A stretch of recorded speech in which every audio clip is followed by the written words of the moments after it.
What's up, everybody? This is Parker Hurley, night 2 of the 2025 NFL Draft. We'll have Aaron join us here soon. They haven't quite kicked off yet, so we'll be looking into the order here.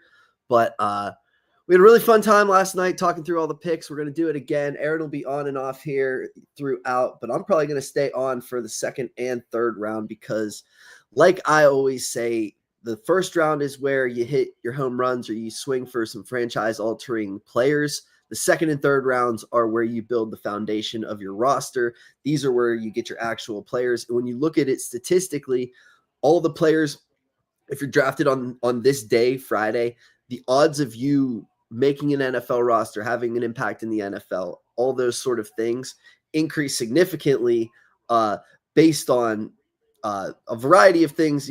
Obviously you're more talented, but honestly, guys who get drafted in the second and third round get more opportunities, so they take advantage of that. So a lot of your favorite players, if they don't get drafted tonight, they're probably not going to have nearly as many opportunities as you think they're going to have. It's going to be a lot harder for them not only to make an impact in the NFL, but to make a roster. So it's going to be interesting to see which players get drafted tonight, which players don't. And then which of these players hit and don't, because it's going to be, like I said, the foundation of all these NFL teams is going to be right now. So I'm really excited. I'll go through some of the best players available by position here. So we've got at quarterback, it's basically going to come down to Shedeur Sanders, Jalen Milroe, and Tyler Shuck. We got 3 guys right now that we're, at least in terms of this day 2 watch, we're looking for. If anyone else slips in, or if anyone else goes by, or if none of those guys go, then we're at least interested, but those are the guys. Travion Henderson, Quinshawn Junkins, and Caleb Johnson at running back. Anyone else, like I said, it'll be interesting if those guys fell out of day 2, but if anyone else makes it into day 2, that's notable. Luther Burden will be the first receiver probably. Then we got Jalen Knoll, Jalen Royals, Jaden Higgins, Trey Harris, Jack Beck. In my opinion, anyone else, like I said, it'll be interesting to see. Then we got Mason Taylor at tight end, Harold Fannin, Elijah Arroyo. I think those are the at least worth notable tight ends right now. Ariante Ursary at tackle, and then I guess a lot of people like Ozzie Trapilo. Some other guys could be Charles Grant, Cameron Williams, and Anthony Belton. I think they could all sneak into today.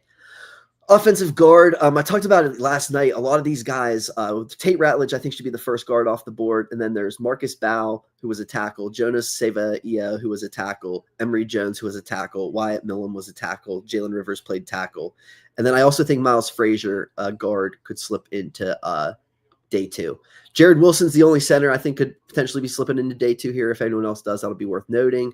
On the defensive line, we got Alfred Collins, Shamar Turner, TJ Sanders, Ty Hamilton, Darius Alexander, and Joshua Farmer, and also Omar Norman Lott. I'm interested to see if he's a day 2 pick. And also Jamari Caldwell, Ty Robinson, Cam Jackson. I'll add them to the list, which is a really long defensive line list. Mike Green and Donovan Azaraku, we talked about them as round 1 guys, but then we're also going to see most likely JT Tuamila, Josiah Stewart, Brady Swinson, Nick Scourton, Jack Swoyer, Landon Jackson, Princely Umanura, Femi Oladejo, Jordan Burke, and Ashton Gillette. So we're looking at we're looking at a lot of edge rushers are going to go off the board tonight, is basically what I just read off. I think a lot of guards, a lot of defensive linemen, and a lot of edge rushers we're about to see here tonight.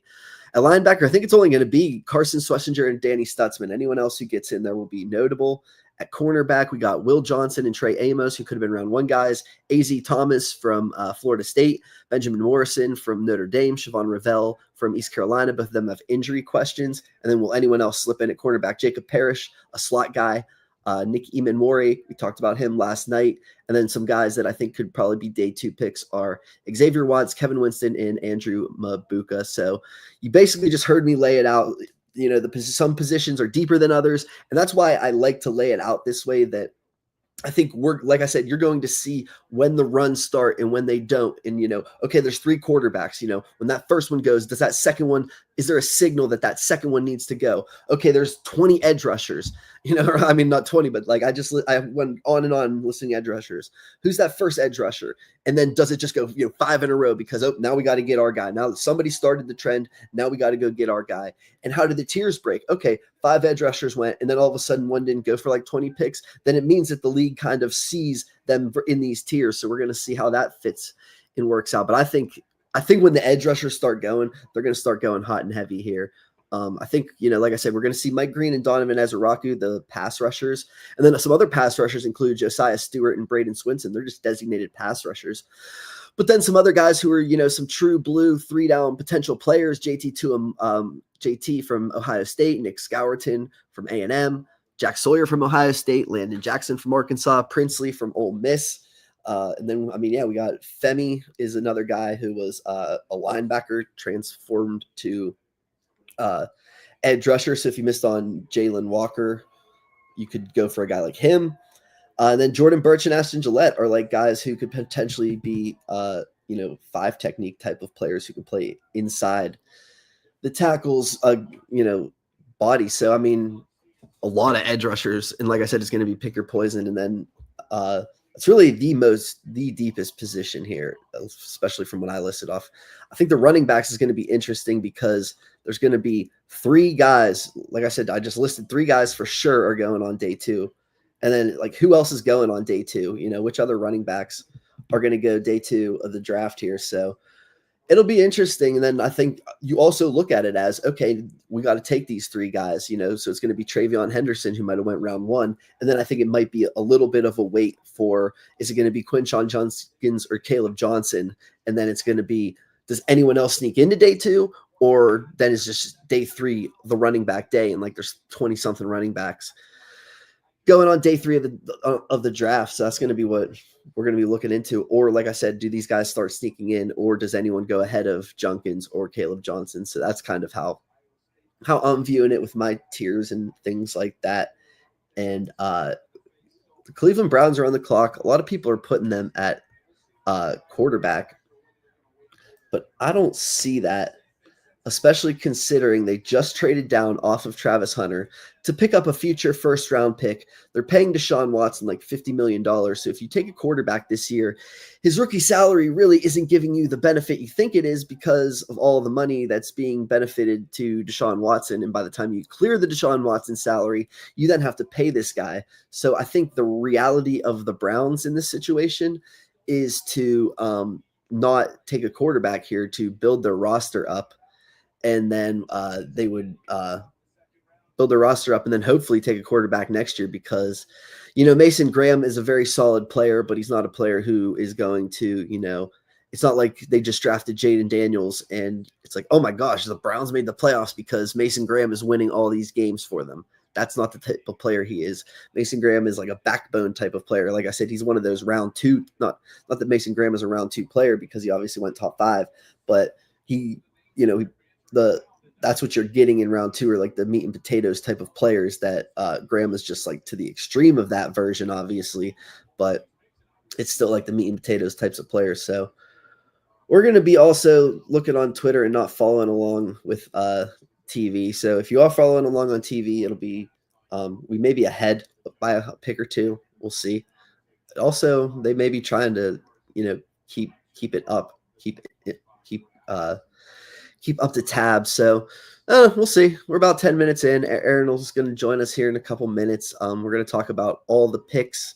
I went through some of the best available players already, in my opinion. And, like I said, I think by position, we got like 3 quarterbacks, 3 running backs, 1, 2, 3, 4, 5, 6 receivers, 3 tight ends, like a tackle for sure. And then it'll be so interesting to see what other tackles, in my opinion, go tonight. Like 6 guards could go tonight. A center might go tonight.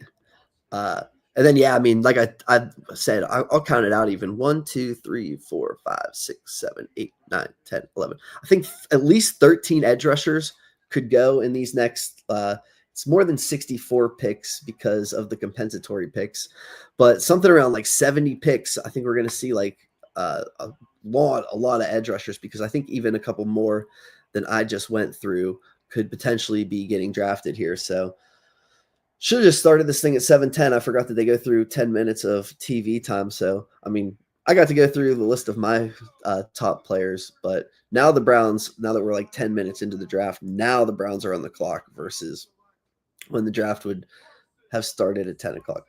Oh, no, the Browns took Carson Schlesinger. Wow, that is, I mean, it's ahead of my Twitter. My Twitter didn't say that they took Carson Schlesinger. So there you go. That is one of the players that I talked about, linebacker from UCLA. He was a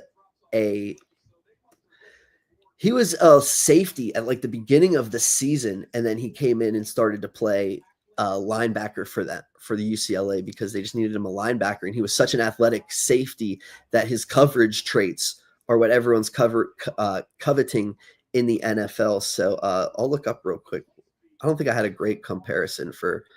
I know Carson Schlesinger compared favorably to Pete Werner and Fred Warner, so it's kind of weird that both the Warner people, but two guys who are agile and able to play in coverage. And when you think about this for the Browns, first off, seems like not necessarily even a safe pick, but for the Browns, what they're getting is a young guy who they can give all the reps in the world to develop, take as much time as you can. Like I said, he's inexperienced. So you go to a team that doesn't need you to put, huge reps on right away because they're going to take their time. The other thing that this obviously tells me is that, like I just said, there's a huge tier gap in linebackers. Like I said, Danny Stutzman might go tonight. I don't think anyone else deserves to go tonight at linebacker. So, I mean, Jahad Campbell just went. Carson Schlesinger just went. And there might not be another linebacker getting drafted tonight. Or if there does, it's going to be, if a linebacker does go tonight, it's going to be notable. So that's what's going on with when it comes to why I think the Browns went linebacker, because, it's not necessarily the biggest need. They have Jordan Hicks, and they just signed Jerome Baker in free agency, obviously next to JOK, but JOK is coming off of an injury. Hicks is obviously very old.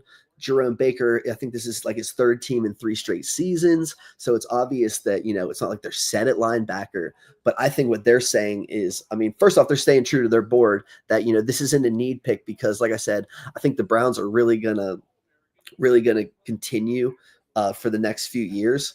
Like they're just going to keep building their roster versus, they weren't going to take a quarterback here. I didn't think they were going to take a quarterback, so they're just going to continue to build their roster. So we got the Houston Texans coming up here. I think they're going to take a tackle. But it is notable that, Carson Schlesinger from UCLA, the linebacker, like I said, I don't know if we're going to see another linebacker get drafted today. I don't know what's going on with the injury to JOK, but you assume, he's their coverage linebacker now is Carson Schlesinger, while they can, like I said, give him all the reps in the world and ease JOK back in. So, that was a first interesting pick, and we'll see what the Houston Texans are going to do. Here, they're announcing it right now.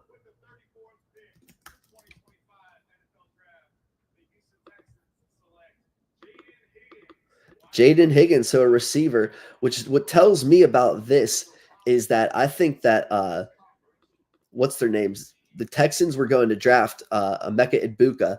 They were tied heavily to Emeka Egbuka in the first round, and then when he went ahead of them, they traded out of the first round, and now they can take, the best receiver that, they wanted a receiver in that spot, and so they can take the best guy there. So makes a lot of sense to me, especially Egbuka's a big body outside receiver. So when you look at the Texans depth chart here, Tank Dell's going to come off an injury. So a lot of these guys, with these injury issues are going to, not be in the mix. So Nico Collins is a big body. Jaden Higgins is a big body on the outside, but now he can play that Z role where he can face a lot less press coverage, and it can be easier for him to transition when he heads into the NFL. And here Seattle just traded up to 35. So what are they doing? Getting ahead of the Browns for a quarterback, right? You'd assume. But so that's what the Houston Texans are doing right there is now they have 2 big bodies on the outside. They can free up Jaden Higgins as a rookie and not give him all the attention in the world. And then they have Christian Kirk in the slot. And then potentially next season, if they feel comfortable about Tank Dell, then Christian Kirk moves on. And then they put Tank Dell in the slot. So it seems like, I mean, also, like I said, I think Jaden Higgins can move in and out of the slot. So that makes a lot of sense in that regard as well. Some guys that I compared him to were like Cortland Sutton Cortland Sutton and Cedric Tillman were two names that I thought made a lot of sense for a guy like Jaden Higgins. So filling it out for the Houston Texans here, and they fill their need at wide receiver. And it just shows that first of all, they traded out of Josh Simmons at left tackle. First of all, they signed Cam Robinson in free agency, who isn't like a great high-end left tackle, but he's at least a stopgap. And then they passed on Josh Simmons. It's clear now that they were taking Emeka Egbuka. So we got Aaron here. We're heading into the third pick. Seattle just traded up. I don't know. You? What's going on, Parker? What's up, buddy? How are you? Pretty good. Ready to drink some beer, watch some NFL draft, and talk about the picks. Yeah, we're on to 35. We had 2 picks in. I'll just give you an update and give our people an update that Carson Schlesinger went to the Browns, 34th or 33rd. And then Jaden Higgins from Iowa State to the Houston Texans. Interesting. Yeah, I said, that with the Browns, it's clear there's the third best linebacker. There's a huge gap between the second and third. So the Browns just wanted to really get ahead of that and saw that he was their best player. And then with Jaden Higgins, I said, this is a team that was clearly, we talked about Emeka Egbuka was a Houston potential fit. And then he goes ahead of them. They trade out of their pick, and now they take Jaden Higgins. I think it was clear that, they were probably in on Emeka Egbuka there. Yeah, I think Higgins is interesting. I thought Luther Burden could have been in play there. And so, right. Yeah, I didn't hit that factor. What's that? I didn't hit that factor that a lot of people would have assumed Luther Burden would have been the next receiver off the board. Yeah, so that was surprising for me to see Higgins. I mean, I know people did like him and thought he was similar to Tet McMillan, but right. And I guess they have Tank Dell there, so that, he kind of would play the Luther Burden role-ish. Right. Well, what I just said was they actually have because Dell's coming off an injury, they just gave Christian Kirk a 1-year deal too. Oh, yeah. And I just compared Luther Burden to Christian Kirk. So why would you sign Luther Burden if that's the role, like you just said, it's the role he's going to play in. So, yeah, they have 2 big bodies on the outside, and that opens up that speed threat in the middle, I guess. Yeah. Yeah, so pretty good pick, and they lost Stephon Diggs. So since they added Kirk, they didn't really have to do that. But with Dell's injury, yeah. Yep. And then Schlesinger, I mean, I like the player, but I feel like they could have really done something cool there by adding like Mike Green and having 2 nasty edge rushers, Mason Graham in the middle. Here's another interesting one as we get it live. Seattle, they jump Cleveland. Oh, did they jump Cleveland for a quarterback? Nope. Nick Ewan-Morier, the safety from the nickelback. Yeah, right. So I think he's probably well, I guess they could play him at safety in Seattle, but because they have Devin Witherspoon in there. Yeah. Yeah. But you were even saying yesterday, who was it? There's Reek Woolen. Oh yeah, Kobe Bryant. Do you like him? I guess I do. So yeah, I'm going to pull up Seattle's thing here. I guess it is going to be Kobe Bryant. But what you do is Kobe Bryant was a cornerback, and he had to play safety because they were missing a safety. So I think, you put you have Julian Love and Nick Ewan-Morier, and then you have Reek Woolen with Kobe Bryant and Devin Witherspoon in the slot. And you have a really versatile thing. And here's what everyone's going to say after this is that Mike McDonald, the Seattle's coach, was in Baltimore, and he had Kyle Hamilton, and now he's drafting Nick Ewan-Morier, this big safety who can, you know what I mean? Can do college. Yeah. How do you feel about Nehemiah Pritchett, though? They could almost replace, put Ewan-Morier at nickel, move Witherspoon back outside. Right. Yeah. No, that would be interesting too. Right. So yeah.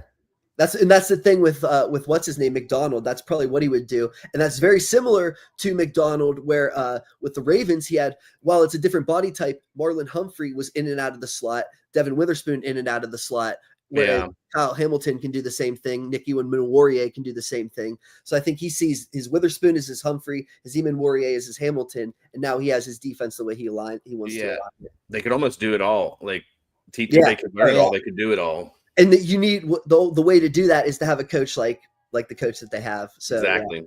So no, it's a perfect fit. And yeah, I was thinking Seattle's going to trade up for a quarterback. Really, they just gave Sam Darnold all that money. So yeah. Who was it tweeted that it was? Oh yeah, I see it now. Here comes Richard Sherman. Yeah, but this is going to be tweet night where it all comes out on PFF and everything. Yeah, because here we go. The Browns took Quinshon Judkins too. So if you want, this pains me to see Richard Sherman in the green and blue. representing the Seahawks. But he won a Super Bowl. He won a Super Bowl, true. He went to a Super Bowl with you guys, but he didn't win. Seahawks fans hate him, though, because he likes the 49ers. And, we don't care, but whatever. Yeah, I think you got to get over that if you're Seattle. But they still cry about the Super Bowl. The one I will say, while we're on the subject, that Legion of Boom kind of, I feel like that was mismanaged. They were, good for 2 years maybe, and then they all, fizzled out. I mean, Cam Chancellor had contract issues and stuff like that, but yeah, it just died on them. Yeah. It just they got too old or whatever, and Cam Chancellor with his issues.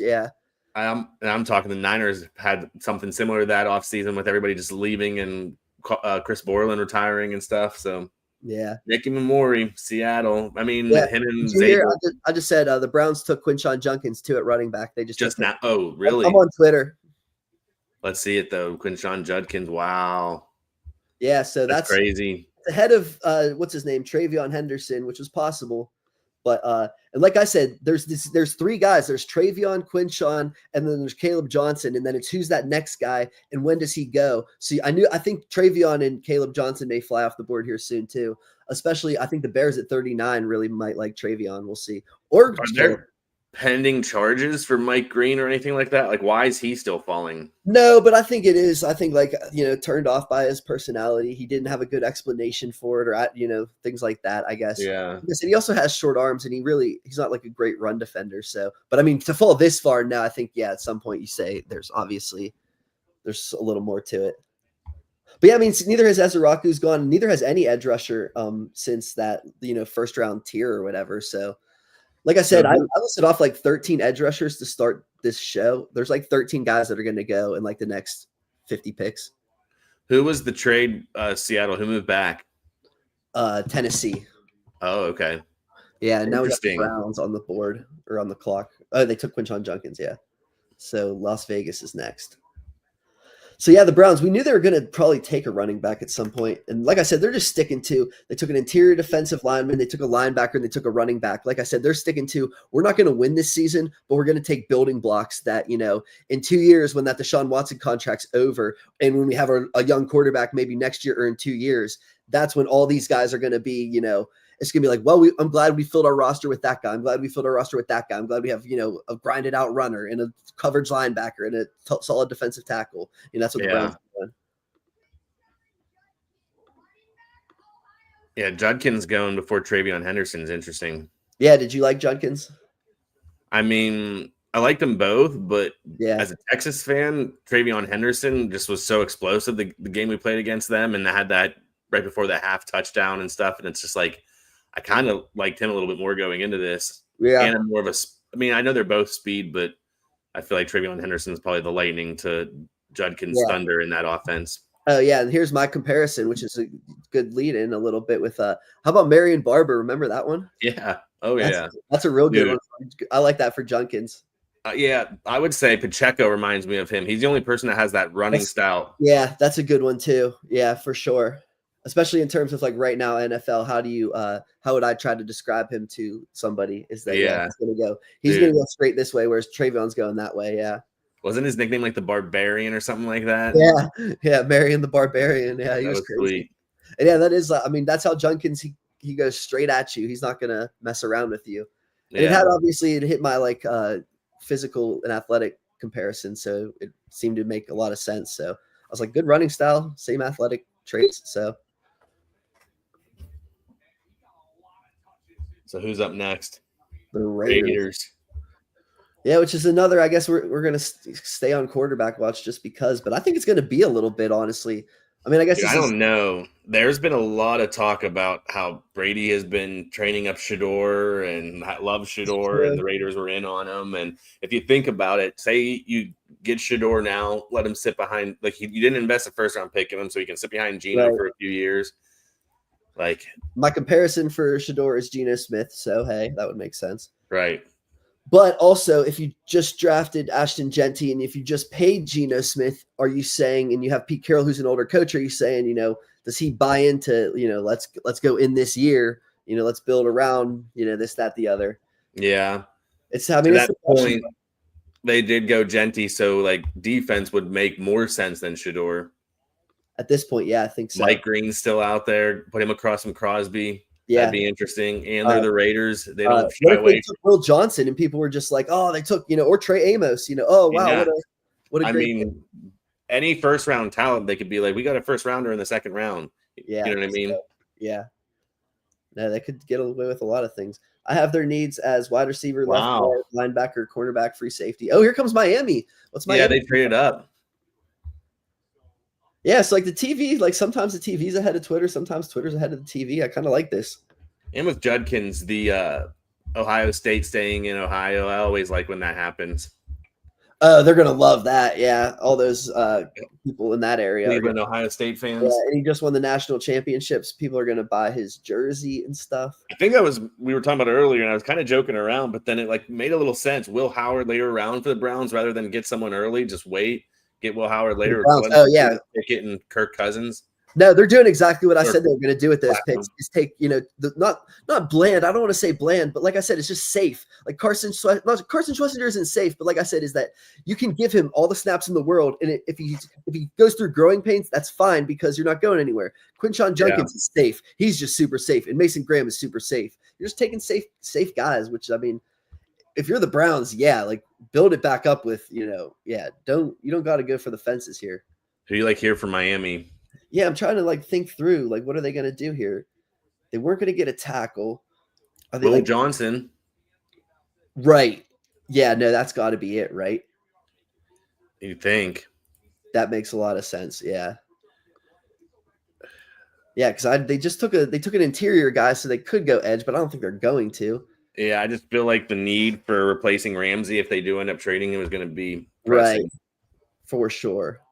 So they move 8, and then they traded 98. That's kind of a haul for the Raiders. Yeah, it seems. I mean, like you said, I think this is something that they were probably similarly to Atlanta, debating Will Johnson as high as they were picking, and said, well, he's here. I think that makes a lot of sense because they were linked to Will Johnson or mocked to him at times in the pre-draft process. So that one makes a lot of sense.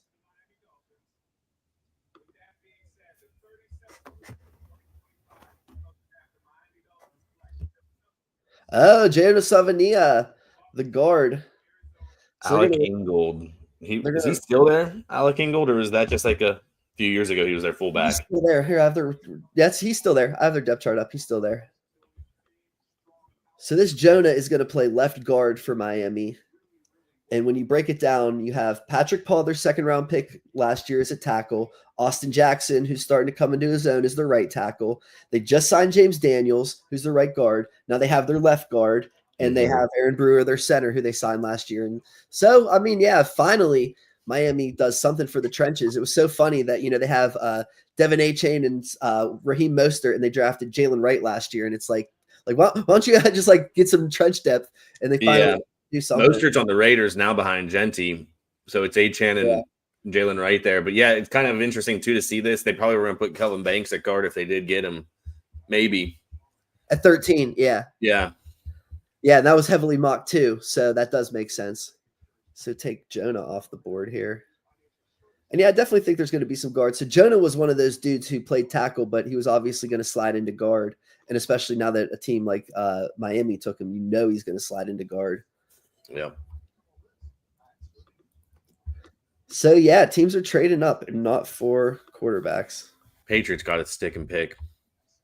Trading up for Jonah is interesting over New England because I guess we know New England wants. I mean, look, New England could take Luther Burden. New England could take, Jalen Knoll. New England could take Jalen Royals. And we could take Trey Harris. I'm talking about receiver. Like they really should take a receiver here. They have enough of these guys that they can take.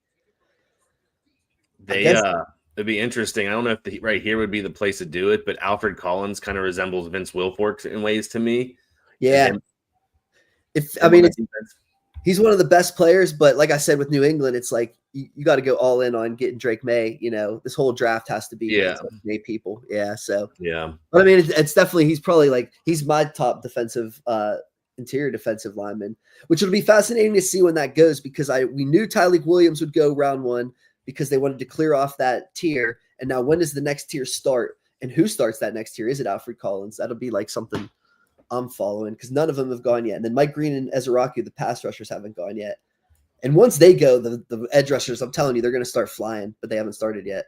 I'm curious if a little bit of a running back slide is going to happen now that Judkins just went. I think Travion to the Bears is probably likely in the next pick or so. I mean, between the next 2 rounds, Travion, Caleb Johnson, Cam Scatterboot. That's like it, yeah. Or Dylan Sampson, yeah. I would say Dylan Sampson. RJ Harvey seems to get a lot of love. Yeah, but he's old. I think he's going to slide into day 3. Same with DJ Giddens. What's the issue with Trevor Etienne? I just don't think he's very dynamic. I don't think he's not big. He doesn't catch passes. He's not like the fastest. Yeah. Kind of, yeah. Like he's a guy that I think you put in a committee and he grinds out yards. I could see what my comparison was for him. Ollie Gordon as a late round back would be cool. Yeah, that's what I mean. There's so many of them. It's just like, when are they going to start flying off the board here? Do you have any sleeper backs? Did you do a sleeper backs article? I think so, yeah. I really, like you said, I really like RJ Harvey. I really like DJ Giddens. Some other guys, Devin Neal, Damian Martinez, Bashal Tootin. But, I mean, they're not like sleeper. They are at this point. How do you feel about Donovan Edwards? I think he's like at his best, he could be Tevin Coleman. But I don't know if he can quite be at Tevin Coleman? Yeah. Really? I was picturing more of a power back, more of a – let me think what I was picturing. I don't think he has the vision. Get back to you on that one. But I definitely was not picturing Tevin Coleman as the comp. He's got the speed. But yeah, he's one of those guys he's got to really you got to be like, here's the hole. Hey, over here, here's the hole. So I got maybe running. Tank Bigsby style is what I was kind of picturing. Yeah, but I just don't think that the down Bigsby can read and react downhill, and I don't think Edwards can read and react. He can't against Ohio State. That's for sure. Yeah, but like I said, I think when 6 starting offensive, 6 NFL players are paving the way against, yeah. That's why, yeah, I think in a zone scheme where the holes are obvious for him, I think it could be easier for him. Yeah. All right, so with I'm thinking offense for the Patriots for sure. Kick is in. Stephon Diggs, DeMario Douglas, Kayshon Boutte, Jalen Polk, Mac Hollins went there, Kendrick Bourne. Yeah. It's like an island of misfit toys there. It's like a bunch of 3s and 4s on every other team. Okay, my comparison for Jonah was Titus Howard, who's a tackle who transforms to guard, and that makes sense.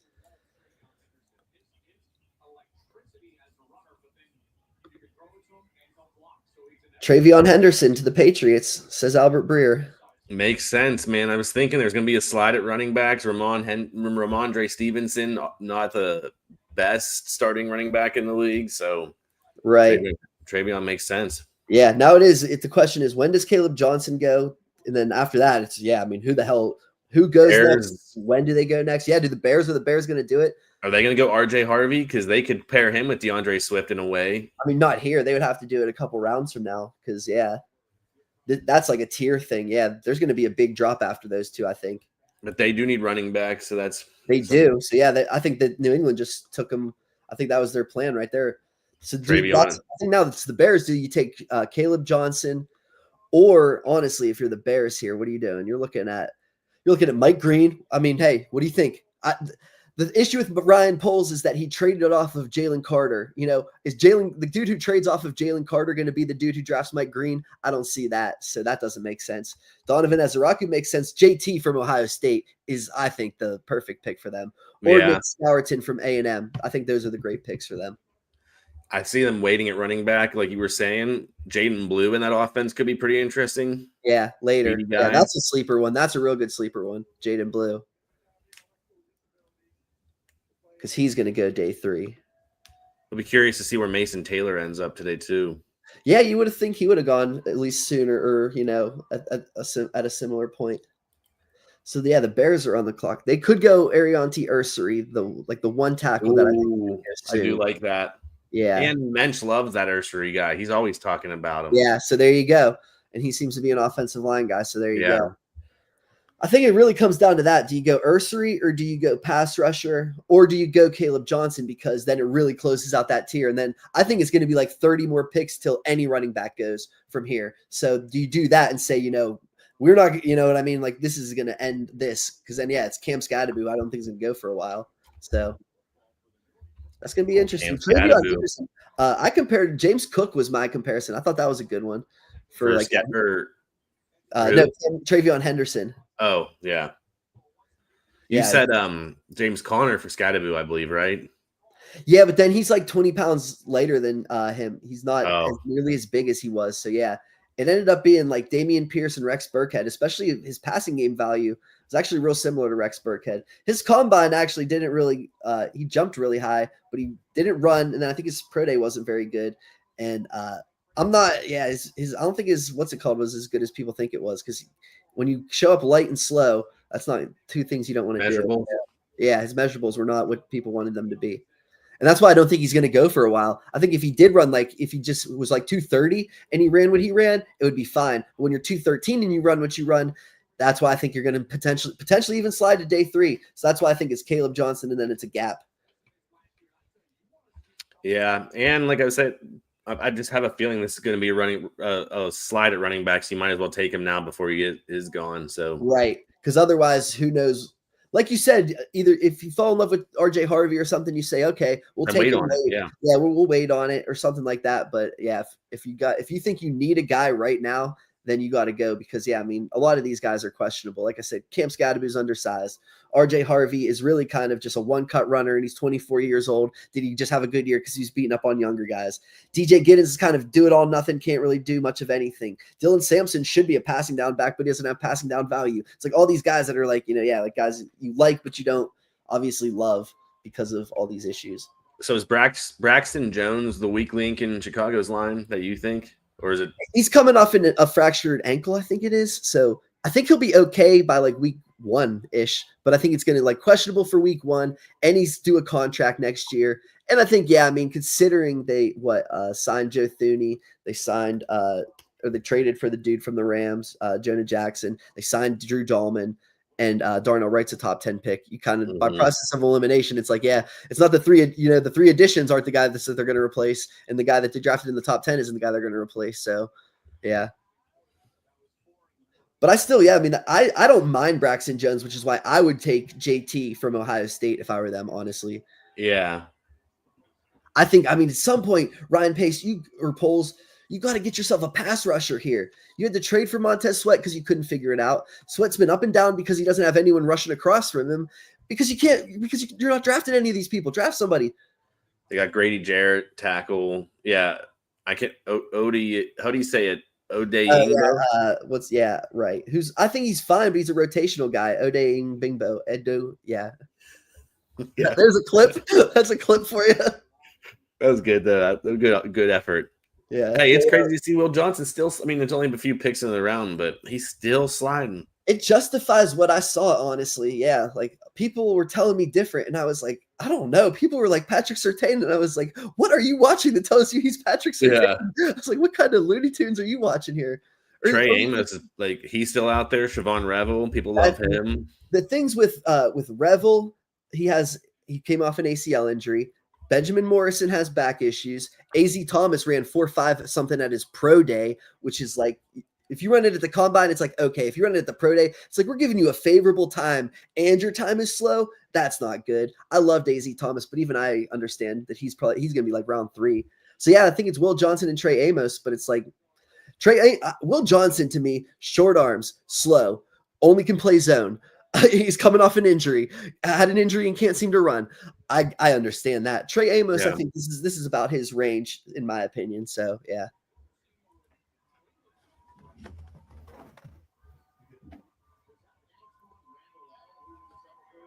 Yeah, Antoine Randall, he's the Bears receiver coach, and he's the Bears assistant head coach. Antoine Randall.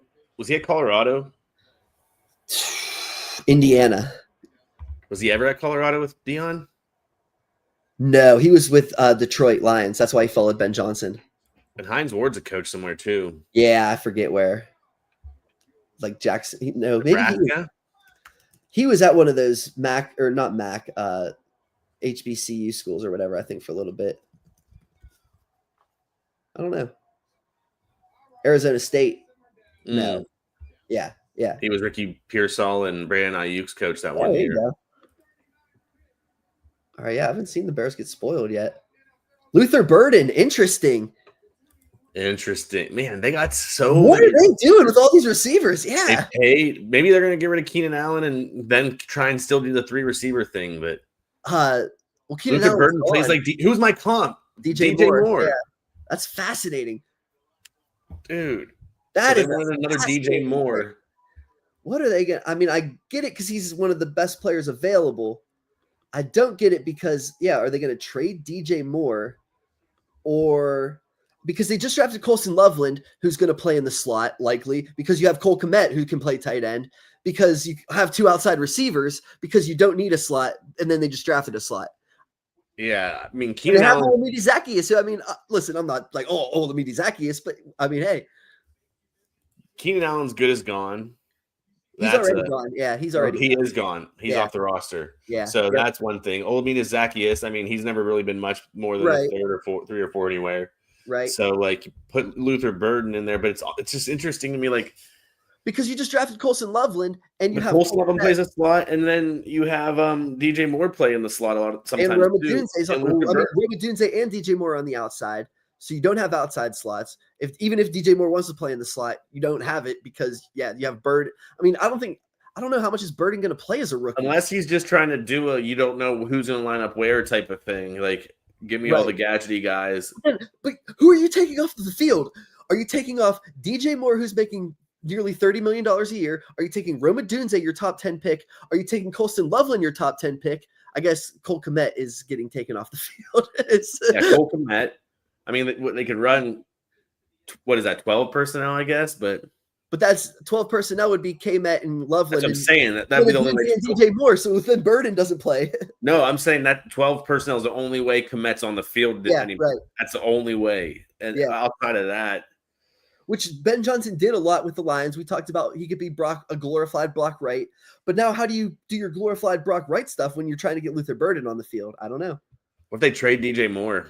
I think that's like on the table, right? He showed poor mannerisms, and he walking off the field against. Yeah, he doesn't seem to have immaturity, maybe. Yeah, or something. And what's so weird is that he's always been this model player. He got, he came out when he was 20 years old, and he raised his mom. His mom was a single mom, and he was there for his mom, and he was 20 years old as a pro, and he got his first contract really early, and he really stepped up for the Panthers. And the Bears has been a moderate person, and he was really good friends with Justin Fields. And then Justin Fields leaves, and they draft Caleb Williams, and he turns into this diva. So, I mean, maybe it's something does he not get along with Caleb Williams? Is he still bitter about Justin Fields? Does he not trust the front office because of what they did to Fields? I don't know. Yeah, I'll say watching Hard Knocks, even when he signed that $100 million contract or whatever it was, he didn't seem like he wanted to be there. He sounded like he reluctantly signed the contract. Because it was like an obviously good deal or whatever. Yeah, like I don't even know if it's okay. Let's say that's the move. Where do you think DJ Moore's going? Or where destinations, I should say. I have no idea, and we're gonna have to circle back to it because the Saints are taking Tyler Shuck. Whoa, that's a little early. I feel like over Shedeur too. Yeah, I guess that's the thing. Is like, is it early or is it just surprising because it's over Shedeur? I think that's the thought, in my opinion. Yeah, and people talked about Shuck. Different analysts said Shuck. Kellen Moore's a Shuck guy. So yeah, everyone talked about the Saints are not on Shedeur. The Saints are on Shuck. That's been. I think I have it on the last episode last night. I said I think the Saints are a Shuck team. Yeah, Kellen Moore's a Shuck guy. He's a mother Shucker, man. So listen, did Derek Carr know this? Did Derek Carr not know this? Is Derek Carr faking his injury? Derek Carr's never going to play a snap for the Saints again. Let's just say that. He wants out of there, and he's get his wish. He's gone. Yeah, Shuck is 26 years old. Spencer Rattler, classes, Trevor Lawrence, and he was Justin Herbert's backup. If you're not starting this guy this season, you're not doing it right, especially when you take him 40th overall. Tyler Shuck is a starting NFL quarterback week 1, right? Yes, right? Yeah, I mean, he had the best arm in the combine and probably I do like Shedeur. I think he's accurate, and I like Cam Ward too, so it's hard for me to say Shuck has the best arm in the draft. But from the people that threw at the combine, from one point to another, yeah. Like we're not saying a good quarterback. He makes a lot of dumb decisions and things like that. But yeah. Oh yeah. I mean, but he can throw the ball very day far. one for the Saints, that's for sure. Yeah, no one can deny that he can throw the ball far. Like that's not what. Yeah, that's the thing, and he has velocity to it, obviously as well. So, Interesting. I compared him. I thought he was on the Daniel Jones to Ryan Tannehill spectrum of like I said, if you get him on those bootlegs and you roll him out and he has a room to put a step into it and throw deep on play action where your receiver gets spaced down the line, he's going to hit 80-yard bombs and you're going to be very successful with things like that. And it can work. And he can run a little bit when you get him on those bootlegs and you get him moving. Daniel Jones made the playoffs literally on a playbook that was like, we're going to roll you out. You're going to hit the check down. You're going to hit a deep ball or you're going to run. We're going to color code this for you. And Daniel Jones made the playoffs. You can do that with Tyler Shuck, in my opinion. The issue is that, like Daniel Jones, he makes really stupid decisions. He kind of protects himself too often from sacks and kind of throws the ball away a lot. Sometimes put the ball in harm's way because you're protecting yourself from sacks. Just those stupid things like Daniel Jones does. And if you can train that out of him, you can get a Ryan Tannehill-esque player who can take you to an AFC championship game. So, I mean, I'm big Ryan Tannehill too. Huh? He's big. Yeah, exactly. No, physically, he's just like Ryan Tannehill. And it's very similar to Jones, too, who's a big guy, too. And Jones, like I said, you have to simplify things and make things easy, and you have to have a run game and everything like that. Jones made the playoffs once. Tannehill made the AFC championship once. If that's like a ceiling type of thought, it's not the worst thing in the world to make the playoffs in the AFC championship here and there. Maybe you're not winning a Super Bowl with him, but you're making the playoffs in the AFC championship. Not bad. Did I see something that a quarterback hasn't been drafted in the second round in years? No, because Will Levis, right? Oh, yeah. I thought I saw something about the second round in quarterbacks or something. Schefter had a tweet. It was like only a few have been drafted. Oh, okay. Like 3 have been in the past 10 years or something. Yeah. So, yeah, I mean, now we're on Shedeur versus Jalen Milroe watch, in my opinion. And we got through 40. So the Steelers are at 83. They're 43 away. That's still a long way. So we'll see. Jets will be interesting for both either Milroe or Shedeur. Here go the Bills traded ahead of the Jets. Why would the Bills? I don't know. Who did they? The Bears just wanted to trade back. The Bills didn't get a receiver, so they might be on one of these receivers. The Bears might have wanted to trade back because they took a luxury pick in Luther Burden, and now they need to actually make some picks. They need maybe keep an edge rusher. Bears, maybe, I don't know, do it. So the Bills could take Jalen Knoll, Jalen Royals, Trey Harris, Jack Beck, Alec Emineur, Kyle Williams. I feel like it's early for all those guys. Even your crush Ty Felton, but it's still early for all those guys. For him, yeah. But do you think is that the position? Do you think anything else here for the Bills? I mean, let me see. So they got Joey Bosa. Is Von Miller still there? No. So do they could I'm still trying to find a home for Mike Green. I can't believe he's sliding. He's impressive. Could go Mike Green. You're right. They could definitely go Mike Green. And they jumped the Jets. Maybe they're afraid the Jets, their division rival, would go Mike Green. Who were considering Jalen Walker at 7. So it's like they could do it. Right. And yeah, Bosa's not a long-term solution. Epinesa doesn't have the juice. Greg Rousseau, like I said, with that Michael Williams comp is that, the upside's there, but the downside is the low spurts are there. So the Jets were considering Jahdae Barron opposite Sauce Gardner, and the Bills needed the Bills got Harrison in the first round. So they don't need Harrison. They don't need corner. They got Harrison. No. And I'm trying to look at the tiers. Yeah, I mean, it's got to be pass rusher or receiver. Yeah. Pass rusher or receiver. It just seems tier-wise. Yeah, do you take Mike Green because it's so obvious that he fell, or do you take one of these receivers because you fancy one of them? Yeah, and Luther Burden just went off the board, surprisingly, to the Bears. So this is probably too hot of a take, but I mean, Dalton Kincaid didn't really play up to the level he did 2 years ago last year. Dawson Knox put over him. Mason Taylor. Yeah, I mean, it's not I don't think it's because we're talking pass catcher, it's how do you define pass catcher? You know what I mean? Do the Bills define it in terms of Mason Taylor? Do they define it in terms of Kincaid's a bust? Do they define it in terms of, we don't trust Keon Palmer and Josh Palmer, or Keon Coleman and Josh Palmer's a replacement? He's a, short-term solution or something like that. Yeah. How do you define your pass catcher? So no, that's not crazy. Especially because the Jets are potentially a tight end team. They just lost Conklin. We had them potentially a Tyler Warren team at 7. So it's not crazy. I think, pass catcher or pass rusher. That's fair. And if you're the Bills, that's what you need you need pass catchers and pass rushers. That's what you got to do. Get after Mahomes and beat Mahomes, Still hasn't come out yet. Yeah, I'll check Twitter here. Nothing. Yeah, it's going to be interesting. Yeah. Yeah. Some people have said because the James Cook contract negotiations, and then we've talked about Caleb Johnson breaking off a tier, but I don't know. I still don't see that. I think they could get something done with James Cook. Yeah. Would you trade up for running back at this point either? Only because we talked about the tier break and because like after this it's going to be like 20 picks until someone goes. But yeah, I think like a Mike Green or like I said, maybe it's Knoll, maybe it's Royals. I think you like a pass catcher. Maybe it's Trey Harris. But Trey Harris is so much like Keon Coleman to me. So we'll see.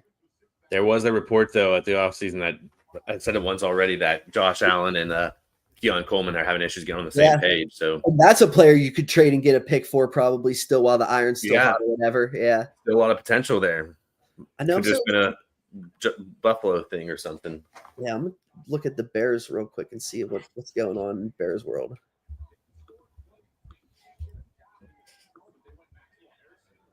What's going on in the Bears world with that DJ Moore stuff? Something has to be up. So the Bears now have 2 seconds and a fourth. They picked up an extra second-round pick and a fourth-round pick, so that's good for them. So, yeah, I mean, they basically just got a luxury pick with Luther Burden, and now they have the same 2 second-round picks that they already had. That's interesting. Yeah. So, yeah, do you trade DJ Moore? I can't wait. I wish they had a press conference in between, but they're going to pick soon. So, yeah, so there's nothing. There's no news.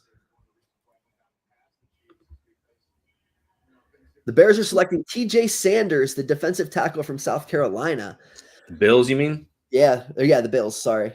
So that's the D-line run that we were wondering about. Who starts that D-line run? I talked about. So with the Niners up at 11, I thought they were going to go potentially D-line. They could go with your boy Alfred Collins from Texas here. I think it's between 3 guys for them if they go D-tackle. Darius Alexander, Shamar Turner, or Omar Norman Lott. They really like. Oh, I like Lott a lot. I like Alexander's fine, but he's an older guy from Toledo. I didn't love his tape. They met with Norman Lott at the combine, and then they had him for a 30 visit, and they seem to be pretty tied to him. And him in between Bosa and Michael Williams, like with the size. Yeah, that's the thing is that he's a little undersized, but you put him with the size on the outside, it's kind of like we still got Collins. I can't think of his name at the moment. Let me look. No, he's gone, right? No, not Malik. Yeah. But real quick to talk about the Bills that or Elliott, Jordan Elliott. Sorry. Oh, yeah, that's a good one too, though. Yeah. The Bills have Daquan Jones, who's an older run stopper. They have Ed Oliver, Dwayne Carter, who they just drafted last season, and then Larry Ogunjobi, who has a 6-game suspension. So Sanders will fit in as really, just another guy in this rotation, and it really just remains pass rusher. It's so interesting that, they go pass rusher, but they don't go, a guy like Mike Green or anything on the outside. They continue to boost up the interior. I guess maybe playing high-stake games against Lamar Jackson and Pat Mahomes all the time. You got to get that D-line depth in there. Interior, yeah. So they're just focused on getting it straight up the gut. And maybe they're just saying this is the best player available for them. I see it. I have a tier of, Alfred Collins, Shamar Turner, then TJ Sanders, who I think just starts off. I think these guys are going to start flying off. Collins, Turner, Ty Hamilton from Ohio State, Darius Alexander, Josh Farmer, Norman Lott, Cam Jackson, Ty Robinson, Jamari Caldwell. They're all just going to start flying here. Now that I think the question was which one of these guys kicks off. You know what I mean? Who kicks off the run? And now it's like, okay, now that the run started, I think we're going to see it. Like you said, the Niners will do it, and then it'll kind of go from there. I think it's going to be the Niners. Jets pick is in. This one's going to be interesting, I think. But yeah, let's see what they do. But like I said, they could be hot on a tight end. I think, maybe the Bills jump them for they just signed Derek Naughty. So something that I just thought. Sorry to interrupt you. What were you saying? No, go ahead. Arianti Ursary for the Niners, right? That could be interesting. That would make a lot of sense for sure. That would be interesting. Nope, here we go. Like, Mason Taylor. So there you go. So what? There it is. See, I had a feeling. Yeah, that makes a lot of sense. They were linked to Tyler Warren. Yeah, they were linked to Tyler Warren. They had the thing is, the Bears? I guess they got their Colson Loveland. So yeah, Mason Taylor, the Jets. There it is. Yep, makes a lot of sense to me. So Mason Taylor, I compared him to David Njoku, like a guy who can really he can block a little bit, but he can come out. He's really athletic, can go up and get the football. You can use him on the drag routes. Pretty good at everything, but it's like you're just wondering if he can do a little bit more, and that's what he fell into the second round for. But I mean, Mason Taylor, he's the son of Jason Taylor. He's like 20 years old coming into the draft. It's only his third year out of LSU, and he's a tight end, and that takes a lot of time to transition. So I mean, like, he's not gonna have a great rookie season, but he's gonna have a really good career, in my opinion. And you were accurate in saying he's the nephew of Zach Thomas as well. Yeah, how about that? And I believe he's super young too, I think. He's 20. That's what I just said. He came out of high school early, played as a freshman in LSU in the SEC, and then came out after his third season, which are other things that David Njoku did, actually. But I mean, we're talking about a dude who, like I said, now we're really like finally, like, we're seeing, Njoku's finally putting up like good seasons after like a couple where you're like, is he coming along? I think like, because he's such a young guy, it's going to take him a few years to maybe like really get going. But I think when Mason Taylor hits his second contract, it's going to be like, this is a top 5 to 10 tight end consistently. Yeah. So he makes a lot of sense. And I mean, he fits that offense. They just lost Tyler Conklin. And so you look at their tight end depth chart: Jeremy Ruckert, Stone Smart, Zach Kuntz. That's what they got. So they needed it. That fits big time. I like that fit for the Jets. So who do we got here? Oh yeah, San Francisco. And we're saying 2 minutes ago, Albert Breer said Texans and Niners were fishing around on a trade up, and that was before the Niners pick. So I wonder if it was for Mason Taylor. You think San Fran would have wanted him to fall? Oh, you think that someone wanted to trade up for Mason Taylor and now they're not going to? Well, Albert Breer said Texans and 49ers were fishing around on a trade up. Now that Mason Taylor's a Jet, things have quieted out. I don't know if he's alluding to the fact they were trading up for that, or if he thinks like coincidence or not. Like, I guess it's like determine it yourself. But Kittle and the contract issues and all the back and forth with Rossini this past week about him wanting to be the highest paid tight end, it's like it makes some sense. That. Yeah, they were saying watch for the Niners to try and replace Kittle tonight. I definitely would like to see them go defensive line here again. They have a lot of issues, or not issues, but holes there that need to be filled. D-tackle preferably. Offensive tackle would make sense if they got someone like Ursary. That'd be fine. Yeah, or tight end would be surprising, but I don't think there's anyone like there's Arroyo left, but I don't know if that he'd be. I think the question is, no, I know who the Niners tight end is. They're getting Harold Fannin at some point. They are obsessed with Harold Fannin. It's probably not yet. Yeah. Not yet. It's going to be one of their third-round picks, or they're going to use their later third-round pick to move up for him. But I think that's going to be their tight end target now. So, they could like 75th. Yeah, they could use him at 75 on him. That might be a little early, but they probably have to go a little early. I don't think 75 is early for him. I think 75 is about right. Yeah. Cool. Yeah, I mean, Twitter's a little behind today, man. Slacking.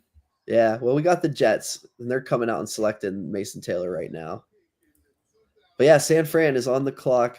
Like you said, with Jordan Elliott, I mean, that's like fine. But then you got, Evan Anderson, Kevin Givens, like Latour Garsmatos can slide in sometimes, but it's like you need some interior. Etor play in and out sometimes. Jordan Elliott and Givens are the only guys right now, but they're not like you need some interior. You need something over top of that. So whether it's this pick or early third round, they got to go D-tackle, and it kind of makes sense to go now before this. Like you were saying, there's all kinds of slides happening, but there's going to be a D-tackle slide at some point. I think the run is about to start here. Yeah. So I think you got to get out ahead of it. And you trust your defensive line coach, just like Michael Williams. You're like, it's hard to say, you take those physical traits and you put him with the defensive line coach that seems to churn out talent. Yeah. You trust it. Chris Kurserick has all the trust in the world. Yes, I'm going to lean to Shamar Turner at this spot from A&M. Yeah, I could definitely see that. That's what I think. And if the Darius Alexander, Shamar Turner, Omar Norman Lott, I think any of those three would be cool. Alfred Collins would be cool. I feel like I know he's also a big body, like nose tackle type, so he could be good. Yeah. Because, you guys got to stop the run a little bit better. A lot bit better. Yeah.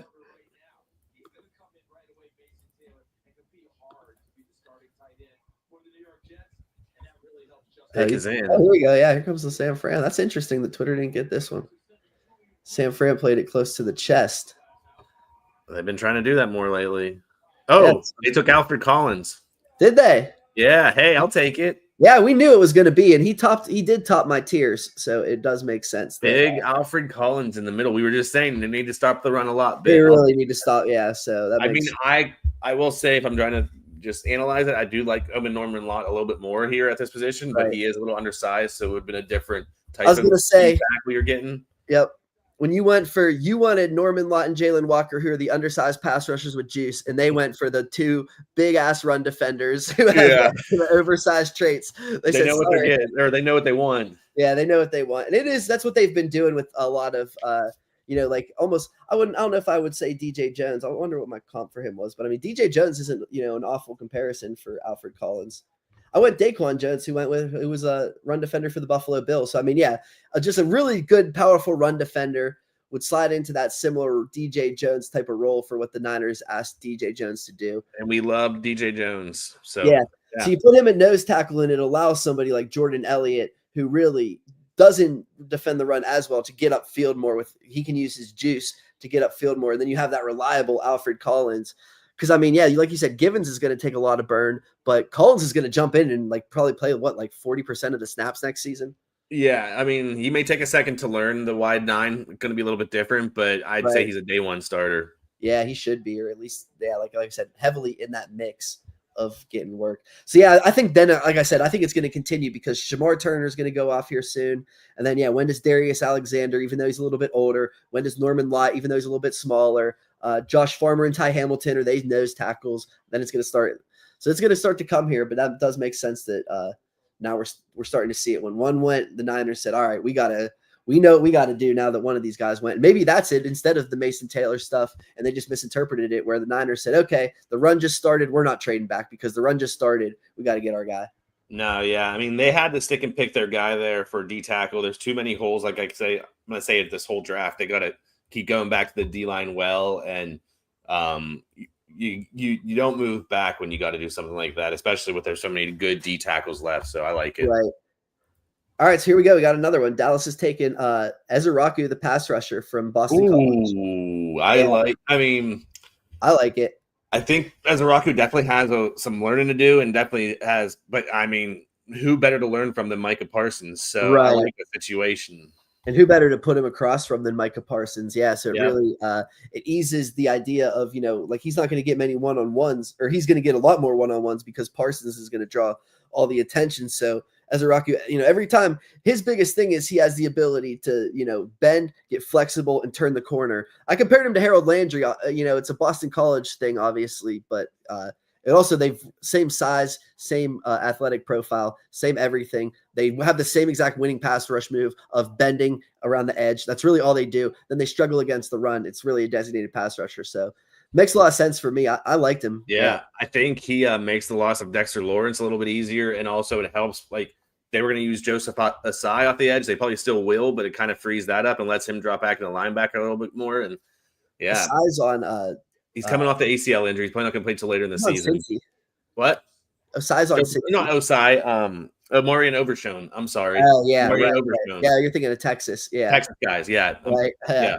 I was like, where's he going with that? No, Overshone. He's coming off an ACL injury. He might be playing a little bit later in the season. Right. So, but they want him to come off the edge, allow him to play linebacker a little bit more like he did at Texas. So that's usually what they want from their defense, is to kind of like mix up the blitzes and stuff like that. So it makes sense to me. Only thing it really says to me is we knew the designated pass rushers were going to fall, and now James Pierce and Ezeraku both went over Mike Green. So Mike Green continues to. Something's got to be there. I feel like there's got to be some kind of thing that may not allow him to play or something. Or like I said, it's just they're freaked out about is this dude a serial sexual assault freak or something? Yeah, that's kind of what I was alluding to. Yeah. I don't know if that's the way to say it. Not the way either. That was good. That'll be the clip of the night. Anyway, I think there's definitely got to be something there. I mean, Will Johnson too. He doesn't have any kind of rap for him, and he's fallen. So other than bad tape and slow,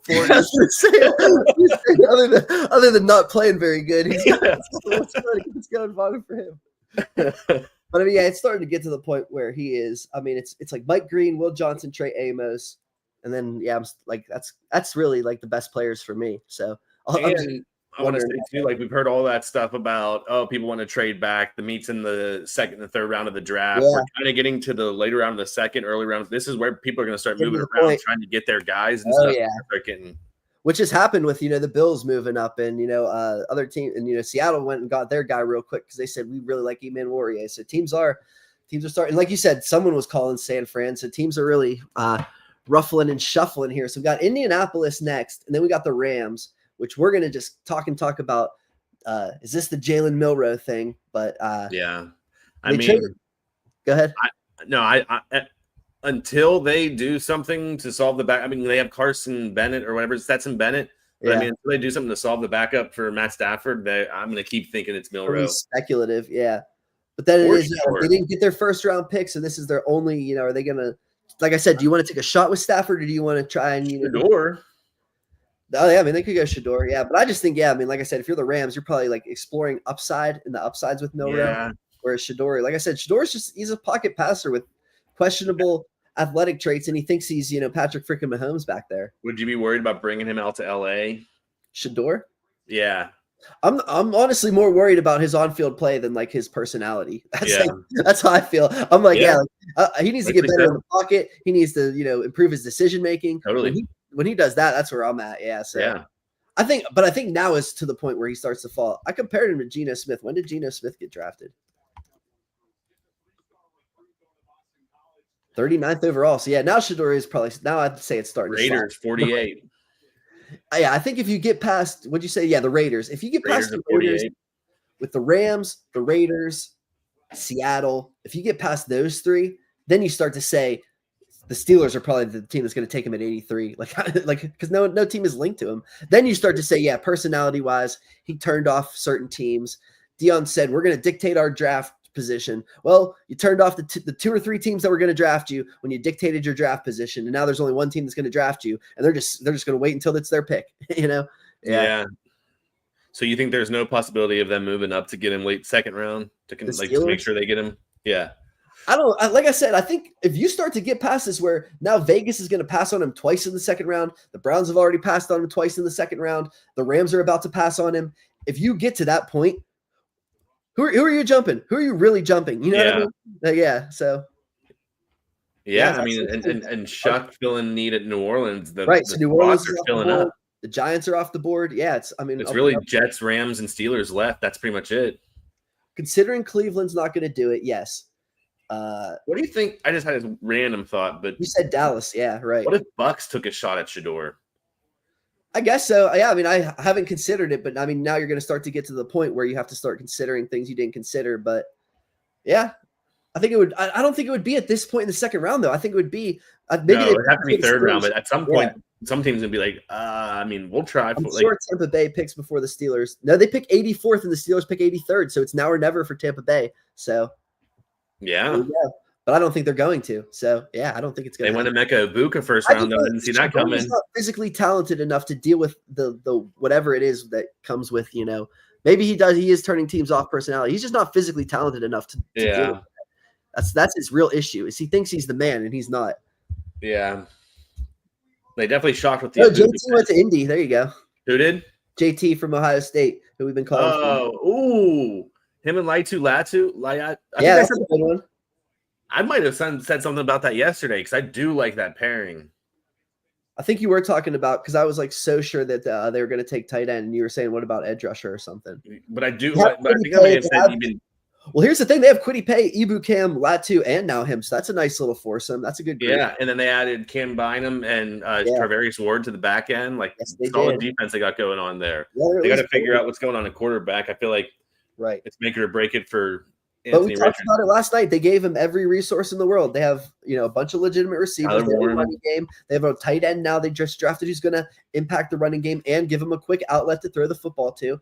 Yeah, I mean, there's no excuses for your quarterback now, that's what you have to do, is make sure there's no more excuses for him, which is fascinating enough. What the Bears did there drafting Luther Burden was, hey, no excuses. We have 3 legitimate receivers. We have a legitimate passing tight end, and we have Cole Kmet. Like, they're not messing around. Yeah.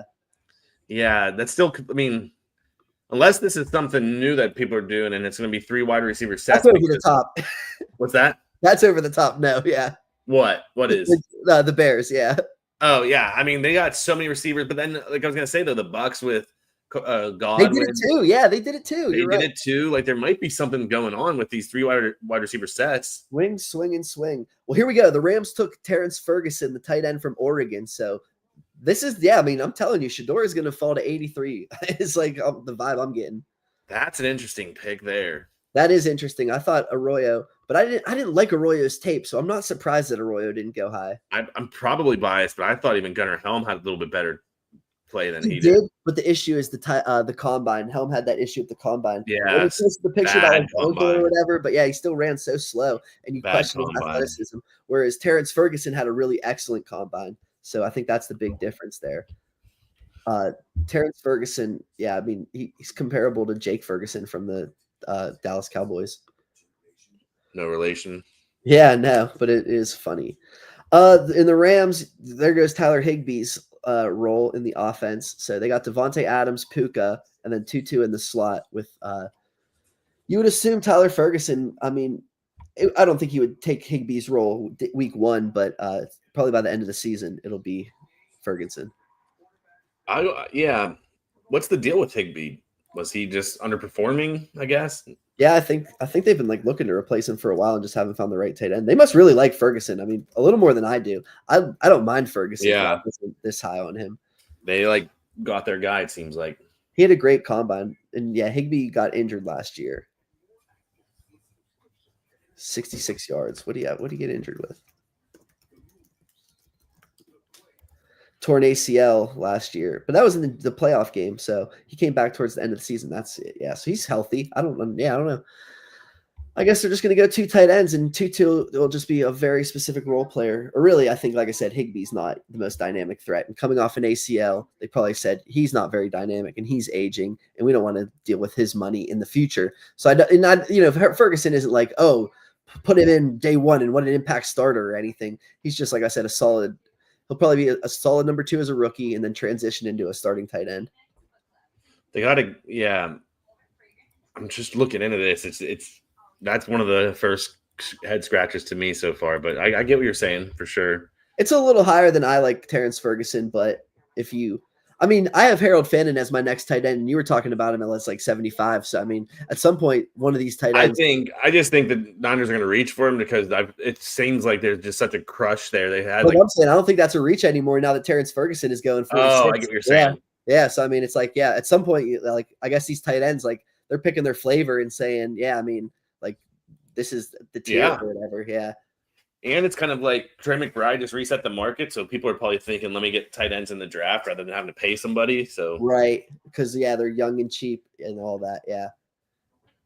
And I mean, who knows? The Rams, maybe they're just reaching a little bit here, but the Rams have had a decent track record of drafting. So do the Cardinals, who could have went Will Johnson in the first round, go Will Johnson here? Right. That makes a lot of sense to me. Or Trey Amos. Yeah. Because they got their defensive lineman finally. Do they continue to build the trenches? The receivers haven't flown off the board.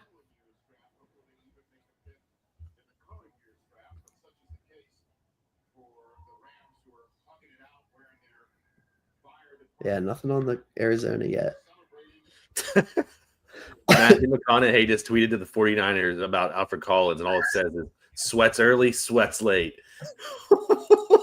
What does that mean?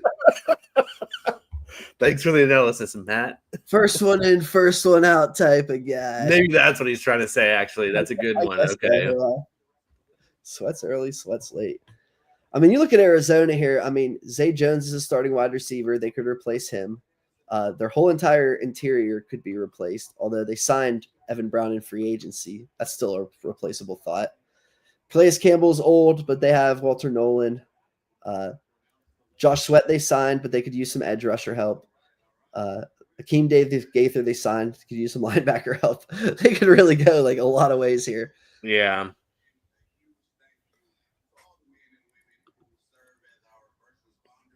I mean, what linebackers are out there after Schlesinger? Nobody, which is why I think the Browns took him. Now we're talking like Danny Stutzman, and like we talked about last night, 25-year-old Demetrius Wright tonight. Yeah. Yeah, so that's tough. So I think it comes down to Will Johnson or Trey Amos if I were them. But they could easily go receiver. I mean, if you're starting Zay Jones as a receiver, you probably need a receiver at this point. There's Siobhan Revel too. Yeah, coming off his injury. And you wonder how much he's going to fall because of that. But it's also, I mean, these cornerbacks just aren't going. It's like if you don't consider Travis Hunter a cornerback and you consider Jahdae Barron a slot, Maxwell Harrison is the only cornerback who's been drafted this whole entire draft. Like there it is. What? I guess it's on Twitter though. Will Johnson to the Cardinals. Nice. There you go. Okay. Had to be eventually. Yeah. Like I said, I didn't love what's his name, Will Johnson, but at some point they were going to get him in the first round. They got Walter Nolan and Will Johnson. I think having Brody in the second round ended up being good. And here's the thing: is like I said, Will Johnson is a zone cornerback only. Well, Jonathan Gannon, nobody plays more zone than freaking Jonathan Gannon off coverage zone. That's what Mahomes tore him apart in the Super Bowl. That's what everyone complained about is all he did is play the same zone. Well, Will Johnson is really good at he's not a man corner at all. He's a really bad man, not a bad man corner. I mean, you could argue he's a bad man corner, but he's a really good zone corner. So that's obviously a scheme fit. And yeah, now it's Trey Amos. And after Trey Amos, you get into AZ Thomas, who, if he ran a 4.5 something at his pro day, he's probably a 4.6 guy. Ben Morrison, who has a back injury, and Siobhan Revel, who has an ACL injury. So now it's looking at when does Trey Amos go is my question. Yeah. Because then after that, I think he's got to go this round. Oh, yeah. I mean, I think he's got to go soon now that we're in this situation, Seahawks, I mean, they got Eamon Warrior. Well, I mean, geez, right here with the Raiders. They just signed Eric Stokes and they have Jacorian Bennett, but I mean, what do you add to that group? Mike Green is obviously still. I know. I was gonna say we'll say it to Boniface, but Mike Green is he would be good for the Raiders. They need help on defense. He's obviously falling for a reason. But it's the Raiders too. They take those And yeah, I mean the way my board is set up is that I have it Mike Green, Trey Amos, and then I have drops before the next guy at any position, really, in my opinion. So at some point, these guys are falling for a specific reason. So I honestly trade back with the Raiders trade back with the Texans. Who do the Texans need to tackle? Arianti Ursary, right? Ooh, no, they got who the Texans. Oh yeah, they traded back out of the first round. Yeah, and they drafted a receiver, and we were debating do they go tackle or receiver in the first round, and it was Ohio State's Simmons or Ibuka, and they didn't get Ibuka, so they trade out. They don't get Simmons because they failed him with his physical or whatever, and now they probably get their tackle, in my opinion. Ursary would be sick here. Yeah, right? That's a smart move by them. And then it gives you the flexibility of, like I said, Cam Robinson is very much a placeholder, so you don't have to rush Ursary starting, but at least now you have this dude is physically impressive. I listened to Mike Tice, the old Vikings head coach, and he was an offensive line coach. He talked about Ursary, and he said, I don't want to say it, but, one of those dudes who looks like Tarzan, plays like Jane or whatever. But it's if you can pull that Tarzan out of him, he's got all the physical traits. He just plays soft or whatever. So it's it would make sense to give him a year to, get in the NFL and then go. And on the other side, the Raiders trading back yet again. They get 58 and 99 from the Texans for 48. And now you're wondering if with these excess of picks, do they become okay? Now we become a Shedeur team. We weren't going to be a Shedeur team. Now we're getting excess picks. If he falls to one of those excess picks. Oh, 59. I'm talking about him falling to the third round. I think he could fall to 59 easily now. Yeah, you don't think there's anybody moving up for him if he starts falling? Moving up, no. Now we're at the point of he's going to fall to us. Every team has passed on him a couple times now. The Browns have passed on him 3 times. The Browns are out on Shedeur. The Saints took Tyler Shuck. We're to the point where teams are out on this dude. Yeah. They could come in out of nowhere, but yeah, I mean, who's coming in out of nowhere is what I keep going back to. The Steelers are the only team that would come in out of nowhere. Because, yeah, it's not going to be Cleveland. They passed on them 3 times. It could be the Jets. They're the only team, and they pick soon, right? No, the Jets picked Mason Taylor. Right, so the Jets could come out of nowhere. Vegas, now that they traded back. Dallas, I guess, could come out of nowhere. The Saints are out. That's it to me. Because I don't think Detroit and the Rams, like I said, we think they're Milrow teams because when you have Stafford and Goff, you want to replace them not with like Shedeur. You want to like swing for the fences and like, especially with Goff, like you want to swing for the fences of like, can we really overshoot our, whatever.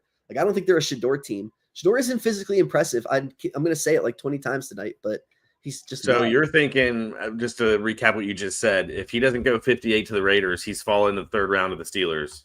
It seems like it because it's about fits more than it's about like best player available. Teams don't really like, oh, well, he's the best player available. Like, no, it's like, can we fit him into our situation, or is this what we're looking for in a player? And I think a lot of these teams they interviewed Shedeur, they went through Shedeur, they said no.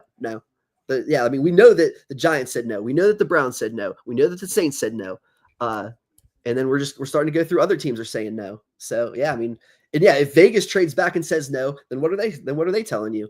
They already traded back off of. They could have took Shedeur right there, and they traded back from him. So what's that tell you how they feel about him? Not very good. Right. Yeah, I think. Yeah, it's just.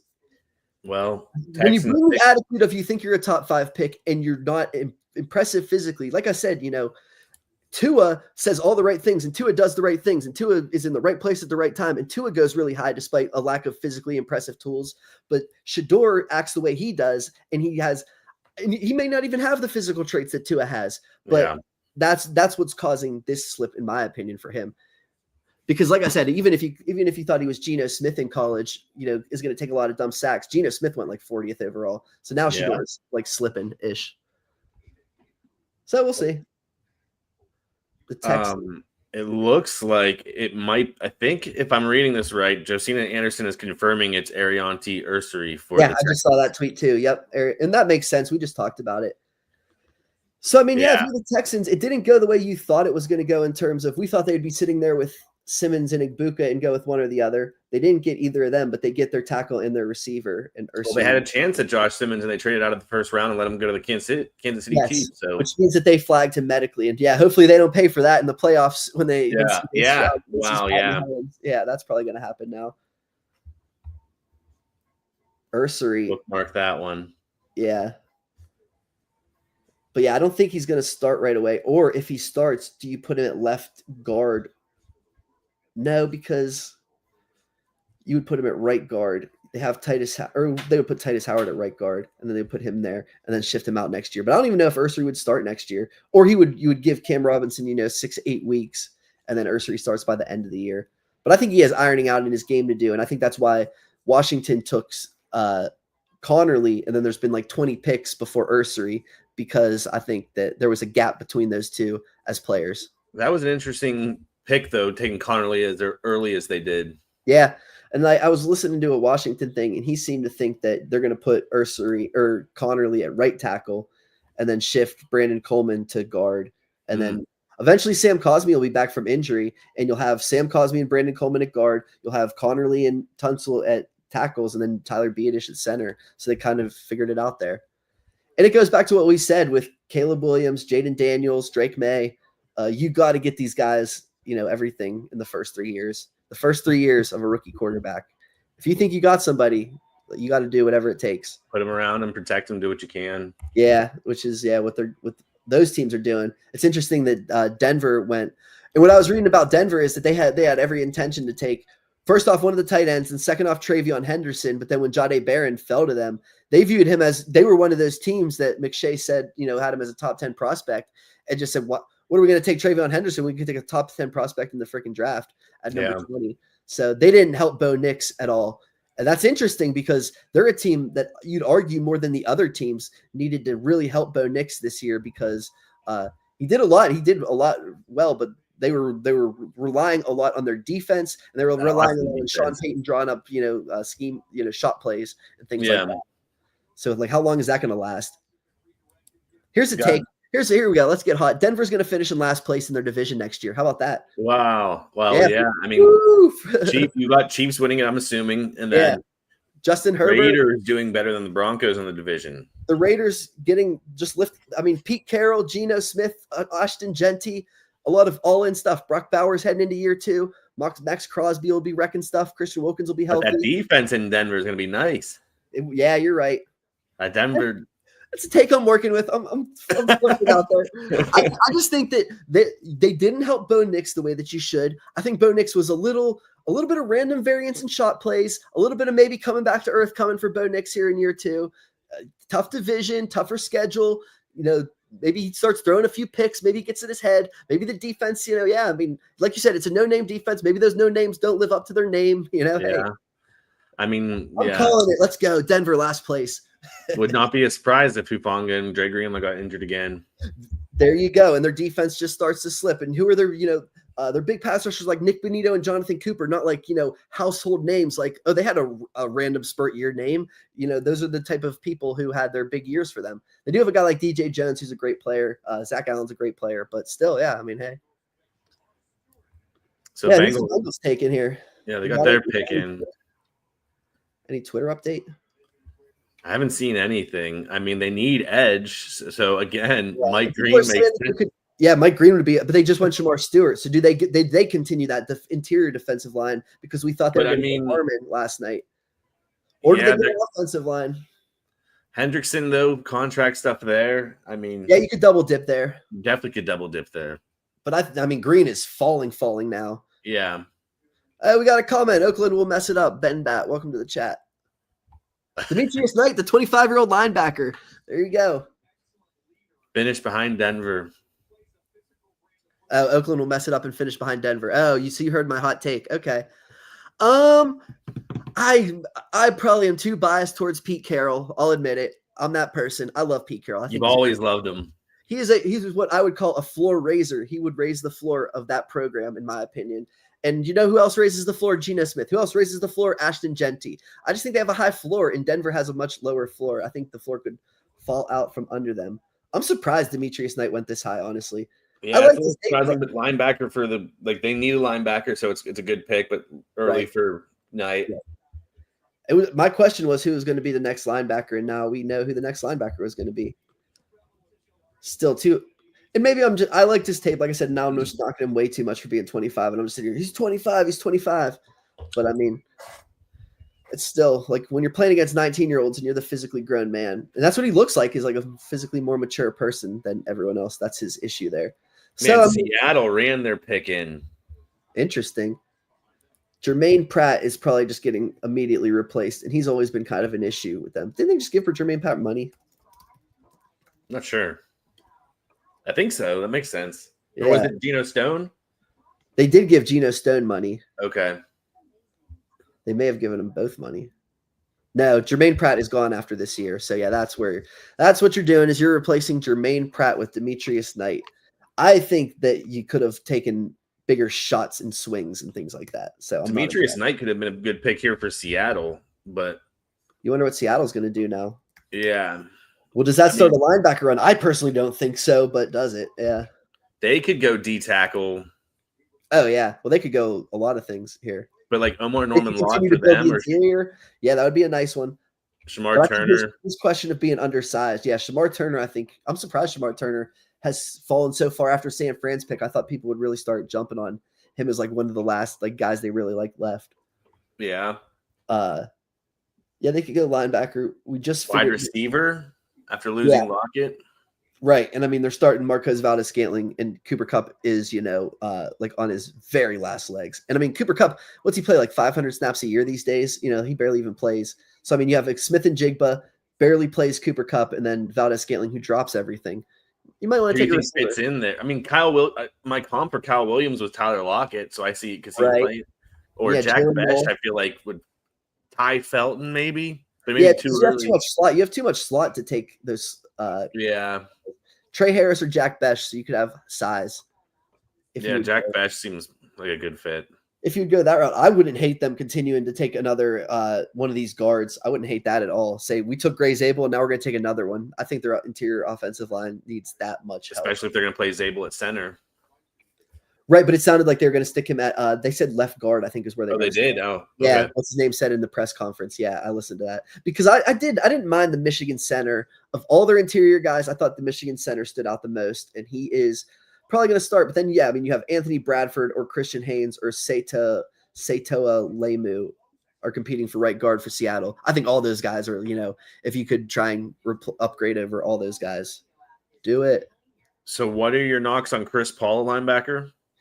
he's tiny and he has really small arms, and it obviously affects. I think he's going to get eaten up in the run game by anyone who gets their hands on him, and it's obviously going to affect his ability to extend and make those sort of tackles in the run game and things like that. So, and how about Danny Stutzman? He's my next guy on the board, so I'm wondering, is he going to be the next guy who goes here? I don't know. After the Seattle pick, Carolina just traded up with the Broncos. Carolina. What's Carolina interested in? Finally, defense, right? Because they went offense. Yeah, they're like Tet. They took Tet. Yeah, so now they need to do something. Hey, that again. I mean, we keep saying it, but Mike Green to Carolina, they wanted Jalen Walker. Like that's true too, though. Yeah, that would finally. I mean, I know it's getting annoying, but that's got to happen at some point here. And Denver traded down. So what Denver is? It's just like so many teams need, like we said it 100 times, but so many teams need pass rushers, and they're passing on a pure pass rusher. So there's got to be a glaring issue. But I mean, for sure, yeah. Carolina needs so much help. Yeah. That even if he was to miss time for an issue, it would be a benefit when he is there for them because they need him so bad. Well, I guess they're just wondering, is he such a, POS that like he affects the mood of everyone around him, and we don't want that locker room. Yeah. That makes sense. That's what I'm assuming is what's going on more. Yeah. Is like, you know what? This guy's just a jerk. We're so sick of this idiot. So we'll see. Yeah. We haven't seen Seattle's pick yet right now. So we're getting this live without Twitter breaking it to us. Cool. I do think Ratledge needs to go. I would love that here. I would love if they went Zabel and Ratledge. I would say, oh, good draft, Seattle. Not sexy, not anything like that, but oh yeah. But if he doesn't go here, I think he needs to go soon too. Elijah Arroyo, tight end from the U. Whoa. So Noah Fant, there goes your career, Noah Fant. Good night.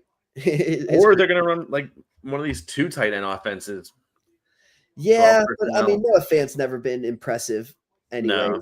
So it's time to upgrade or replace, and they have a similar role.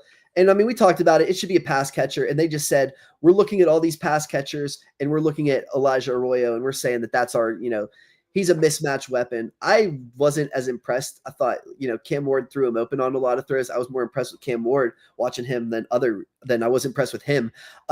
But, people posted clips and said, here he is being willing as a blocker. Here he is being willing as a blocker. I'm like, all right, I'll buy into that a little bit. And they're posting all the clips that they just posted on NFL Network are from the Senior Bowl, because that's like, otherwise he didn't do anything impressive for like however many years he had in his career. Nothing was impressive. Then he went to the Senior Bowl and had all those one-on-ones, and people said, oh, if you get him in a one-on-one, he's going to do just like the Senior Bowl clip. And that's why I don't love Elijah Arroyo, but they were just showing his Senior Bowl now as you were saying that. So I was kind of watching some of the tape and seeing some of the things you were saying. And okay, I get it. He's a mismatch weapon. You get him one-on-one. He's got the size. He can move like that. I just didn't see it on an actual football field. That's it's just a little concerning for me. But yeah, I get it.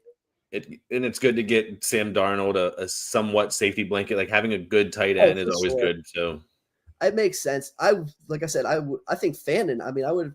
But yeah, I mean, like you said, you're thinking of him more like 75. So I'm obviously the one who's just high on him at this point. Okay, this is weird. So for 51, Panthers traded up. Carolina gave 57, 74, 111, and 230 to Denver for 51, 85, 122, and 2. Like, that's weird. They moved up 6 and then dropped like 11, 11, and then they moved up 22 in round 6. That's weird. But then they took Nick Scorton, which makes sense. Yeah, he is more of like he can actually like set the edge a little bit better than a guy like Mike Green. Has a little more interest in it. I think we're now talking about like Mike Green is a locker room problem more than just like sexual assault. But I mean, also I think this Scorton dude, I like his upside. I think he's got potential. Yeah. All the A&M guys had great upside. Yeah. And here's the thing with Scorton that I'll say is that he went to Purdue. He was mostly a pass rusher. And then he goes to A&M, puts on like 20 pounds, and they have him start playing more inside as like a 5-eye. So in my opinion, that improves his stock, in my opinion. Okay, you can rush the pass and you can defend the run. But a lot of people look at his A&M stuff and say, well, he's not getting after the passer. And I'm saying, Actually, I think he can a little bit more than you think he can. I just don't think it was unlocked due to the role that he was in. I think that's the same with Shamar Stewart, is that the role they were playing in, they were more focused on the run than they were the pass, and that's where you're getting this lack of production. So And I think part of his issue is Shamar Stewart outshined him a lot of the time. Oh, so yeah. I think that made it kind of brought him down. But if he wasn't being outshined like that, he'd be like his tape's good. Yeah, but it's like you said, and I went into it, I think at the beginning of like the draft, people had Scorton rated ahead of Shamar Stewart. And I remember watching the video and being like, I was watching Stewart and I was like, well, this is obviously this Scorton dude or whatever. And then looking up the number and being like, wait, number 4 is Stewart? Like, how are we talking about this? Because this is the dude that looks like the first round pick, and that's the dude who looks like the second or third. But then like I said, you read into his role and you read into his produced stuff and all that stuff, and you say, okay, he's got enough upside that, yeah, I mean, at this point, it's a pretty good pick in my opinion. Yeah. And yeah, we said that Carolina needs pass rush in the worst way. So yeah, it'll be him across from Clowney. Titans took Oluwafemi Oladejo. Femi Oladejo. So here come the edge rushers. Now they're coming in hot. This dude is a project. This dude is like, so what happened at what's it called? UCLA is that this Femi dude started at linebacker and Swessinger was at safety. They moved the dude from linebacker to edge, and then moved the other dude from safety to linebacker. And now they both become like stud draft prospects. Wow. It's so fascinating. Yeah. So not the right fit. Yeah. They're both obviously very inexperienced is like the knock on both of them, but they both went in the second round because, I mean, traits, flashes, really high upside. They're both really high upside swings, both of these dudes. So the Tennessee Titans. And that makes sense because they needed a pass rusher. They just got rid of Harold Landry. Oh, man, there's a video going around the Browns when they called Kinshawn Judkins. He wasn't in the room. His phone was just sitting on the couch, and his mom answered the phone. That's hilarious. That's awesome. He was in the bathroom.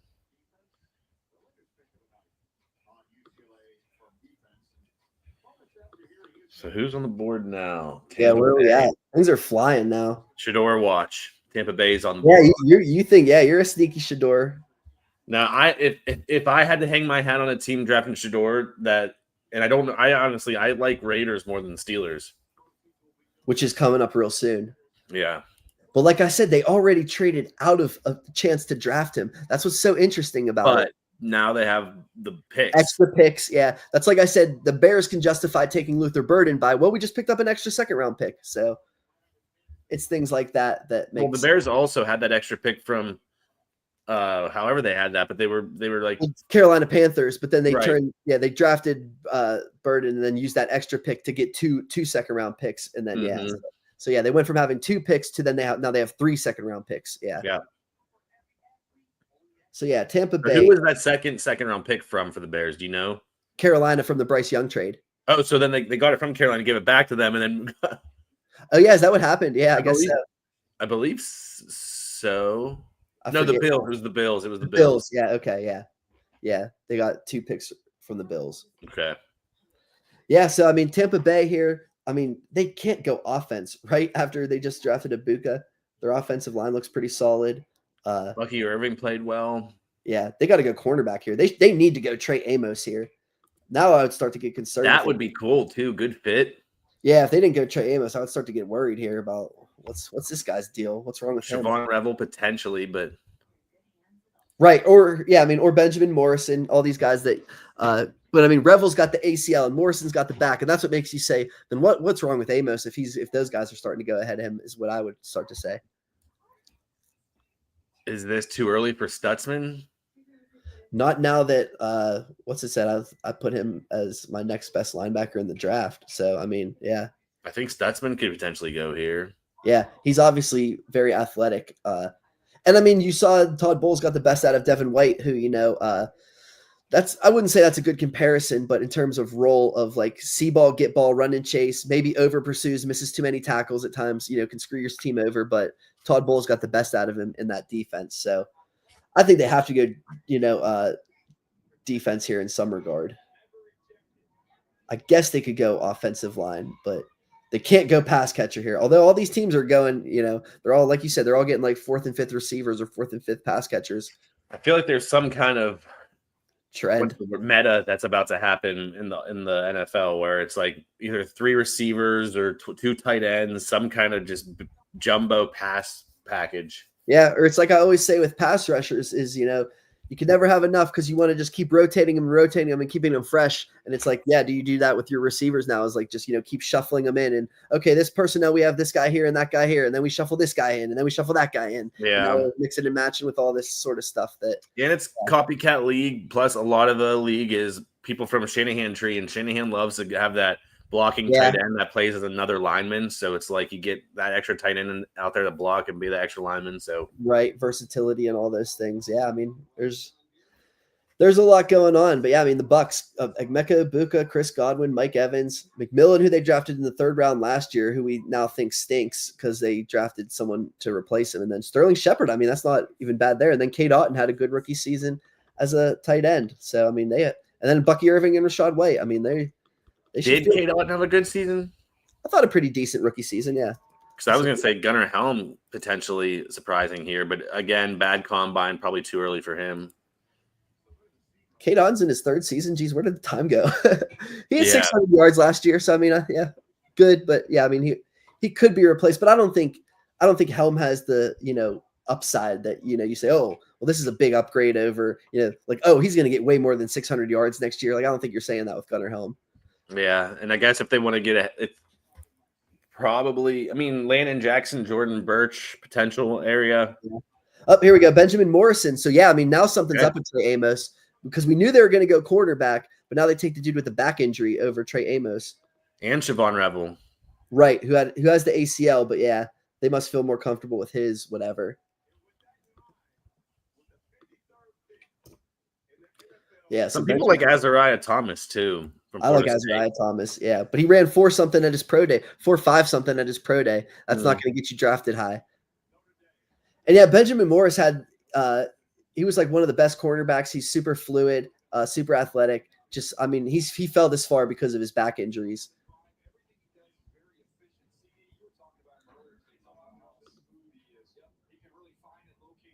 So they have Jamel Dean, and then he's going to start across from Jamel Dean. Benjamin Morrison had a hip injury. That was it. I'm sorry. Yeah, I meant back injury, hip injury, same thing. Not the same thing, obviously, but no.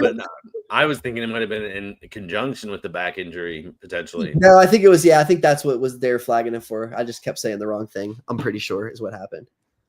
But which is, I mean, arguably a hip injury is pretty concerning as well.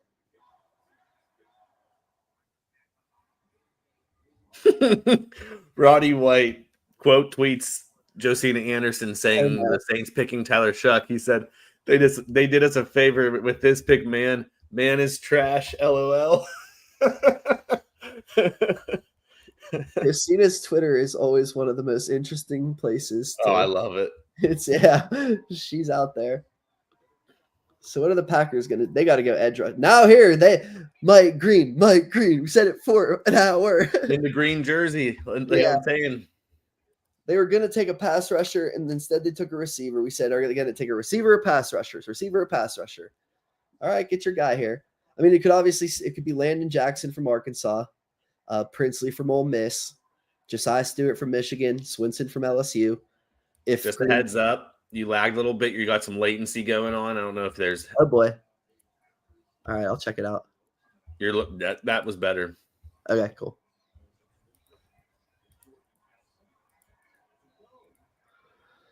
So yeah, I think the Packers are going to go with an edge rusher. It's just, do they go with Mike Green, or does the Mike Green slip continue to fall? Because now we've gotten JT is gone. A couple other edge rushers have gone now.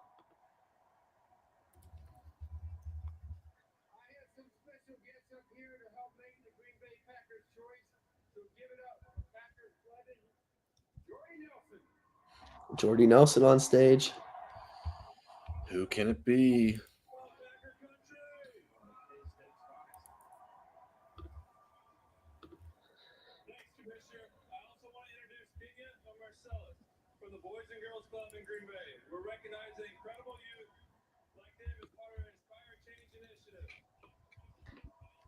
All right. Second round, and they're doing this stuff, huh? This is when they do it the most. Yeah, tonight's the big night for this. I know, but I'm surprised it hasn't leaked yet. This one. Yeah, I just keep refreshing Twitter. It's just I like, know. so who's next after Green Bay? Chargers.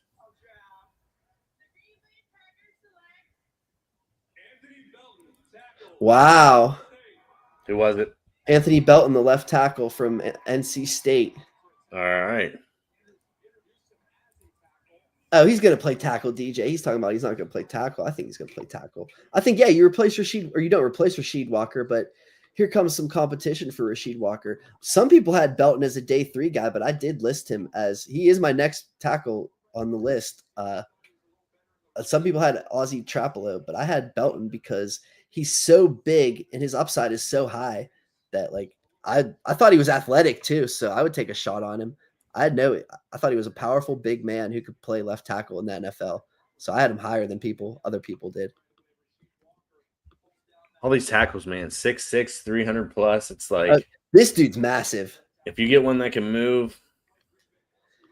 And I think what DJ's saying here, I'm like barely listening, but I think he's talking about like similar to Mekhi Becton that, you know, if it doesn't work out at tackle, you could really slide him in. And Mekhi Becton's, you know, won a Super Bowl with the Eagles and the Chargers just gave him a bunch of money at guard. So, you know, maybe it doesn't work out at tackle, but he can do it. But I think the first thing you do is, yeah, I mean, when you have these traits, you stick those traits at tackle and see what happens. I think Belton's super young too, I'm pretty sure. I could look up his age. So then next is the Chargers. And their pick is 24. That's old. Jeez. So yeah, he needs to compete to start next year. The Chargers, I mean, the receivers are really, we're starting to see the receivers fall. We're starting to see that there was a clear tier break. That's interesting that Jaden Higgins was the only one. Jaden Higgins went above Burden, and then Burden went, and now there was a huge tier break. I didn't see like Jaden Higgins like standing himself above, you know. Luther Burden, he was my number 2 in the draft personally. Right. Yeah, I thought he would fall to that point, but I didn't think he would be that close to Jaden Higgins. You know, like that's the one that surprised me. But again, there was kind of that whole like he's I don't want to call him Walmart Ted McMillan, but he's just like if you don't get Ted in the first, you can get Ted in the second with Jaden Higgins. So for sure, that's obviously, like I said, I think the Texans were set on Igbuka. Oh, here we go, Trey Harris to the Chargers finally. Okay, there it is. Yeah. I know we were talking like, where are the receivers? Where are the receivers? And we talked about they needed a receiver in the first round, and they took a running back. So now they can claim that not taking a receiver makes a lot of sense for them. Hindsight's 2020, but Trey Harris is such a Charger. Like that's a good fit. Sense. It does make sense for them. A bigger body than it's like Josh Palmer, kind of. Yeah, it's exactly like Josh Palmer. That's a really good fit. It's exactly what that's the role he's gonna play in. He's replacing Josh Palmer. yeah, I know. Which is like, oh, great. And that's why he's fallen to like 55. We got Josh Palmer back. I mean, he's gonna be better probably. He has potential too. Yeah, he has potential to be better. Yeah, and he's younger and cheaper and all those things, but maybe a little bigger. I mean, yeah, and the thing with him that's nice is that he's a big body that you can stick on the outside. And that's going to open up Ladd McConkey to be your Z, which he needed last year. Yeah, absolutely. And they got Mike Williams too to kind of help on the other side too. Right. It got stupid to the point where it was like everyone was like every pass was going to Ladd McConkey. It was like, you know what I mean? It's like how do you still get open? Yeah, he was. That's what I mean. It's like now that you can take some attention off of him, it could really open things up for the offense, which is why I thought Matthew Golden would make sense. But now you get, a bigger body than Matthew Golden, and probably Jim Harbaugh likes that because you probably add more blocking with Trey Harris than Matthew Golden, so he likes that. Take a note for fantasy. Ladd McConkey's about to eat. Yeah, I think that's a good. I think he's a winner from them drafting Trey Harris more than I think like, oh, great, Trey Harris is going to have a great rookie season. I'm thinking like, no, Trey Harris is going to stay on the outside, and that's going to open up them to do a lot of creative things with Ladd McConkey. So yeah, now it comes down to really it's Jack Besh on the outside, and then it's Jalen Nolan, Jalen Royals who are slots. And then it's A.O. Manor and Kyle Williams, in my opinion. And then we get into, do you take Isaiah Bond, who's got, that, what it was, like assault charges or whatever. Yeah. And then Tay Felton is, like I said, my sleeper of the draft. And then Savion Williams, who's basically Cordero Patterson. People love Savion Williams. Yeah. I mean, I didn't see it a whole lot, but I do see like the versatility and stuff, which is cool. So Right. I get that, like, if you get a younger Cordero Patterson, a big ball of clay, maybe a little more upside, maybe, but I don't think you're, like I said, what's the value of like Cordero Patterson? Not like, yeah, he's going to be in the NFL and he's a gadget player and in the right roles, he's fun, but like that's a third or fourth round pick in my opinion. a couple of intriguing late round guys too to me are Tez Johnson and Nick Nash. Right. Slot Nick guys. Nash had that awesome season, and then Tez Johnson killed it in Oregon, then comes to the combine and just puts poor numbers up. Yeah. Two completely different slot receivers, a big slot receiver and then a little slot receiver, like opposites. Yeah. And then kind of a notch below. That's still interesting though. Xavier Restrepo kind of hasn't got a lot of love this offseason, but played really well. Cam Ward, I think he's the leading receiver in Miami history after his career. So it's like, got to take a flyer on someone like that. Jimmy Horn a little bit later. Yeah, we're talking, some sleepers, some day 3 sleepers here. Some of my, you talked about the running back day 3 sleepers. I like Raheem Sanders. I thought he was really good. And I really liked him at Arkansas. And then he went to South Carolina last year. I thought he was really good. That would be my sleeper. And then Jaden Blue. And then Taj Brooks from Texas Tech. I think those are my sleepers there at running back. Bears. Yeah, I said Ollie Gordon earlier too. Oh, yeah, that was a good one. And then Bears got to get a pass rusher here, in my opinion. They just traded down to take a receiver, which is a luxury pick. Now take a pass rusher. I still don't think they're a Mike Green team because they very much value personality. So if I had to bet, I'm going to bet Landon Jackson from Arkansas. Yeah, I like that one. That would be got another pick at 62, so it's like take it your edge guy here and then what? Yeah, whatever you need. Like you still got luxury pretty much right now. And I would take Caleb Johnson with the next pick. There it is. There was a big gap. That's worth noting that it went Quinshon Judkins, Travion Henderson, and then a big gap to Caleb Johnson because he's very slow and is a scheme-dependent running back. When you're a slow scheme-dependent running back, you're going to fall, guys. And now that he fell, it's going to be interesting to see. Like Scadaboo is, this isn't good for him that Caleb Johnson's falling. Dylan Sampson, that's not good for him that Caleb Johnson's falling. So looking it over, if the Bears go edge here, get any of the potential good guys that are out there like now, like Landon Jackson, like you were saying, Birch or whatever, right? They could go luxury the rest of the draft in a way. They kind of set themselves up building their line so well in the offseason. Yeah, they already are in some ways in terms of with Burden going luxury. So I mean, yeah, they are in a. Oh no, they definitely did. But I'm saying they could go luxury the rest of the draft if they just figure edge out. Yeah, they've Poles has done a pretty good job of building their roster. I mean, we've talked about the receiver room is pretty built out. We've talked about Braxton Jones is arguably their only hole at left tackle, but I mean, he's at least an athletic left tackle. They have 2 tight ends and just drafted 1 top 10. They have Caleb. They need a running back for sure. Yeah. And they need some edge depth for sure. They need edge is a glaring hole. Then yeah. But then they have Billings on top of Jarrett, on top of Gervon Dexter, who they like. TJ Edwards, they just extended. Tremaine Edmonds been a disappointment, but you're not going to replace him. Tyreek Stevenson's obviously immature, but they're going to give him a new chance. Jalen Johnson and Gordon are great. Their safeties, Briskler's going to be due a contract and Byron's getting old, but I mean, you don't need a safety. Yeah, so the Bears pick is interesting. Offensive tackle. Was it? Who? Sorry, I'm joking for a second. It's Ozzy Trapillo. Yeah, wow. So what are they going to do with him, though? He played right tackle. How many snaps did he even play? Because he's not going to play right tackle. This is just right moves left. Right. Or it's just them sticking to best player available. Or this Aussie guy. Because he's not going to start next season, so you give him a season to transition. Let me look it up real quick. Trapillo, he did play in 2022. He played 646 snaps at left tackle. So at least there is that. But he has 646 at left tackle and 1,484 at right tackle. So it's a little bit of a luxury pick. But, I mean, you never say offensive line's a luxury pick, because it's like you always need offensive line. What is this guy going on about? He's that WWE guy that does Good Morning Football now. Oh.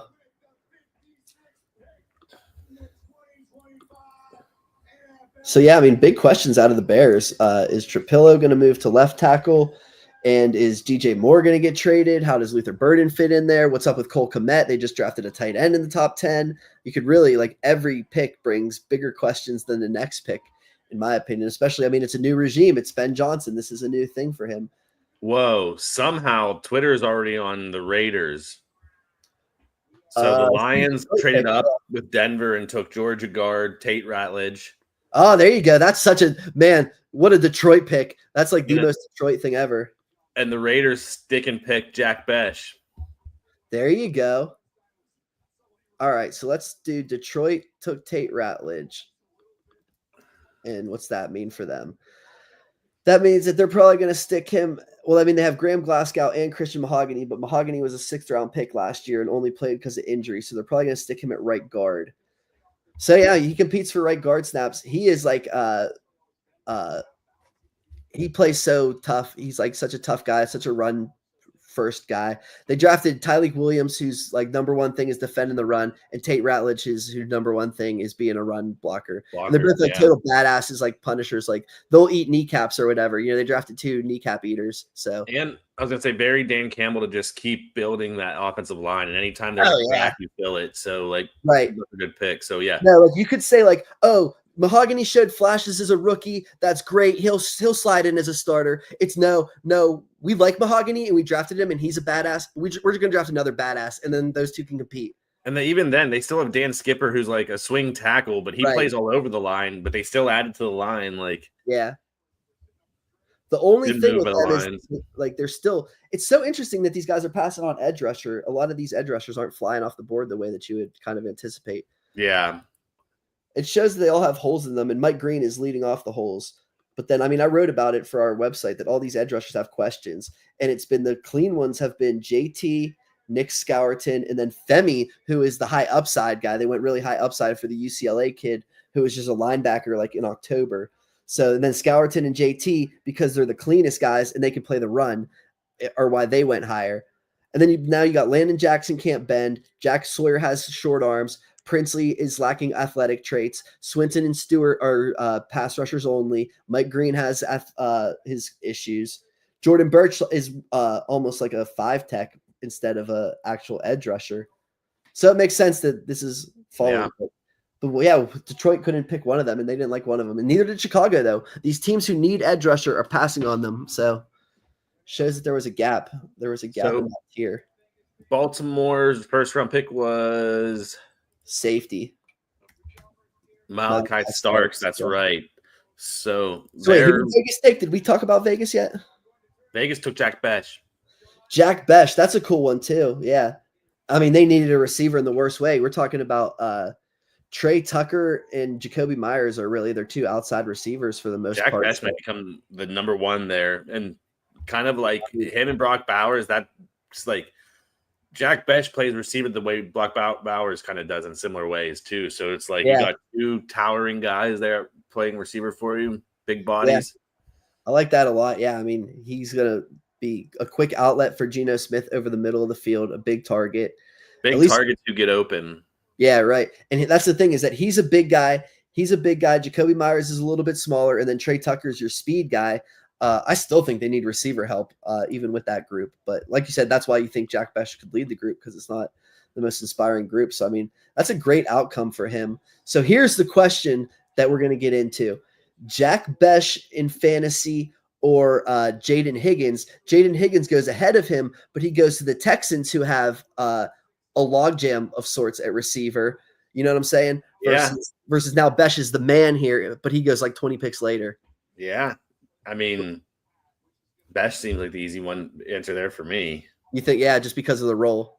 Granted, who's throwing the ball right? I guess Geno, yeah. So, yeah. Versus CJ Stroud. Do you want? Yeah, but it's CJ Stroud's third option, rookie third option. You'd assume, right.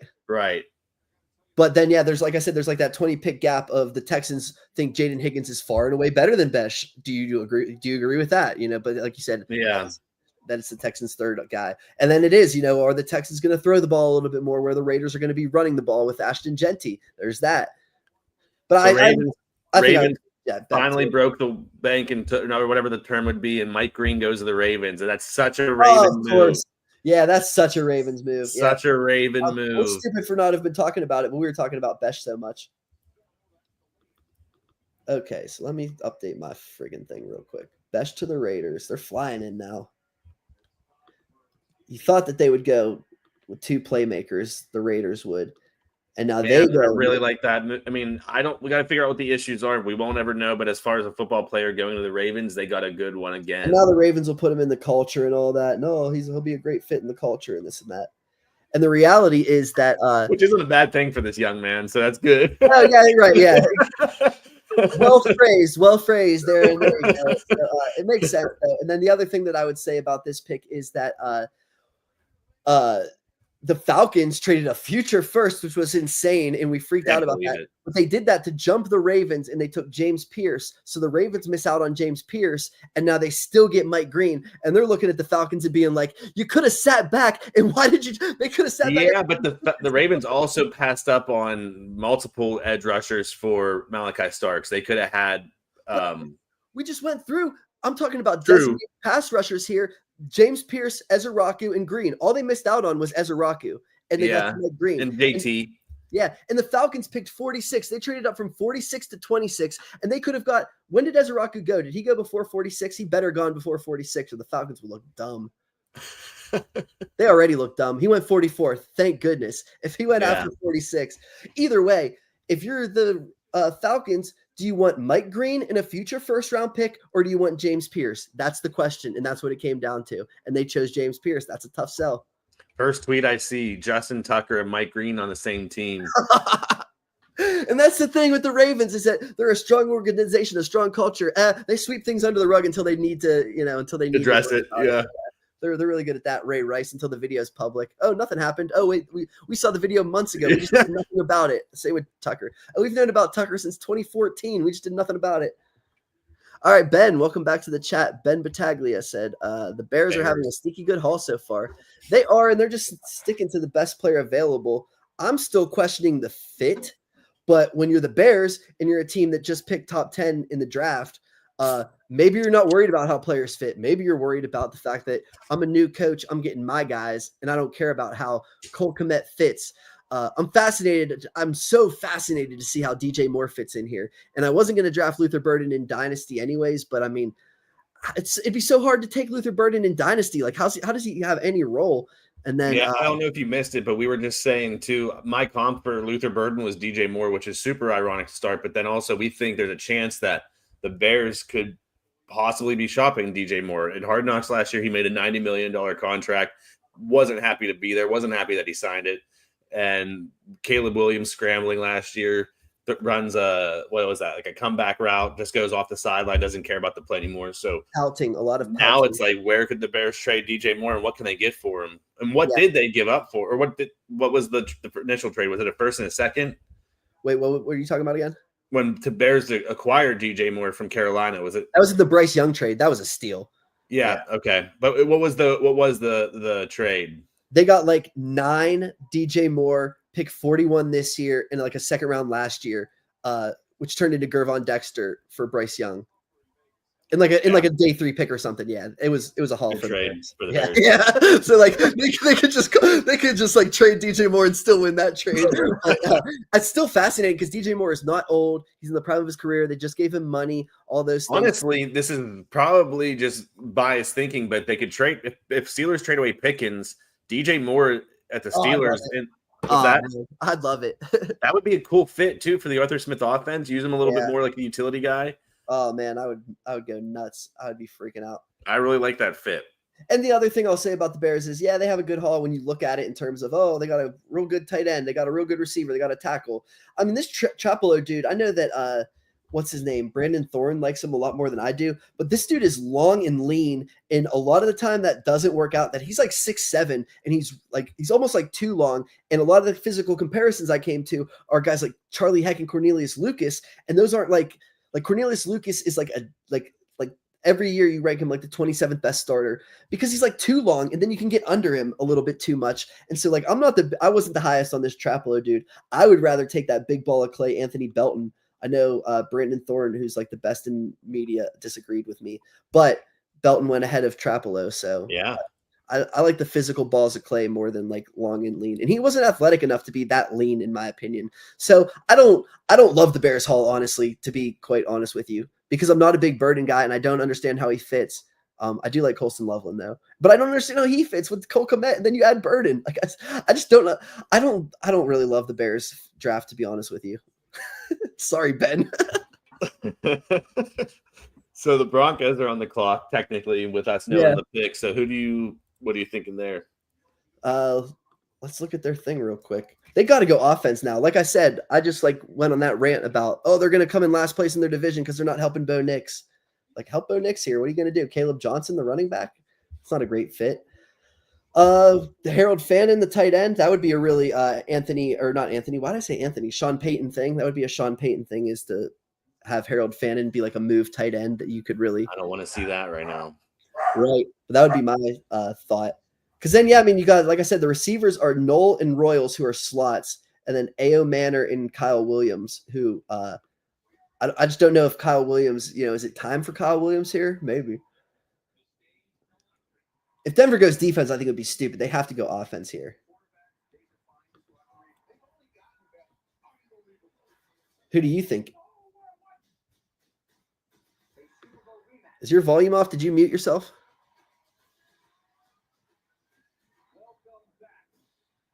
Oh, I might have muted you. Or wait. Oh, no. You chose to mute yourself. Hit the top. There you go. Okay. Yep. No, I was just saying, I'm looking at the roster, and I mean, like, they could go many different directions. I'm trying to see who I think would be the best. We both were saying we like DJ Reader at D tackle. I mean, they could. Wait, I'm looking at the wrong team. Sorry. Let me look at the Broncos. DJ Jones. DJ Jones. I mean, that's probably why I got confused. DJ Reader, DJ Jones. But yeah, so we both like DJ Jones. Franklin Myers. They could add someone there. Who's the edge that we were liking out there? Landon Jackson's still out there. Could be interesting. Who else? I mean, wide receiver wouldn't be a shock. They were trying to use Vele a lot last year. Mims needs to be a true slot, so they kind of could add somebody to the outside. Yeah, but then who is that? It's A.O. Manor or Kyle Williams. No, but it wouldn't have to be. Yeah, it wouldn't have. I don't know. You'd almost have to wait. Yeah, those are the guys, in my opinion. Yeah. Yeah, Savion Williams would be an interesting one there. But Sean Payton, yeah. Just like I said with Harold Fannin, I think just like Sean Payton uses. If he goes Fannin, he's going to go Fannin in the next round probably. We'll see. I mean, he's standing away as my best tight end. Oh, wait. It could be Caleb Johnson. Oh, I think it could be Caleb Johnson for sure, yeah. Or, again, Sean Payton and his gadget guy, Scatabo, wouldn't put it past him. Yeah, it would surprise me. But I'm to the point where, like Travion and Junkins were ahead of Caleb Johnson. Now that it's Caleb Johnson, I understand why he wasn't in the same tier as those guys. I put him in the same tier as those guys, but I understand why he slipped below that tier because he's not as dynamic as he looked like he was in Iowa, and he's a zone runner only. So I'm not a big fan of Caleb Johnson.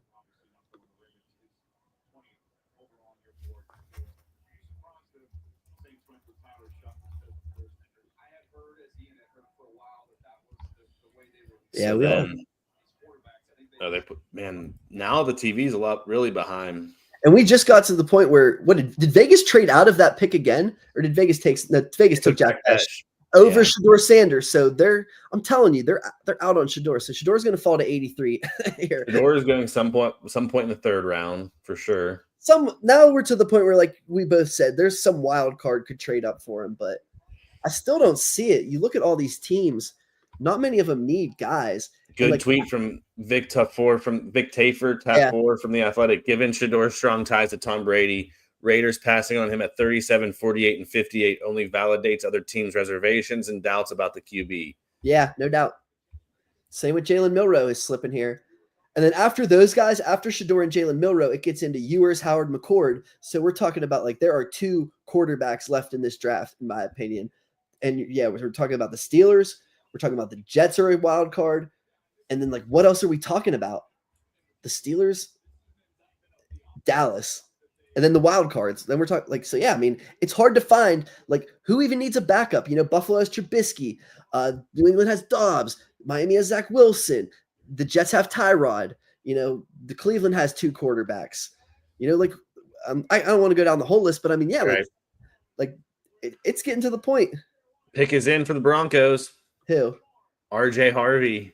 Nuh-uh. Yeah. Wow. Over Caleb Johnson. That's great he's going to be a really interesting RJ Harvey. We both like RJ Harvey. Speedy. I love RJ Harvey. He's another one. I dropped him because he's 25 years old. But man, you couldn't talk about a better fit in terms of like he's so explosive. There's no competition for him on the roster whatsoever. Yep. He's going to start day 1. He's 24, so let's just start him day 1 and not worry. There's no worry. Run him into the ground. Like legitimately, he doesn't bring much to the passing game, and everyone was saying, "Oh, well, a day 3 running back who brings little to the passing game and has no special teams value. There's a floor there." Now he's top 60 pick. This dude is going to get all the opportunity in the world. Yeah. Oh, man, this is great for him and great for me because I love the kid. I was blown away by his tape. I thought it was very impressive. A part of me said, is this just Darrell Henderson all over again? Because I really like Darrell Henderson, and then he went to the Rams, and it was like, oh, my God, Darrell Henderson to the Rams. He's so explosive, and he's so fun, and he's so fast. And then he failed, and now go ahead. New pick. You're going to love it. Commanders. Oh, no, what? Trey Amos. Trey Amos, 61 to Washington. Yep. There you go, Washington. Okay. And that fits Dan Quinn. Dan Quinn. He really likes his length in his corners, and he really likes his cornerbacks to press, and he plays that press cover 3 that Seattle has played for years, obviously. Dan Quinn from Seattle, back with Richard Sherman and all those. And he's going to play that zone, and he's going to press, and he's going to sit back. And that's just an ideal fit for him. So the fall was surprising to me, but he still went ahead of Siobhan Ravel, which is good enough for me to be a believer in this kid. And playing across Marcus Peters, the guy from the Saints. Who? Washington. Marcus Lattimore. Yeah, so I mean, good lockdown corners. Yeah, and then you got Noah Igbenogany and Mike Santrell can play the slot, and I really liked Mike Santrell's rookie season. So Santrell, nice slot. Yeah, so now you have quarterback depth if you're Washington. He had a few sweet picks last year. I'm obviously too high on Trey Amos considering he fell to 61, but he also landed in a great spot here. So Sandersville, Michigan, right? He had some sweet picks last year. Yeah, a really fun player for Michigan. So just a heads up, we got about 3 more picks left this round. I'm probably going to pop off at the end of this round. Might be back on for the 3rd, but just throwing that out there. So who would be on the board now?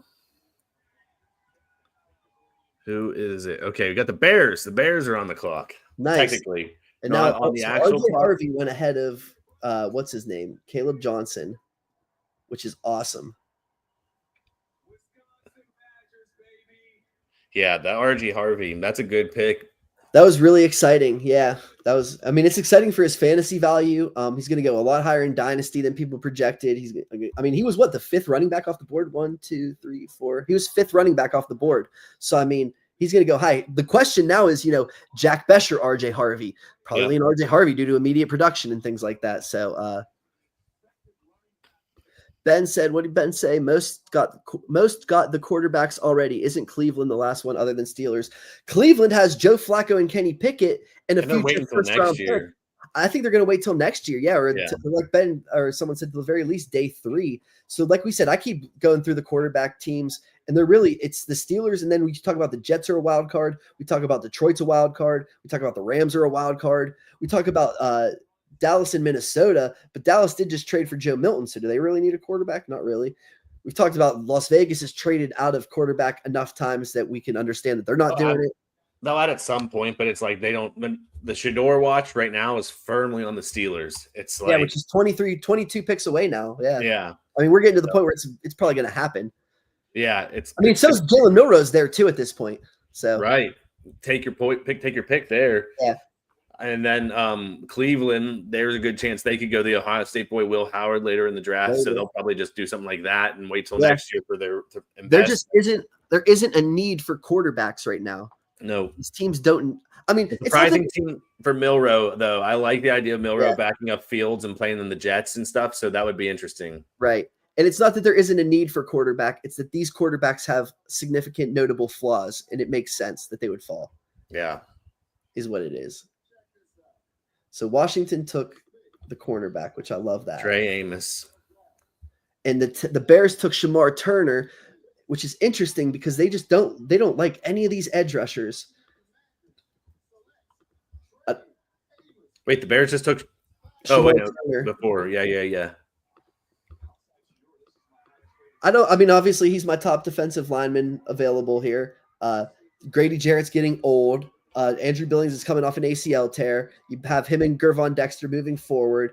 This is like my safest pick that makes the most sense. Other than I just don't understand. Can they draft an edge rusher? When are the Bears going to draft? It's going to be a need. Landon Jackson's there waiting for him.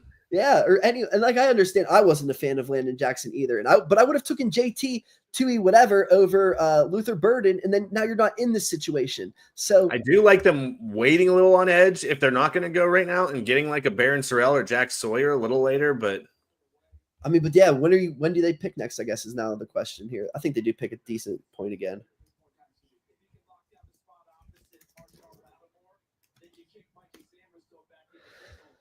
So either way,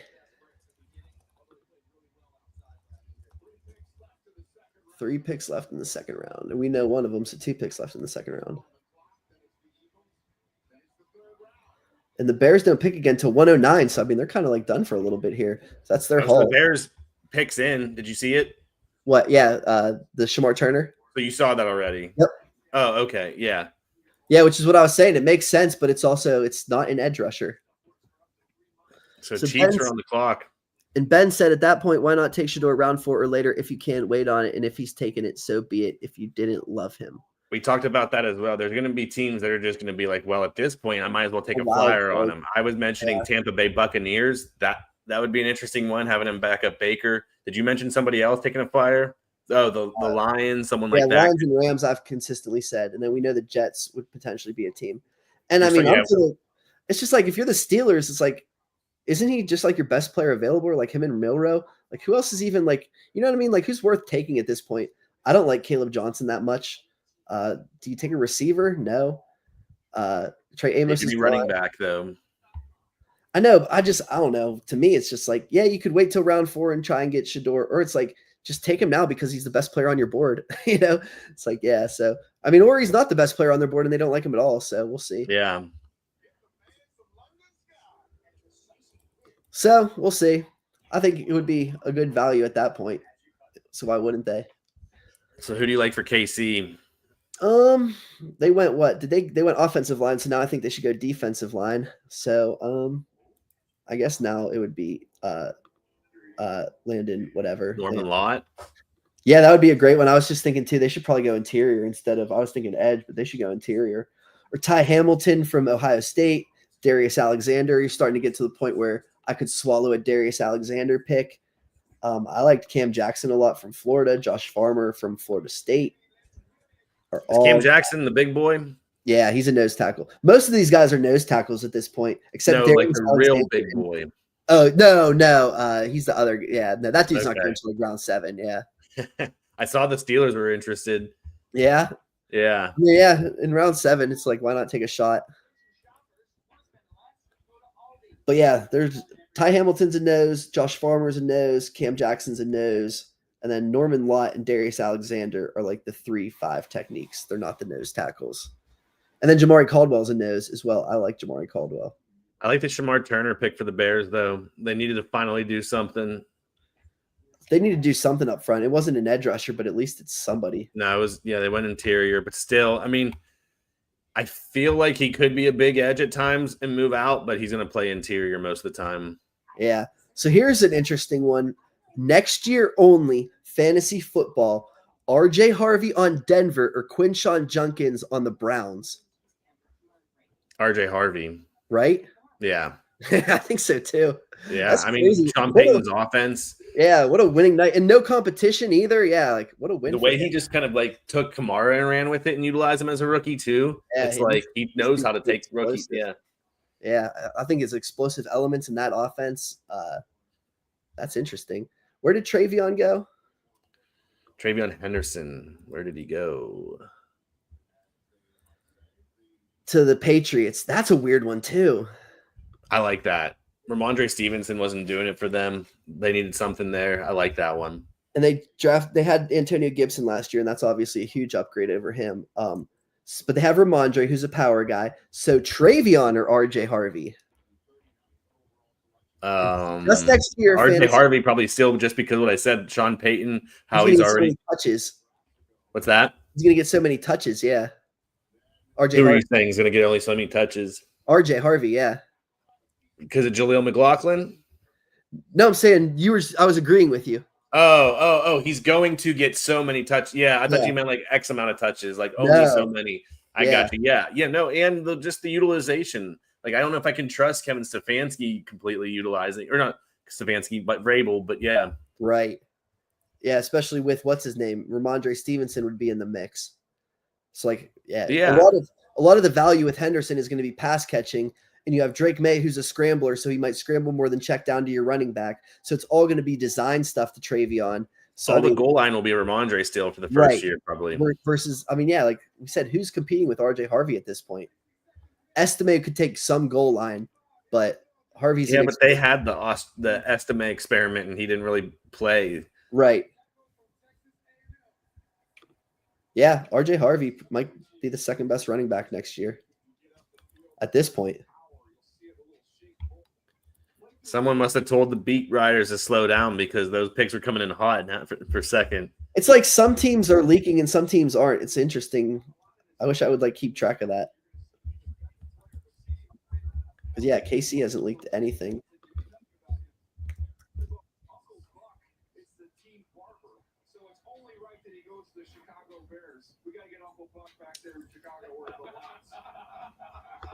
And man, the Jahad Campbell pick by the Eagles round 1, that was probably my favorite pick of the draft, first round maybe. Well, one of my favorite picks. That was awesome. Yeah. Good fit, stud. Yeah, one of my favorites.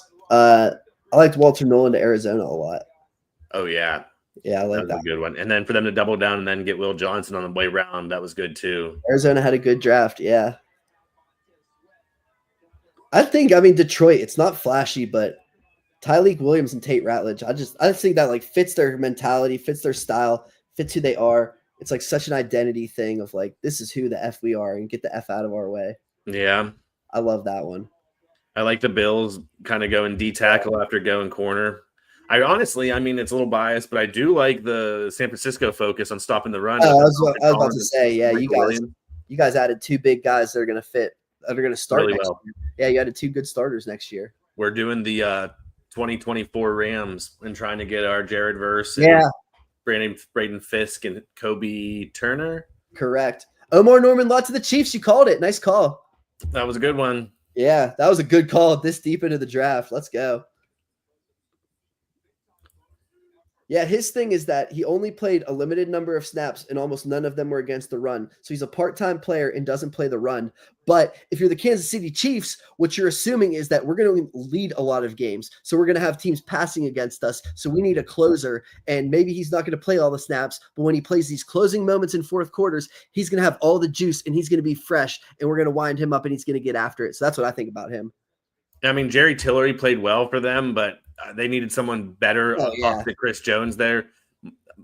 They should go edge at some point because Mike Dana is nothing great opposite Karlaftis. Right. So they needed to add the D line or Norman Lott. Maybe he's a little bit smaller. He could play multiple positions, but also just he's physical as all hell, man. He's good. Yeah. And the only other upfield penetrating 3 technique that I have that's worth a pick in the second or third round is Darius Alexander, who I keep saying is 25 years old. So it's like, yeah, I mean, you got lower competition, played at Toledo, didn't right. Versus now you have an SEC pass rusher who's younger, who has the obvious athletic juice, who, like I said, his only questions is that he doesn't play the run well and he plays limited snaps. So you think he'll probably get worn down as like games and seasons go on. But like I said, when you're in Kansas City, that's not, you can really find ways to alleviate those issues. Right. So the Eagles pick isn't out there yet, but it's already been reported Shedeur Sanders officially hasn't gone in the second round. There you go. I was going to say the Eagles took Shedeur. Whoa. No, but no one traded up to that spot either. Not that they get anything for a second round, right? There's no like extra option or something for a second round pick. No, right. So yeah, there's really not like, oh, we got to get in right now sort of thing. But I mean, you look at it, the Giants already took Dart. Kansas City isn't going to take him. Cleveland, we don't think is going to. Now we're back to Vegas. Vegas could do it again in like 4 picks here. So who do you like with Philly here to end out the second? What did they do? They did defensive line, right? Or no, what did they do? Jahad Campbell. So they could go back to the defensive line. They could do the Landon Jackson. They could do the Princely from Ole Miss. I really like him. Safety, Xavier Watts from Notre Dame. That would make sense. Might be a little early there. I like him. I think he would fit. What do you think about Makuba? I like him too. Yeah, I think he's a little game player. Yeah, I have him as I have it Watts, then Kevin Winston from Penn State, then Makuba is my third guy that I think should go here soon tonight. So I like Kevin Winston, but also the past few years, Brisker hasn't really been great. Jair Brown hasn't really been great. So it's like you get these safeties playing good at Penn State, and then they come to the NFL and don't completely translate. That's fair. But yeah, I mean, then at the same time, they're also like they're both starter level. Like starters, they're not failures. So yeah, it's like in the third round, or what I mean, third or fourth round. It's like he's a good. I get it, but yeah, Makuba, you could argue has similar or more upside, and he can play the slot in free safety. Eagles took Makuba. Did they? Yeah. I mean, I thought they would take a safety. Yeah. I mean, yeah. I mean, I'll take that as another call too. Yeah. Oh, that's a good call. Yeah. That's a real good call. And that makes sense because Reed Blankenship, and then you could put him with Reed Blankenship. I like it. Yeah. He's a big game player. Eagles play in a lot of big games. They had to put somewhere where CJ Gardner-Johnson was. I like that pick. I mean, Makuba and Jahad Campbell go to the Super Bowl champions. That is crazy. That's a great draft so far. They needed to upgrade over Sidney Brown, so they definitely did that right there. So, yeah, I mean, their defense is going to be solid on paper. They just, upgraded over arguably their 2 weakest spots on defense. So, yeah, that's awesome. Makuba to the Eagles, so we just continue this thing rolling along. Well, man, it's been a good second round. I'm going to pop off for a little bit. I might be back on here in the third round, but sounds good. I'll keep you rolling through the third round. Let me know if you're back. Definitely. See you on. All right, what up, viewers? It's me by myself here for the third round. I'll be talking through this. So ask any questions. We're on to the New York Giants here. The Giants have selected Abdul Carter and Jackson Dart. I think they could go interior offensive line here if I had to guess. So let's see what interior offensive lineman they could take. They got Greg Van Roten as their right guard, and I think that's what you would be looking to upgrade here. And I'm looking at Marcus Bowe from Purdue, Emory Jones from LSU, Wyatt Millum from West Virginia, Jalen Rivers from Miami. I think one of those four would be the best fit for the New York Giants here. So let me know what you're thinking. Let me know if you have any questions. The Eagles are about to have the 64th pick announced, and the second round will be over here. It is Andrew Makuba. He's going to at least compete with Sidney Brown, Sidney Brown was hurt last year, was coming back from an injury, former third-round pick, wasn't very good last year. And then they got rid of CJ Gardner-Johnson, so you figure this guy can play slot and free safety, which is what CJ Gardner-Johnson did last season. And then you put Reed Blankenship in the box. Cooper DeJean, Quinyon Mitchell, Kelly Ringo, starting quarterback. They have Dory Jackson. Those two are probably going to compete with each other. Could arguably add another cornerback if you're the Eagles at some point. But there's really, in my opinion, two cornerbacks that are worth talking about left. And then you get into like day 3, you could reach 4 guys. Siobhan Revell, who tore his ACL, and AZ Thomas, who ran a 4.5 at his pro day. It was like a 4.55 at his pro day, and you usually add at least 0.3 of a second because pro day times are faster than the combine. You're talking about like a 4.58, 4.6 cornerback. So there's a reason why he didn't go in the second round. Especially the issue with AZ Thomas is that he's like a press man cornerback who I thought was really good at press man. But if you're a press man guy and you run 4.6, like there's no use for you in the NFL. So that you wonder when a cornerback is going to go again, considering Revell's got his ACL issue, and then what's his name, Thomas. So it'll be interesting to see. Jacob Parrish, also a slot cornerback. I should mention him. And then I talked about there's Xavier Watson, Kevin Winston are like the only 2 safeties left. So let's just recap it here for round 3. in my opinion, guys that are going to go here, we got Shedeur and Milroe, 2 quarterbacks. Caleb Johnson makes 1 running back. That's 3. Jalen Nolan, Jalen Royals, 2 receivers. That gives us 5. Harold Fannin is our 6th guy. Ty Hamilton, Darius Alexander, Josh Robinson. That gets us to 9.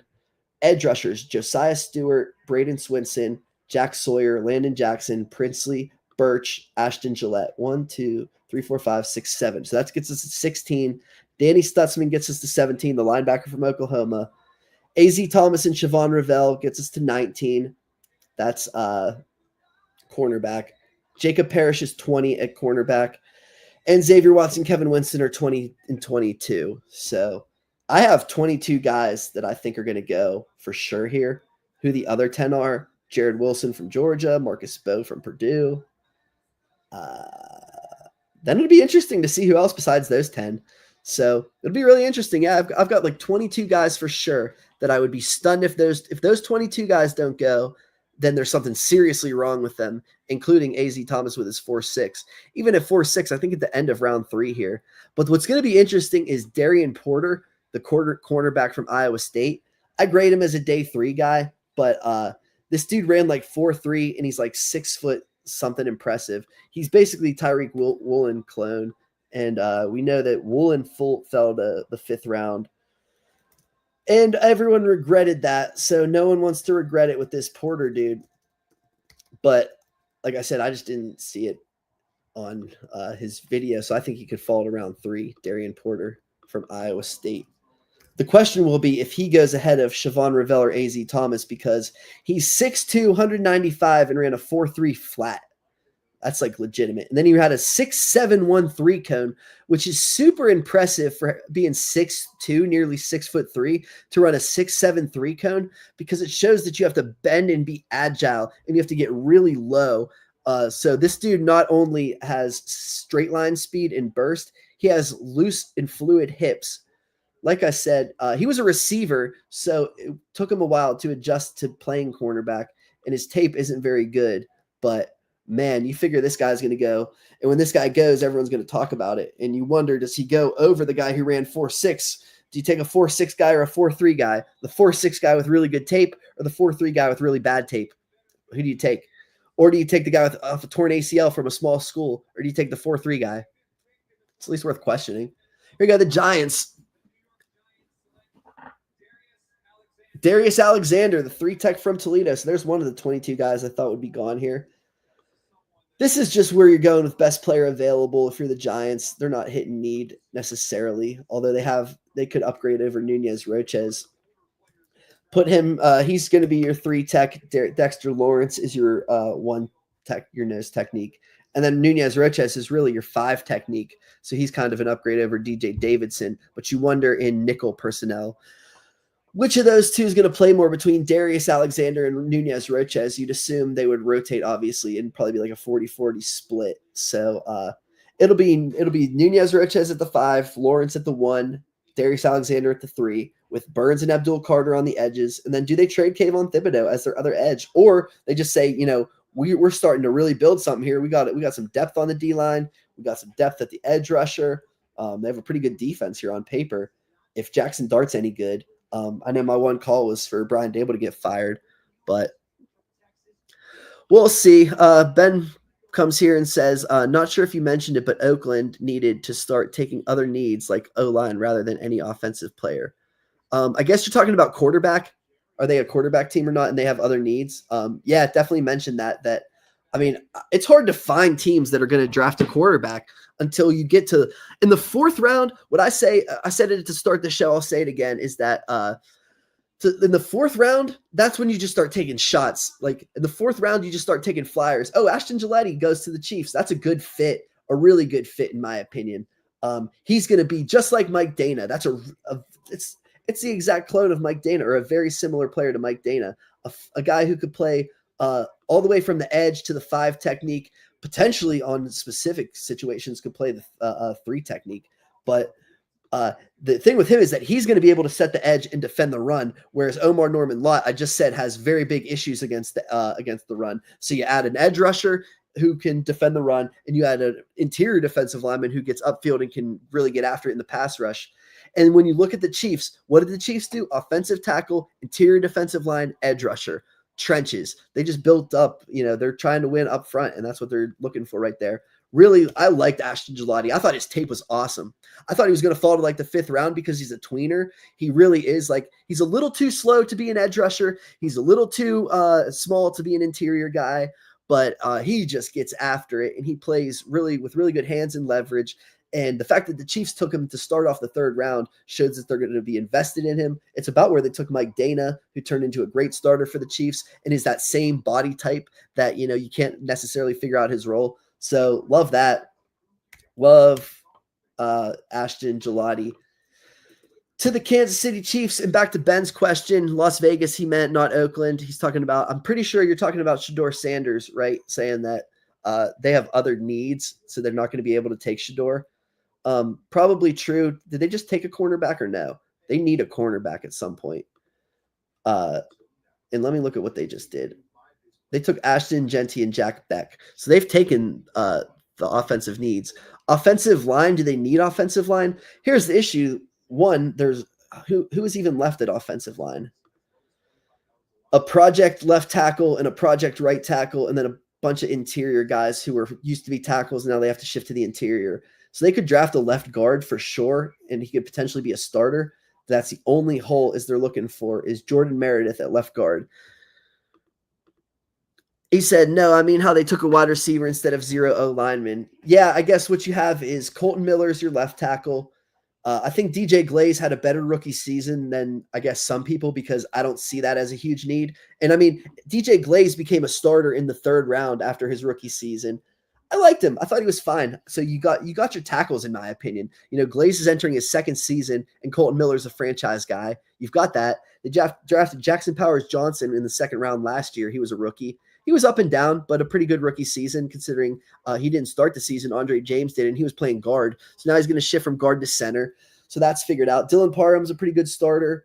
And then you have Jordan Meredith. So, I mean, they have 4 of the 5 offensive line spots locked down. And the spot that they're missing is a left guard, which is arguably the easiest to replace. Could they have taken Kelvin Banks and swung for the fences and then they get rid of Colton Miller next season if that's how it fell to them? Yeah, but that's why I predicted Ashton Jeanty to go to them instead of offensive line. And like I said, here they're about to pick in one spot, and you got Marcus Bowe, Emory Jones, Wyatt Millam, Jalen Frazier, Miles Frazier, Jalen Rivers, Miles Frazier. All 5 of them could start or compete to start with Jordan Meredith next season at left guard. So you're taking, and like I said, here's the true debate: Ashton Jeanty, and then you could take one of these guys, or Kelvin Banks, and he's playing guard, or you're stuck with Caleb Johnson, who there's an obvious reason why Caleb Johnson's falling, because he's slow and he's very scheme dependent. So, Ashton Jeanty is everything. Caleb Johnson is slow and scheme dependent. Or do you take a guy who can start at left guard right now, or a guy who could start at left guard way earlier? That's like where it comes down to positional value. Is like you can find Marcus Bowe and Emory Jones right now. You can't find, and Ashton Jeanty's a little different because it's usually, we don't say that about running backs. Like I'm usually talking about like Armand Membu. You can't find, like I said, Armand Membu is gone. Like Charles Grant from William and Mary is the best tackle left.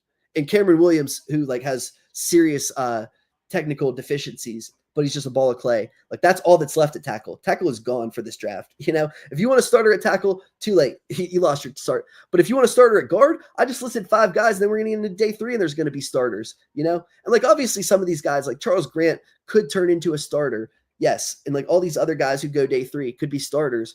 But the way I'm looking at it is like the guys, when you say this prospect is obviously going to be a starter, this guy could compete to start. That's over at tackle. And it's not over at guard, and it's over at running back almost. Not really. Harold Fannin to the Browns. That's a good one. There's just a big gap between there was obviously a big gap between there's Jeanty, gap, Hampton, gapped. The 2 running backs from Ohio State, Junkins and Henderson, gap. And then it went to RJ Harvey, who me and Apen just said because he went to the Denver Broncos and he is going to have no competition for touches. Now he's a super exciting guy, but there was a gap between them. Now Harold Fannin, I told Aaron he wasn't going to last to 75. Aaron told me he was going to last to like 75. I said, no way. I'm surprised he didn't go earlier, Harold Fannin. Harold Fannin is comparable to Isaiah Likely as a tight end, which doesn't sound great, but until you think, well, it's not like Likely's had, every chance in the world considering he's behind Mark Andrews in that offense. And Isaiah Likely went, about this time in the NFL draft. A little bit slower, a little bit less of that blocker and more of that move tight end who can flex out to the slot. But a dude who can he can run routes like a receiver, which is what Isaiah Likely could do. And now you see that it can actually translate to the NFL when you put him in those specific roles. Love that with Harold Fannin. I think Harold Fannin is better than some of the other tight ends who went. And Aaron thought he thought this was too early for him. And I said, no way. So, I mean, they have Njoku, and they're going to have him as a move player. And like I said, they're just at the point where they're tanking, and they're just going to take the best player available, not even worrying about, like, actual fits right now. So they were obviously really high on Fannin. He was the best receiver in MAC history or something. He's a tight end. It's like, I mean, the dude was super productive out there, and he could move, like I said, like Isaiah Likely could. So, I mean, I would have took a shot on him a couple picks earlier.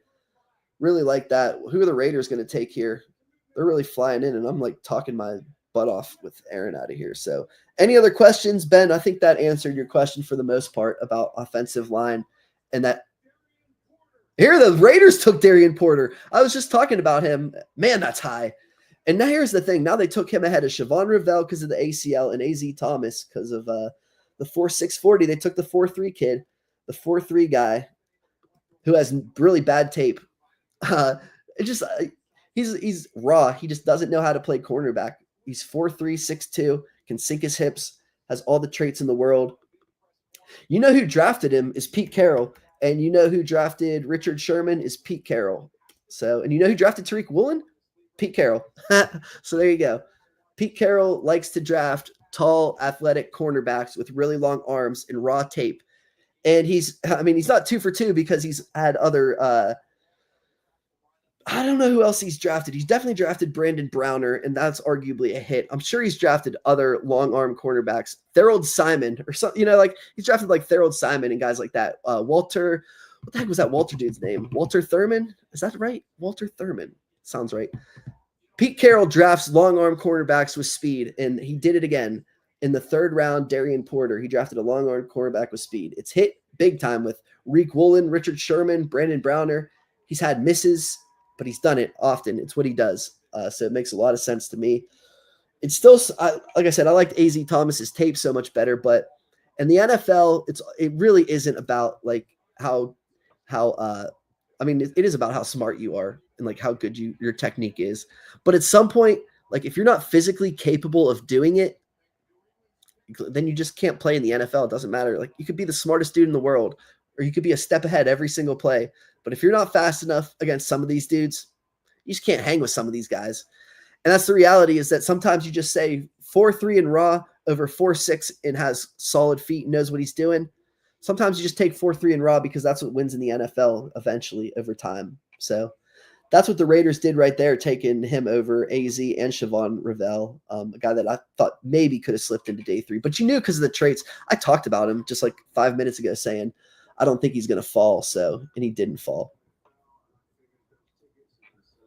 So the Patriots are taking Kyle Williams, the receiver from Washington State. Love that. And he is the only outside guy left. I have Jalen Knoll and Jalen Royals ranked higher, but those dudes are slot receivers. So the Patriots get themselves an outside guy. And here we go. They've got Will Campbell, Travion Henderson, Kyle Williams. I said their whole entire draft has to be offense. They're 3 for 3, so they're hitting my benchmarks. They're hitting my checkpoints. Kyle Williams, I know Aaron compared him to Tyler Lockett. I said he was more like, I'm afraid of him because he's in that Sky Moore, Elijah Moore mold to me. Really fast route runner, really crisp with his stuff. But so that'll be interesting. And then it'll assumably be Diggs. It'll probably Kyle Williams will compete for the X. Diggs will stick in the Z, and then Demario Douglas in the slot. And then they have Travion Henderson and Ramondre Stevenson, Hunter Henry. So it's all starting to come together for the New England Patriots. And we got the Detroit Lions up next. Ben says, my cousin and I are wondering your thoughts on Broderick Jones' outlook for the Steelers this year. What's your hunch and what do you know? Sounds like he's going to go back to left tackle this year. I think the Steelers have been just like stupid in how they've handled him so far. He's a left tackle in college, and the biggest thing with him was that's what's so funny is the biggest flaw with him coming out of college is he's raw and needs some experience. so they move him from left tackle to right tackle, and they sit him at first. Great job, guys. And then he plays right tackle. And now we're going to shift him back to left tackle. Oh well, he's a swing tackle, and then he's got to play right tackle. And it's like, dude, put him somewhere and stick him there. They should have just stuck him at left tackle, but they had Dan Moore. And what Mike Tomlin says is correct, that between Troy Fautanu, Dan Moore, and Broderick Jones, he was the one that, because of his athleticism, because he's shown that he can do it, he can play left and right tackle. So they used him as a guy who could play left and right tackle instead of just keeping him at one spot and letting him train all summer at one spot. So I think the Steelers have let him down. He's still young. He's a ball of clay. I think at times you need to get his attention going. But I remember on Hard Knocks, he was the one talking George Pickens, down when George Pickens was getting emotional when it was like that pick 6 against the Bengals. And then they went right back to Pickens and scored like 40-something points. It was Broderick Jones was the one being the calming presence for him. So there's at least enough physical talent to bet on. It's just frustrating that you're in your third NFL season and he's going to play the actual position he should have been playing for 3 straight years. And you would say, oh, 2 straight years of left tackle. This is so great. He's progressing. And now he's becoming this guy that we want him to be. And now he's in his 3rd year and you're saying, well, now hopefully it works out for him. It's like, and then it's going to take him 2 years. And then do you pick up his 5th year option? And then how much do you pay him? If he's going to get like $20-something million a year, even though he has 2 years of decent starting play at left tackle. So you just did like so much, you put yourself in a worse spot than you should have. Isaac Tesla goes to the Detroit Lions. People were saying he was going to go day 2. I didn't see that. What I see is that he's a power slot, a big-time power slot, whereas Jalen Noel and Jalen Royals are tiny slots. But, man, Alec Tesla, I didn't see that one. Isaac Tesla. He reminded me of Ben Skoranek, who plays for the Pittsburgh Steelers in like that, or Jordan Whittington from Texas, who plays for the Rams now. And Jordan Whittington replaced Ben Skoranek on the Rams. And then Skoranek went to the Steelers. He's like a big body, could be a tight end, a little too slow to be a receiver, a little too big to be a tight end. But what the Rams did was they stuck him at fullback sometimes, and they would have him run routes as a fullback. And then he was like, just like a chess piece. It doesn't last long term, but it's a role for him to have. That's what I saw Isaac Tesla as. And he went in the 3rd round. That's like a 5th round pick, in my opinion, that just went in the 3rd round. But Tim Patrick is a very good comparison for him. And they have Tim Patrick on their roster. And Tim Patrick tore his, I think, Achilles last year or a couple years ago. So Tim Patrick's losing speed a lot. And you'd assume that they're going to put Isaac Tesla in the slot. And then Williamson, or no, they have St. Brown. I don't get the Isaac Tesla pick. A lot of people were higher on Isaac Tesla than I was. I wasn't high on it. I can't believe he went ahead of Jalen Noel too. Although Noel's so much smaller than him, still surprises me that Isaac Tesla went so high. I thought he was a day 3 guy that could play on like special teams and stuff. I loved the Lions draft until they took that guy. So any other questions? If you have them, or if that answered your question or not, let me know. We're on to the Saints at pick 71. And yeah, we're 12 picks away from the Steelers and no quarterback. Jalen Milroe and Shedeur Sanders are on the board. So yeah, I mean, I guess the thing with Isaac Tesla is that he's a slot who, like I said, he can block like a blocking player. So it adds up with Detroit has one mentality this year. They drafted a run stopping D tackle, a run blocking guard, and then a run blocking wide receiver. Who, I mean, he's athletic and can go over the middle of the field and things like that. Tesla can with his athleticism, but I wasn't the biggest fan. So we'll see what the Saints are going to do here.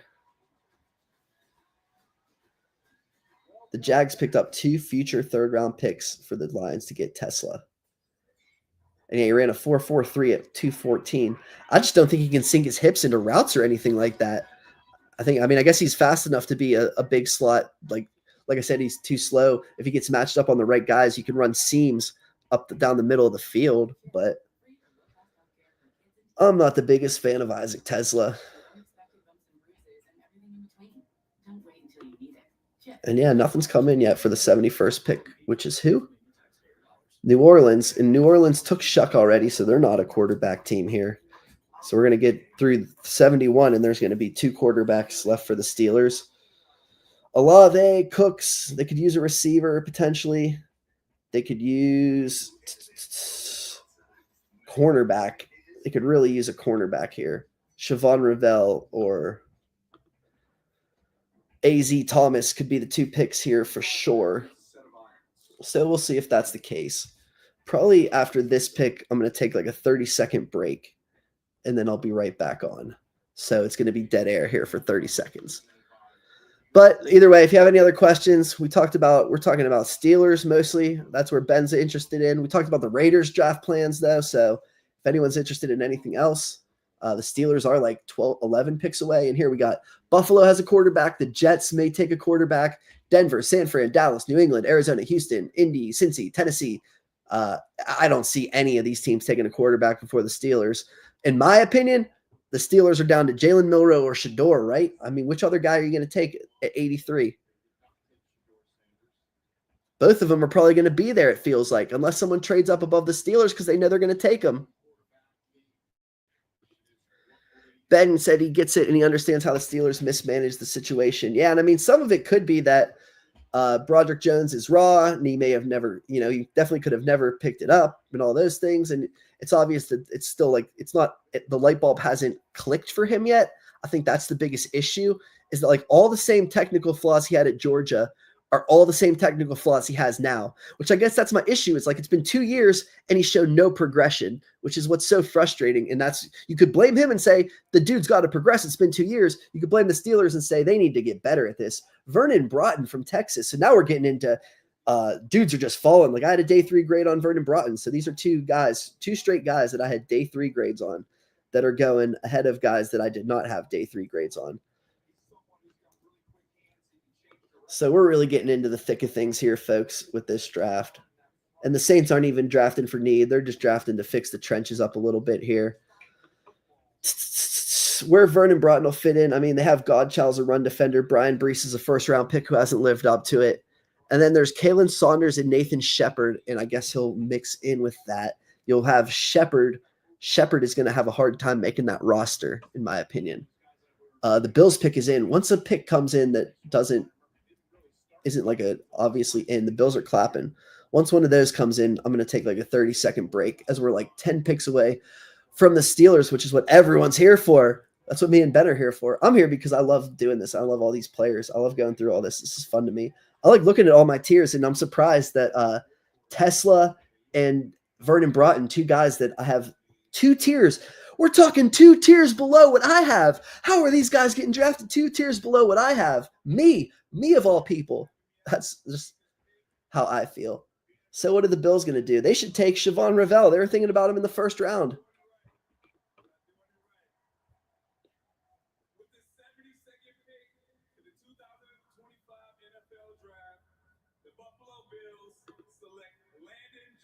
There's Landon Jackson. He goes to the Buffalo Bills. We've been talking about him. It's been interesting to me that he hasn't gone yet, especially when a guy like Vernon Broughton is going over Landon Jackson. But these edge rushers aren't going off the way that I thought they would, although read my article on firstread.com where I said all these edge rushers got some issues, and they're all going to be – it's going to be questionable when they all go from the first round all the way down to this point. So I understand Landon Jackson I compared to Bud Dupree because he's super explosive and he's super athletic and he's super big and super long and he can defend the run. But, man, he can't turn that corner. He just can't turn the corner, and neither could Bud. And Bud had like one really good 10-sack year, and besides that, he really was just like a really good run defender who played explosively, but he could never turn the corner. That's exactly what I see in Landon Jackson, who just went to the Buffalo Bills here. So the Jets pick is in, so they're just flying off the board now. So we're just moving right along here.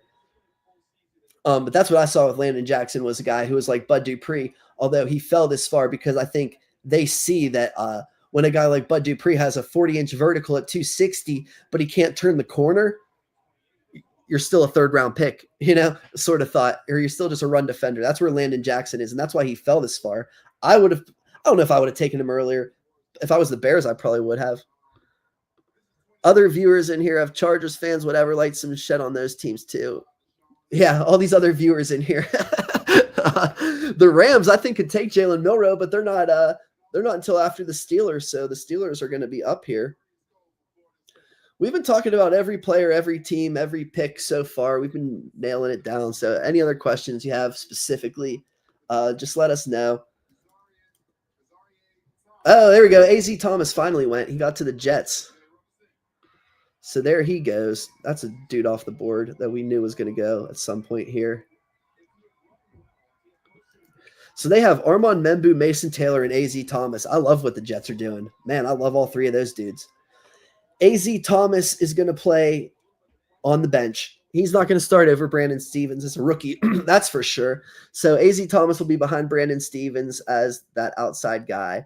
It'll be interesting. Oh, Glenn is going to play a lot more man. They were more of a zone team back with Sulla, but with Aaron Glenn, they're going to play a lot more man, which is what AZ does. But I said A.Z. Thomas is a man cornerback who is running a 4.6 40. You can't be a man quarterback in a 4.6 40. You just can't do it. It's not going to work out for you. So we're like 9 picks away from the Steelers pick here. I don't see. I mean, now that the Jets didn't take a quarterback, I don't see any quarterback.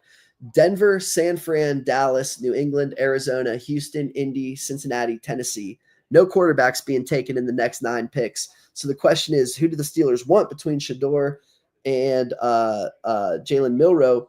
Or, geez, oh man, if you took Caleb Johnson and Dylan Sampson, how crazy would you be? All right, I'm going to mute this and be back in like 30 seconds.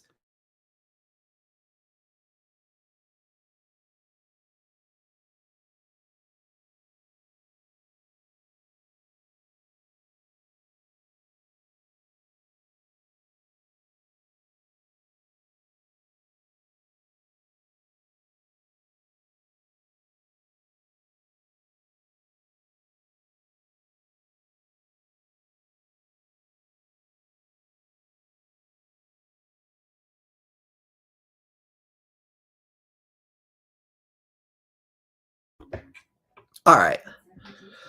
We're back. We got the Denver Broncos here coming up. 74th overall. They've got to go offense once again here. We have it. Denver has gone Jahdae Barron and RJ Harvey. They took they were rumored to take Travion Henderson with the 20th overall pick, but they thought Jahdae Barron was going to go much higher. They graded Jahdae Barron as a top 10 player in the draft, and so they took Jahdae Barron, and then they came back and took RJ Harvey, who is very explosive and could be used in similar ways to what they would use Travion Henderson for. So now I'm wondering, I think the tight end tier fell off. Gunnar Helm and Aranda Godson. So the tight end tier fell off. They could still take Caleb Johnson here, which would change the entire conversation we just had was oh man, RJ Harvey or Travion Henderson, RJ Harvey or Quinshon Judkins. RJ Harvey's going to get more carries than them as a rookie. Why wouldn't we be all in on RJ Harvey? That's fair, but if they took like Caleb Johnson here, I mean, they have nobody at running back. They could easily double dip at running back here. Aaron mentioned that they could continue to stack up the defensive line. They still could take a linebacker.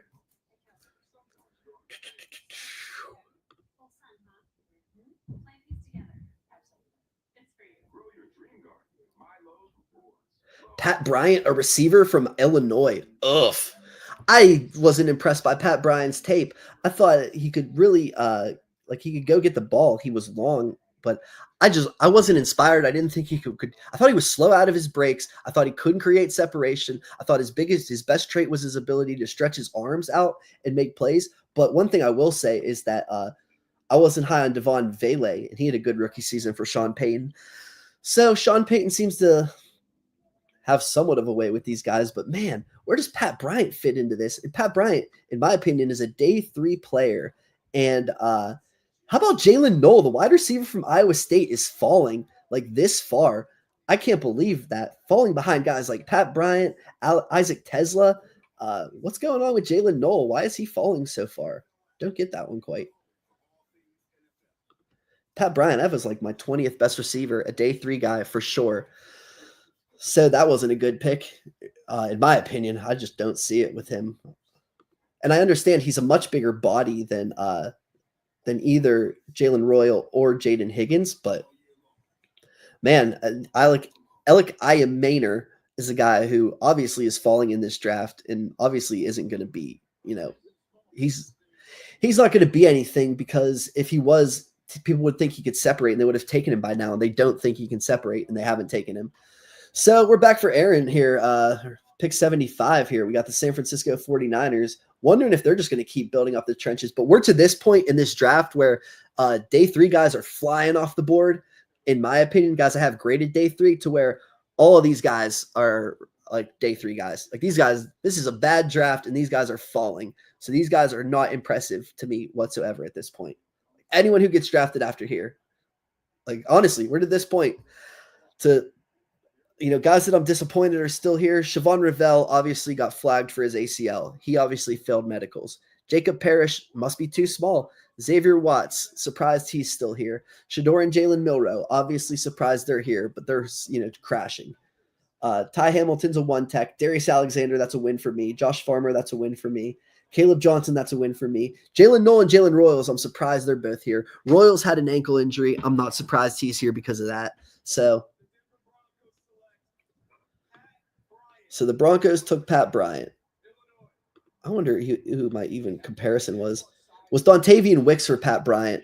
Not bad considering, his best trait is his ability, like I said, to kind of extend after the catch or extend and go get it when he's in those situations. So I just thought, Dontavian Wicks was like a 5th round pick. And I think as a prospect, that's kind of how I would align as well. Like I said, San Fran's on the clock here. I think they should still go D-line because they have behind Malik Collins or Michael Williams and Nick Bosa. They still have Gross Matos who can slide inside, and that Sam O dude who was playing like way too much last year. And I guess Drake Jackson's coming off an injury, but I think they could still go D-line here. They could go cornerback here. Like I said, we're already to the point where none of these guys are going need. They're going for their best players because a lot of these guys aren't good for them. Like I said, they're flagging these guys as day 3 guys or guys that they don't have on their draft board whatsoever. A lot of these guys that are getting drafted now aren't on other teams' draft boards. So that's where we are. 49ers here. They're coming out to pick.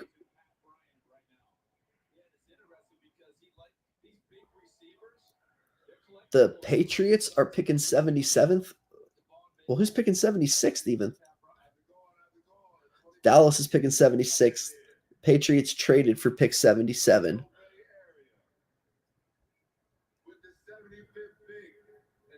'75th.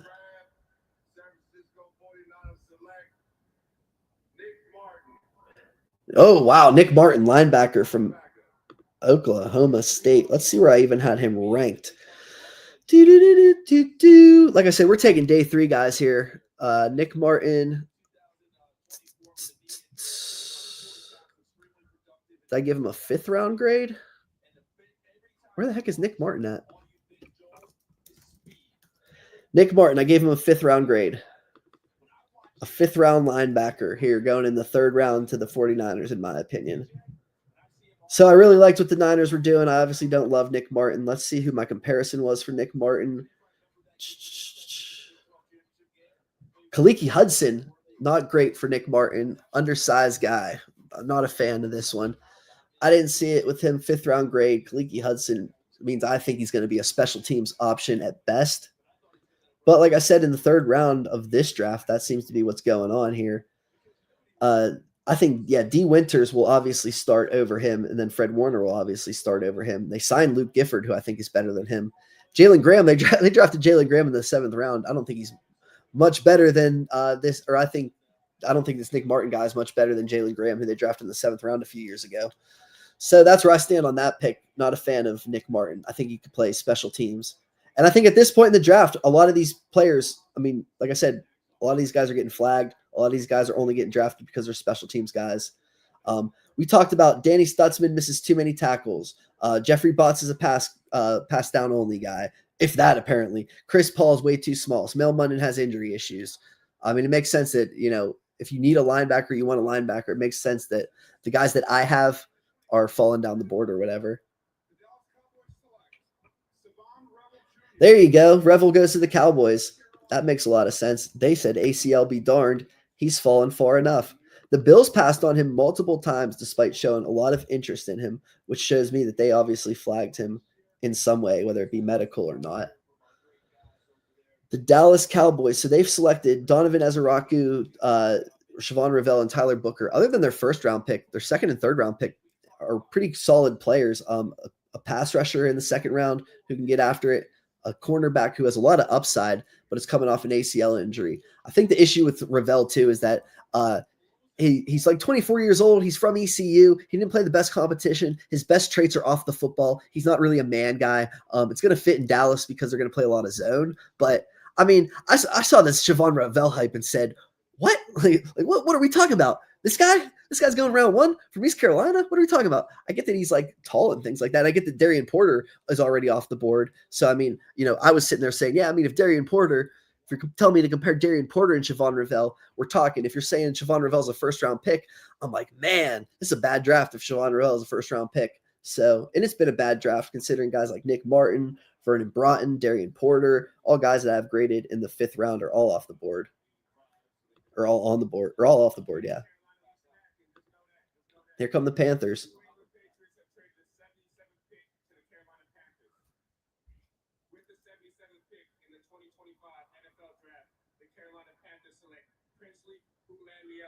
There's Princely, the edge rusher, who the issue with Princely is that all of his best traits are it seems like all he does is relies on his athleticism. And it's like, oh, this Princely guy is going to really go to the combine and really blow things up, right? This Princely guy, all he does is athletic things. And he went to the combine and was horrible and had a horrible, I mean, not horrible, but considering your calling card is your athleticism and your length, and you go to the combine and you're not very athletic, big issue. That's going to cause you to fall to round 3, and that's going to cause me to say, yeah, I mean, that's not even, does that solve anything for them? We'll see. And the good thing for Carolina is that we thought, oh, are they going to take Michael Williams? Or are they going to take Jalen Walker? Which Georgia edge rusher are they going to take? Well, they take Tet McMillan, but then they come back and take Nick Scourton and Princely Uman, 2 edge rushers. Both of them have their questions, which is why they're falling to the second or to the 3rd round here. But they take 2 edge rushers to really, they got to throw some shots at this. Like I said, Jadeveon Clowney's your best edge rusher. You got some serious issues. Ben says the pick is Jalen Milroe or Shedeur Sanders at 83 is my guess. If not a running back, outside would be another D-line for depth. I agree with that for sure. I think it would be Jalen Milroe or Shedeur Sanders. If you're looking at D-line, it would be Joshua Farmer from Florida State. Went to the pro day or went to the Senior Bowl. They brought him into Pittsburgh. Jalen Noel, the wide receiver from Iowa State. I don't think they're going to take him, but they did bring him in as well, so he's a name to look into. I don't know why he's falling this far. I'm surprised he's fallen this far. So maybe Pittsburgh just sees him as the best player available if they don't like any of these quarterbacks. Yeah, Caleb Johnson, the running back. But, I mean, geez, there's so many guys that are going to be there in round 4. Let's go through the running backs real quick. Guys who are we're like to pick 20 of round 3 already. We're flying through round 3. And guys who have not gone. Caleb Johnson and Dylan Sampson I expect to go tonight. And then guys who I don't think are going to go tonight include Cam Scatterby, DJ Giddens, Devin Neal, Damian Martinez, Bayshell Toon, Jordan James, Ollie Gordon, Jarquez Hunter, Travis Etienne, LaQuinton Allen, Bashard Smith, Jaden Blue, Taj Brooks, and even Raheem Sanders, Woody Marks, Donovan Edwards. I mean, geez, at running back, so at some point, yeah, I mean, you like your guy and you take your guy if they really like Caleb Johnson. Caleb Johnson just lacks explosiveness to me. And I think there's a reason why he's fallen this far. So I don't like any of these running backs. I would take whoever falls in day 4, round 4, all those guys. So yeah, I think Shedeur, Milroe, Jalen Knoll, Josh Farmer is the 4 that I would put out there. Jacob Parrish, the slot from Kansas State, just because I like him. Arizona Cardinals on the board.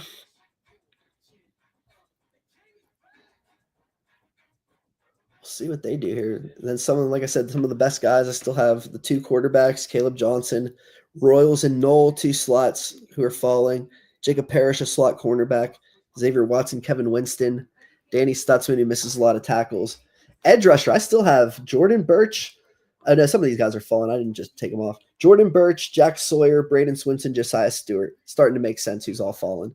Josh Farmer, Ty Hamilton at defensive line, Cam Jackson, Ty Robinson, Jamari Caldwell, also defensive lineman. So plenty of guys, especially on the defensive line.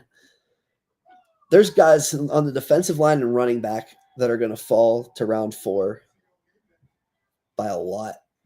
There's so many defensive linemen and running backs. So many edge rushers, too. There's still a lot of edge rushers. Otherwise, these positions are cleaned out. Tackles, done. Tight ends, done. I mean, there's Gunnar Hellman, Arande Gadsden. There's Charles Grant and Cameron Williams. These guys are done. It's cornerback, done. Noel Williams is the next best guy. He ain't starting next year, I'll tell you. I mean, unless you have issues. Jacob Parrish is a slot.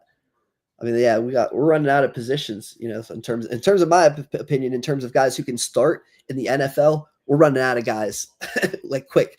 And I mean, we're taking special teams guys, and we're taking role players. We are on to the point where a lot of these guys aren't going to start. A lot of these guys are just depth guys. So there are still a few guys that I think could see the field next year, but most of these guys aren't seeing the field next year. That we're already to that point. It's a bad draft. We're usually like 110 deep before we get to. I mean, Isaac Tesla does not go in the 3rd round of like any draft. No offense, I keep railing on this dude, but it just doesn't happen. And the Lions traded up for him. It doesn't happen in other drafts. Nick Martin to San Francisco doesn't happen in other drafts. I'm telling you, it does at times. People take punters in the 3rd round and things like that. Jordan Birch to Arizona, so that makes sense. They need to continue to build up the trenches. Jordan Birch, one of my best players left. He's one of the few guys that I think can see the field next year. I was just saying, very few guys can even see the field next year. He's one of them. His issue why he fell this far is that he is a tweener. He's too big to be an edge rusher, a little too slow to bend the edge, a little too small to be an interior guy, could play a little 5 technique, could go out to the edge and defend the run. That's really what you're getting with Jordan Birch. I could look up my comp for him real quick. Mario Edwards Jr., which I really like that, who's had a long career as a tweener, who's been able to slide inside on pass rushing downs and provide juice as an interior pass rusher.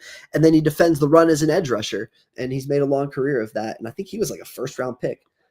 And some people were really high on Jordan Birch in terms of like thinking he'd go way higher than 78. This is about exactly where I saw Jordan Birch go. So 79, the Houston Texans. Let's see. What did the Houston Texans do so far? They got Jaden Higgins and Arianti Ursary. So we talked about them many times that the Texans were debating receiver or tackle in the 1st round. It was going to be Egbuka in the 1st round, or I think Donovan Jackson actually, and they traded back because both of those two were gone, and then they ended up getting a tackle and a receiver anyways.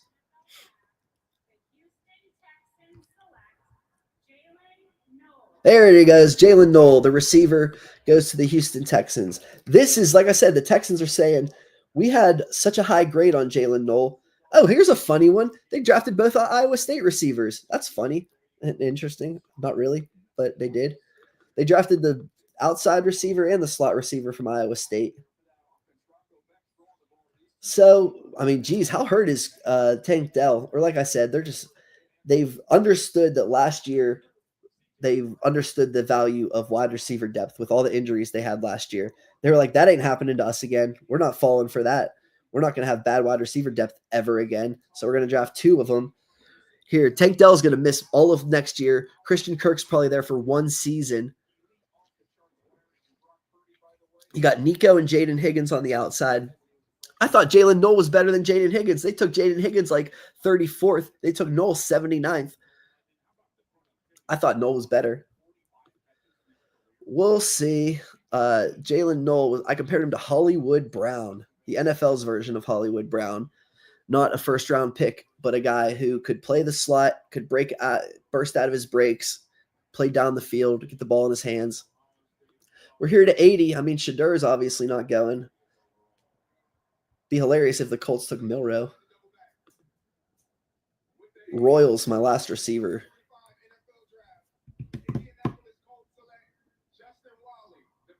Wow, Wally, the cornerback over Strong, Riley, and Noel Williams.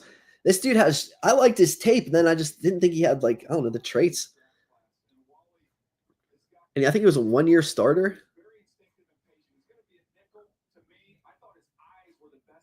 Daniel Jeremiah is calling him a nickel. So, I mean, yeah, this guy is a backup cornerback in the NFL. I had him as a 5th-round pick. This isn't the first 5th-round pick that has gotten drafted in the last few picks, in my opinion. These guys are not good. This draft is not impressive. So the Colts have Charvarius Ward, Jalen Jones on the outside. I think Justin Wally could compete with Jalen Jones. I don't think that's crazy. Juju Brents, and then Kenny Moore. And I mean, yeah, Kenny Moore's not losing his job to Justin Wally. So Justin Wally is a backup slot who can play special teams. So that's where we are in this draft already. The Bengals pick is in. I'm surprised Jacob Parrish didn't go. What's the deal with Jacob Parrish from Kansas State? I thought he played like with feisty tenacity, got after it in the run, had quick feet. Could have saw him as a 2nd-round pick. Now we're in the 3rd-round pick. Justin Wally's off the board. My boy Jacob Parrish can't get drafted? Really? All right. We'll see what happens with Jacob Parrish. I'm going to keep my eyes on him. And Jalen Royals, I knew Jalen Royals had like an ankle injury, so I know why he's falling. I know why Danny Stutzman's falling because he misses tackles like a crazy guy. Sawyer has short arms. Swinson's just a pass rusher. Stewart's just a pass rusher. Ty Hamilton's just a nose. Farmer's probably just a nose. That's why these guys are falling that I have graded high enough to be here. Darian Fairchild, the guard, which is interesting to me because they took him over Bo, Emory Jones, Wyatt Millum. But what they took is a guy who actually played guard. I ranked all these guys who were tackles that just like the reason, like I said, there's no starting tackles left on the board. All the starting tackles in college football at this point in the draft are guards. You know what I mean? Like they can't play tackle because they're too slow, they're too short, they have not enough arm length. All of the above in some of these cases, like Wyatt Millum from West Virginia, he's all the above, and that's why he's fallen so far. So I rated a lot of these left tackles who are sliding into guard. I rated them kind of high. I'm not like this offensive line guru or anything, so I do the best I can. And like it didn't. Whereas Dylan Fairchild is an actual guard, so the Bengals took an actual guard, thinking that he could, like start at guard or like play at guard because they need somebody to start next season at guard. And like I said, we're at the point where a lot of these guys aren't starting. So I think the Bengals are saying, do we take Emory Jones, the 20-year-old from LSU, who was a right tackle, but his feet are so slow that there's almost no chance he can play tackle in the NFL because his feet, but he could be a punisher as a guard inside. Do we take a chance on that guy? Or do we take Dylan Fairchild, who, arguably has no upside? He's kind of just a C player. He actually does have, but he's a physical presence. We know what we're getting in him. He can punish people in the run game. So do we take the upside of Emory Jones, and he could be a badass if we shift him inside? Or do we take the guy who actually has just been known to be a badass in Dylan Fairchild? And that's obviously what they did. They took Dylan Fairchild. So Tennessee Titans are on the board.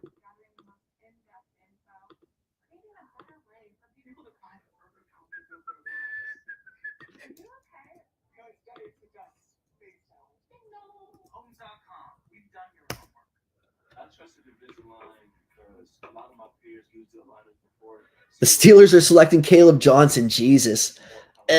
Who went ahead of Caleb Johnson? Kevin Winston, the Tennessee Titans. Yeah, Caleb Johnson, geez, you just replaced Najee Harris with Najee Harris. That's what you did. Woo! We got third round Najee. That's what the Steelers just did. So, and he's a zone guy, which makes sense for Arthur Smith. Arthur Smith just drafted Tyler Algier. That's what the Steelers got themselves Tyler Algier in the 3rd round. They must think Shedeur is like a moron. Or like Ben said, maybe they just don't think anyone's going to take him until pick 123. I talked about it. I thought there was a tier between Caleb Johnson and whoever goes next.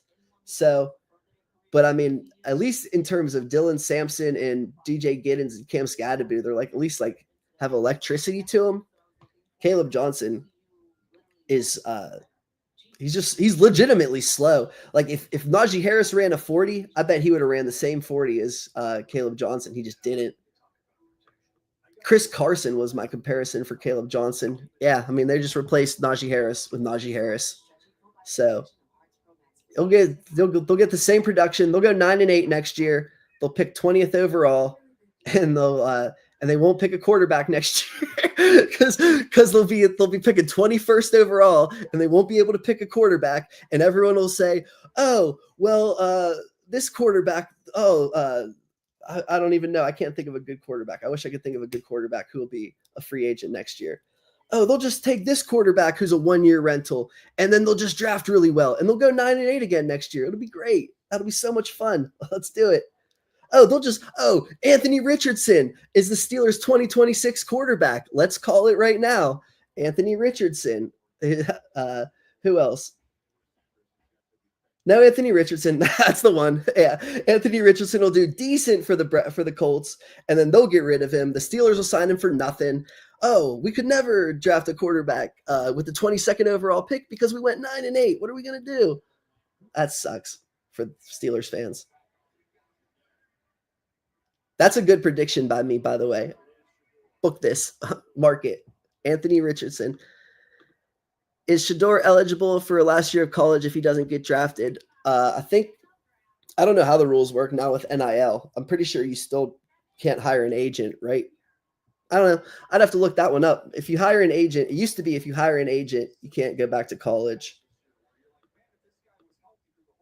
Kevin Winston goes, which I had a day 3 grade or a day 2 grade on, so I don't mind that one.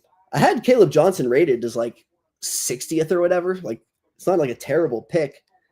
It's just for the Steelers, it's hilarious because they're just stuck in like whatever they're stuck in. Maybe Jalen Milroe will fall to the 4th round. I mean, obviously nobody wants these guys. So it does make sense because these other running backs obviously lack the power. So, I mean, Jalen Warren is going to bring the speed, and then what's his name is going to bring the power, Caleb Johnson. And he can break tackles, and he is a good zone runner, which makes him a great fit in the Arthur Smith defense. The issue is that he's slow and not dynamic. And he's really only one scheme dependent. He's not going to run a very much of a gap scheme. So that's why, like I said, I guess the argument is that he is more Tyler Algier than he is Najee Harris, which sounds bad, but it actually isn't. It's not a bad thing. Here comes Mel Blount to break everyone. No, some people don't even want. I didn't want Shedeur. I don't think Shedeur is a good prospect. I just think if you're the Steelers, like, what do you got to lose? Like, oh, if you miss out on Caleb Johnson here, like, oh, what's the worst thing that could happen if they missed out on Caleb Johnson here? They could draft Phil Maffa on day 3 and get the same thing. They could draft Damian Martinez on day 3 and get the same thing they're getting here with Caleb Johnson.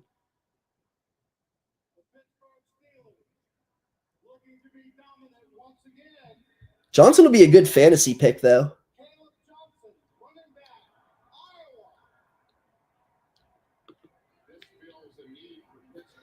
So, yeah, Ben says, haha, the AR prediction is just like Fields, too. Yeah, when you go through these quarterbacks, it makes a lot of sense that he would be the one that they would go for. Or like what, Sam Howell? Sam Howell would make sense. Because, I mean, when you're the Steelers, you're in a tough spot. That when you're picking 20th, oh, it's going to be a deep quarterback class. Okay, guess what happened last year? 6 went in the top 12. Like, what are you talking about? Oh, it's going to be a deep quarterback class. We can pick a franchise quarterback 24th overall. No, you can't. Or if you could, like, there's reason these guys are falling. So it's like at some point, just take a shot. So we'll see. We'll see who goes 84th now. KC is on the clock. Who are they trading up for? They traded up to 85. Who got picked 84? I missed it. Ranting about the Steelers. That's my prediction, though. But I think, honestly, Caleb Johnson is going to be a good fantasy pick. Probably have 1,000 yards as a rookie running back, and they'll go 9-8 and lose in the first round. So good for them.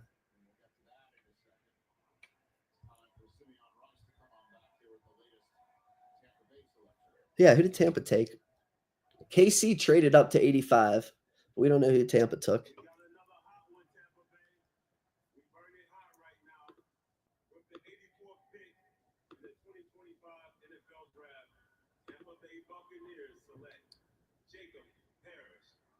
There's Jacob Parrish to the Tampa Bay Buccaneers. Love that. I like Jacob Parrish. I thought he was a good fit.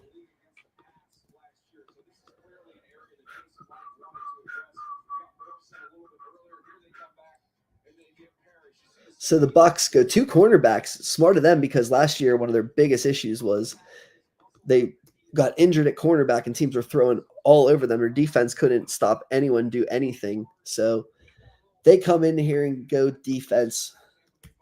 Jacob Parrish. The question is that he's probably going to be Tykee Smith's backup. And yeah, I mean, he could play outside, but they just drafted Benjamin Morrison. So it'll be Morrison, Dean, and Tykee Smith. And then Zaya McCollum and Jacob Parrish will be the depth. I mean, he can compete with Tykee Smith. I think Jacob Parrish is underrated, but yeah.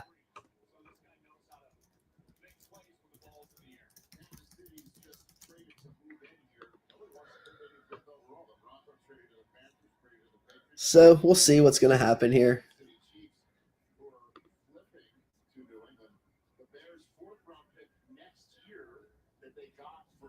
Chiefs going to pick 85th. I mean, now the Steelers didn't take Shedeur. It's still, I mean, like Ben said, you know, maybe you do get him in the 4th round. Who knows? It's getting a little crazy now that he's fallen this far, honestly. Yeah, I never thought he was a 1st-round guy. I've said 10 times tonight he has poor physical traits. So, but still, this is getting far. Like I said with Jalen Milroe, I said, oh, Noel Williams. I did have a grade 2 grade on him, or a late one. Chiefs having a good draft again, so that's unfortunate for the league.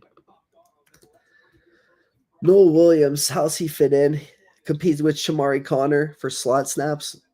They keep Trent McDuffie on the outside, or they play him on the outside, put him in there and have him play. Shamari Connor plays the dime. Is probably how they would do it. I mean, this guy's just a depth guy anyways. It's not like he's going to actually start. I mean, but the Chiefs are always needing him to start at times. They need their depth at cornerback. They always go that way. And I mean, when you look at the Chiefs, you're talking about a team that they took a tackle, because when you're picking 31st consistently, you only get so many chances at a tackle who can actually play left tackle. So they took that opportunity.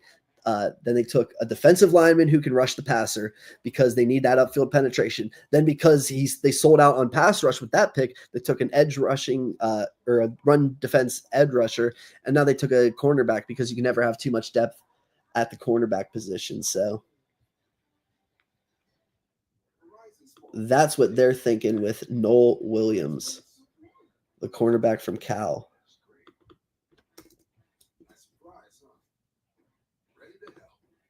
So, any other questions or anything? I don't even know how many picks are left in this 3rd round with all the compensatory picks. But we're going to keep chugging along. I'm going to talk about all these guys, because we're not going to do it tomorrow. Tomorrow's going to be way too long and way too many guys that aren't good. We're already getting into guys that aren't that great with some of these guys. So we'll get there. There's still so many running backs left, which is what's so interesting. But then, yeah, I was saying, I thought that Malik Willis was a comparison for Jalen Milroe in terms of where I thought Milroe would get drafted. 86th. Malik went 86th. So we're at 86 right now. So this, to me, is Jalen Milroe range. I thought Geno Smith, who went 40th, was Shedeur range. So we're way past Shedeur range, and we are entering Jalen Milroe range, in my opinion, in terms of where they would typically go. What's so fascinating is that Shedeur in a bad draft is going this low. Shows there's obviously baggage attached to him. I didn't think he was a good prospect as a quarterback, but like I said, I think he would have been like a top 50-ish pick, a mid-2nd round pick, if he didn't have probably like the personal baggage or whatever. Milroe, I'm not surprised has fallen this far. I would have expected him to go in this range. So that's where I stand on the quarterbacks. And then tomorrow it'll be Quinn Ewers, Will Howard, Kyle McCord. I guess I can briefly talk about some of the guys I'm looking at tomorrow. Those are the guys I'm looking at tomorrow at that. I've listed the running backs a ton. Andrew Armstrong, Ty Felton, I'm interested in at receiver. Ricky White at receiver. Mitchell Evans, Aronde Gadsden, tight end. Logan Brown, Holland Pierce, Miles Hinton, Jalen Travis, Chase Lunt, tackles I'm looking forward to seeing. All those guards that were tackles, I'm interested in seeing where those guards who were tackles end up going. Like Marcus Bowe. Tyrion Ingram Dawkins from Georgia is like an inside-outside guy who blew up the combine. A couple of nose tackles like C.J. West, Cam Jackson. Elijah Roberts is an interesting one. The linebackers are so bad, but it's interesting. It'll be interesting to see where they go. Caleb Ransaw and Jonas Sanker, really like both of them. Jordan Hancock was a real athletic guy from Ohio State. A couple guys to keep your eye on tomorrow.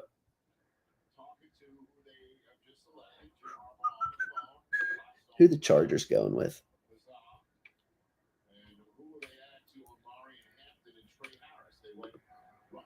Yeah, so they went offense here. Probably just keep going that way. Or you could go Ty Hamilton, like a nose tackle here. So we'll see.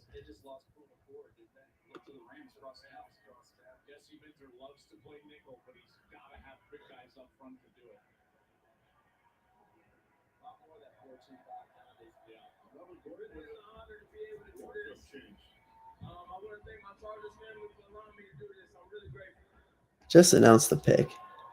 With the 86th pick in the 2025 NFL Draft, the Los Angeles Chargers select Jamari Caldwell, the nose tackle.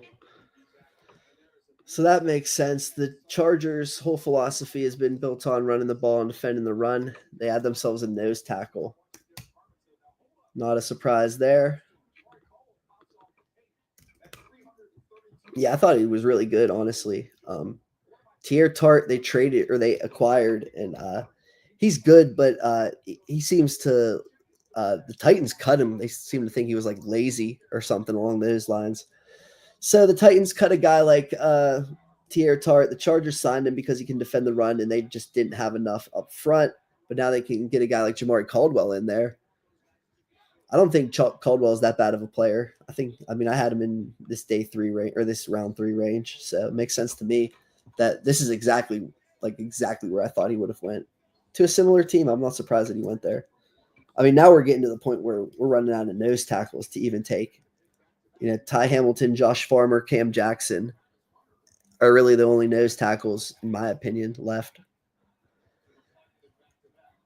So we'll see if they go here. I'm going to be interested to see if any running back goes the rest of the draft or the rest of tonight. I don't know if any other running backs are going to go at all tonight. And if any of them do, it's a huge win for them because I talked about the difference between the opportunities that you get when you're in the 3rd round versus the opportunities you get after the 3rd round. You can really see it dwindle, significantly. And you can see a lot of the guys that don't go on this night and the guys that go on Saturday afternoon, they just don't get the same chances. They don't make the rosters nearly as high. They don't start nearly as much. I mean, it's obvious to say because the draft goes that way, but it's clear that, when these guys don't make this cut of, if you need a guy, you can kind of usually go up and get this guy because you think you can start. And that's why a lot of these guys who are going now, like I said, they're just drafting a special teamer. They're just drafting a role guy because they're already getting to the point where now we're drafting guys that we're not even sure can make the roster at this point. That's what you're getting to tomorrow night. So that's why a lot of these guys, if they're not going tonight, it starts to get questionable. That's where a lot of these running backs, that's what I'm saying. There's like 20 of them, but they're all like a dime a dozen that like you can just churn and burn them and just move right through them. So there's a lot of running backs left. There's still some edge rushers left. There's still a couple receivers, a lot of guards. I think tomorrow's going to be a big guard. There's going to be a lot of guards going. So that's where the draft stands at this point.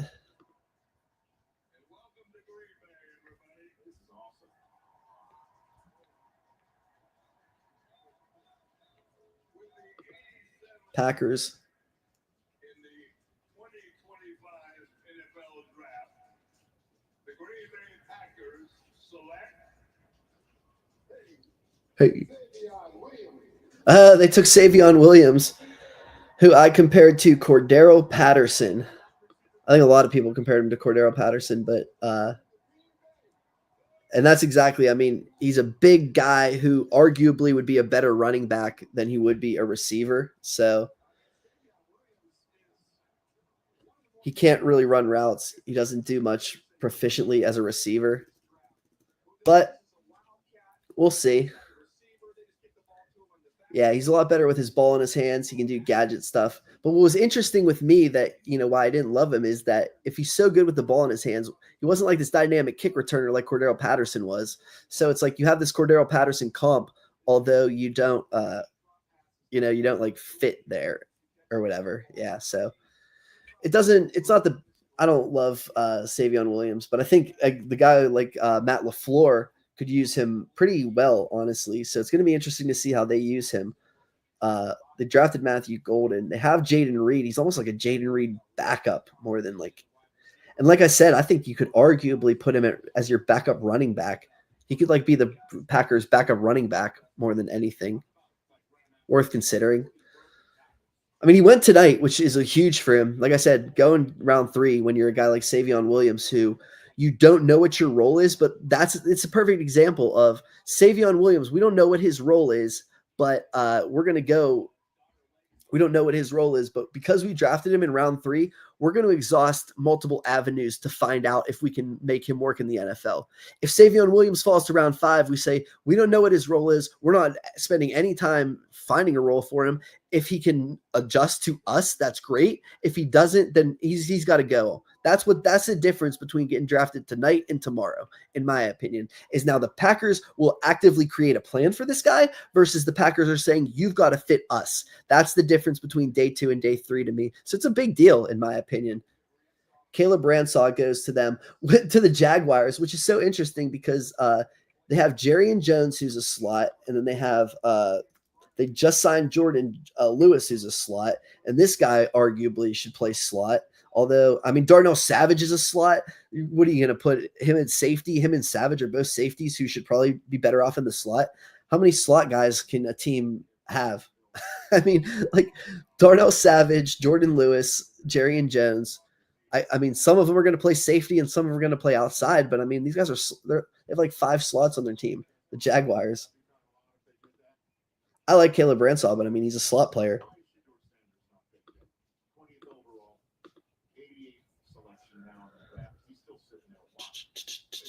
The Jaguars. Who did I miss the Jaguars select?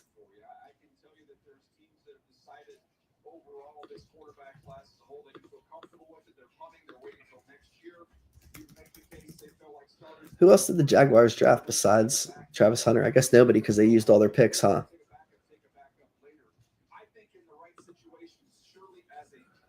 I was like, I only have Travis Hunter listed because they only drafted Travis Hunter. Yeah, so they drafted Travis Hunter, and now they drafted Caleb Branshaw, which is funny.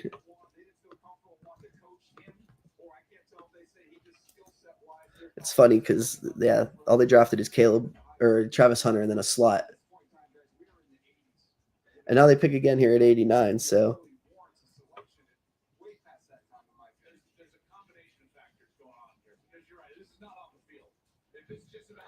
Yeah, they're talking about Shedeur, and I said the same thing, that I didn't think he was a good prospect, but, I mean, at this point, you're falling because of your character more than you're falling because of your prospect status. He probably should have went in the 2nd round as a prospect, and now he's going in the 4th round because he didn't do well in the interviews, apparently. I mean, the Steelers, they obviously interviewed him. If they thought he had any sort of, spark in him, they would have taken him over Caleb Johnson. Although it is true that, like I said, I thought Caleb Johnson rounded out a tier, and there hasn't been a running back taken since Caleb Johnson, which signifies the gap between him and the next guy. But still, the fact that the Steelers need a quarterback and aren't doing it. All right, here's the Jaguars. Their 3rd pick. They take Mason Graham, or they took Travis Hunter.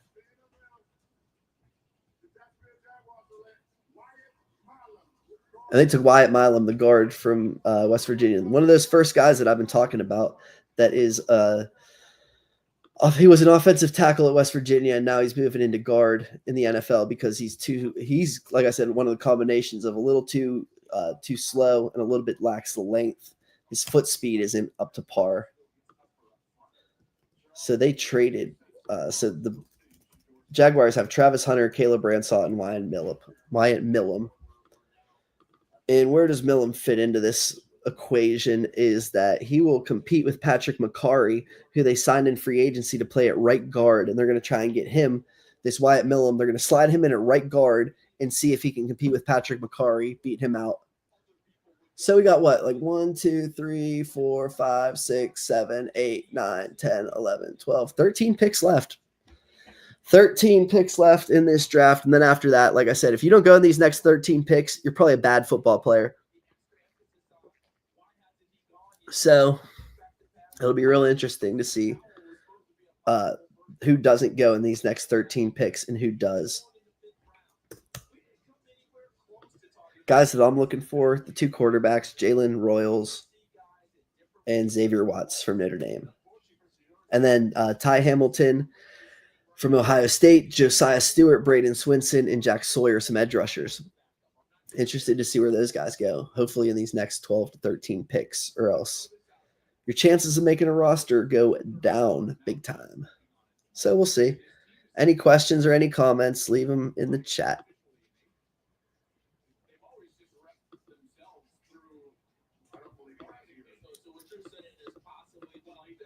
Who are we on now? Who's at 90? The Rams? What do the Rams do so far?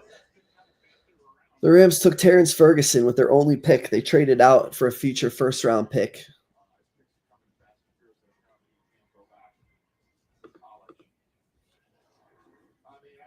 Yeah, there you go. Rich Eisen just said that he can't go back to college.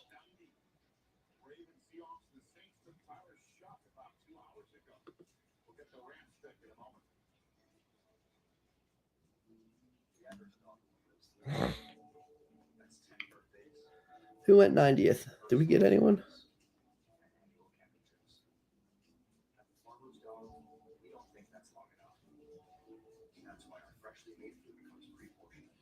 I see that there's a team on the clock at 90th or 91st, but I don't see who went 90th.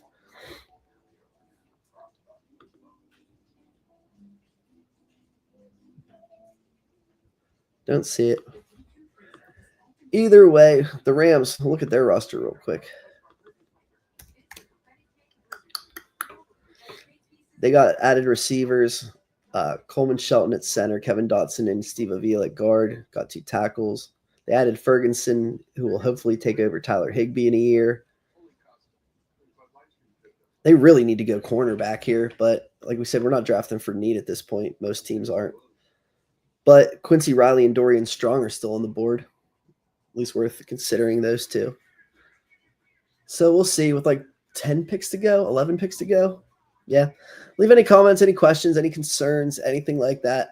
Anything you want to talk about for the final 11 picks, because I'm not doing anything tomorrow. Like I said, the guys who get drafted tomorrow are hardly even making the roster. And that's why when we probably end this, I'm going to recap with some of the guys that I'm surprised didn't go tonight and say that those guys, we're going to say like RIP to their chances of being NFL players, because, I mean, it happens. There's always like 1 or 2 guys every year that, you know, supersede expectations. And then there's a couple guys who become, you know, quality starters and things like that. But there's what, 4 rounds of picks, 4, 5, 6, 7, 4 rounds of picks, and like 5 or 6 guys become worth it. That's so low. The odds get so low. Whereas these guys, like I said, they're going to still get the opportunities. They're still going to have chances. So we'll see about these next 11 picks, and then it'll wrap up. And really from there, it's just, you know, you're just taking flyers on guys. Day 3, you're just taking flyers on. Sometimes, like I said, it's a special teams guy. Sometimes it's, oh, we wanted to take that high upside guy. But now that it's day 3, it's probably worth it, sort of thing like that. Or it's, oh, this guy, we really loved his tape, but he has terribly short arms, like Jack Sawyer. Oh, Jack Sawyer has these terrible arms. Oh, Josiah Stewart from Michigan is tiny, and he lacks burst. I mean, apparently he lacks burst. He lacks speed. He ran a slow 40. But, I mean, he plays like the freaking Tasmanian devil. So on day 3, let's take a shot on Josiah Stewart. You know, those are the type of guys. Ian Rappaport talking about Dillon Gabriel going. Woo! Dillon Gabriel is small. That dude is small. It's hard to watch him. What's his name? Todd McShay capes up for him. I'm like, this dude is tiny. I compared him to Jake Haener, who I think went around this time in the draft just last year or a year or 2 ago. because he plays smart. He goes through all of his reads. Jake Haener went 127th overall. That's where I would expect Dillon Gabriel to go, not here. Either way, Dillon Gabriel, the ball just doesn't explode out of his hands at all. And I listened to Mike Renner of PFF, who I think is terrible at his job. Oh, Josiah Stewart. I just talked about him. I love Josiah Stewart. I'm not going to lie about that one, man. He's one of my favorite players in the whole entire draft that I watched this whole entire time. Like I said, he plays like his best comparison is the Tasmanian Devil. Like, seriously. And it was so crazy that he ran such a slow 40, and he's so small. He's obviously undersized. He doesn't have great length, but he plays, like I said, that's why he reminds me of the Tasmanian Devil, because he just runs through dudes, like quality Big Ten offensive linemen. He just runs straight through them, and he spins around them, and he just eats them for lunch, man. It was disgusting. He would do it to Kelvin Banks of Texas, the Texas dude. When Michigan played Texas, Michigan ate that offensive line for dinner, and he was one of those dudes that was just pushing him back. And it was like who is this Josiah Stewart dude, and like how is he so impressive at football? And it makes sense that the Rams don't prescribe to, pre-draft meetings, and they don't prescribe to all the analytics and this and that.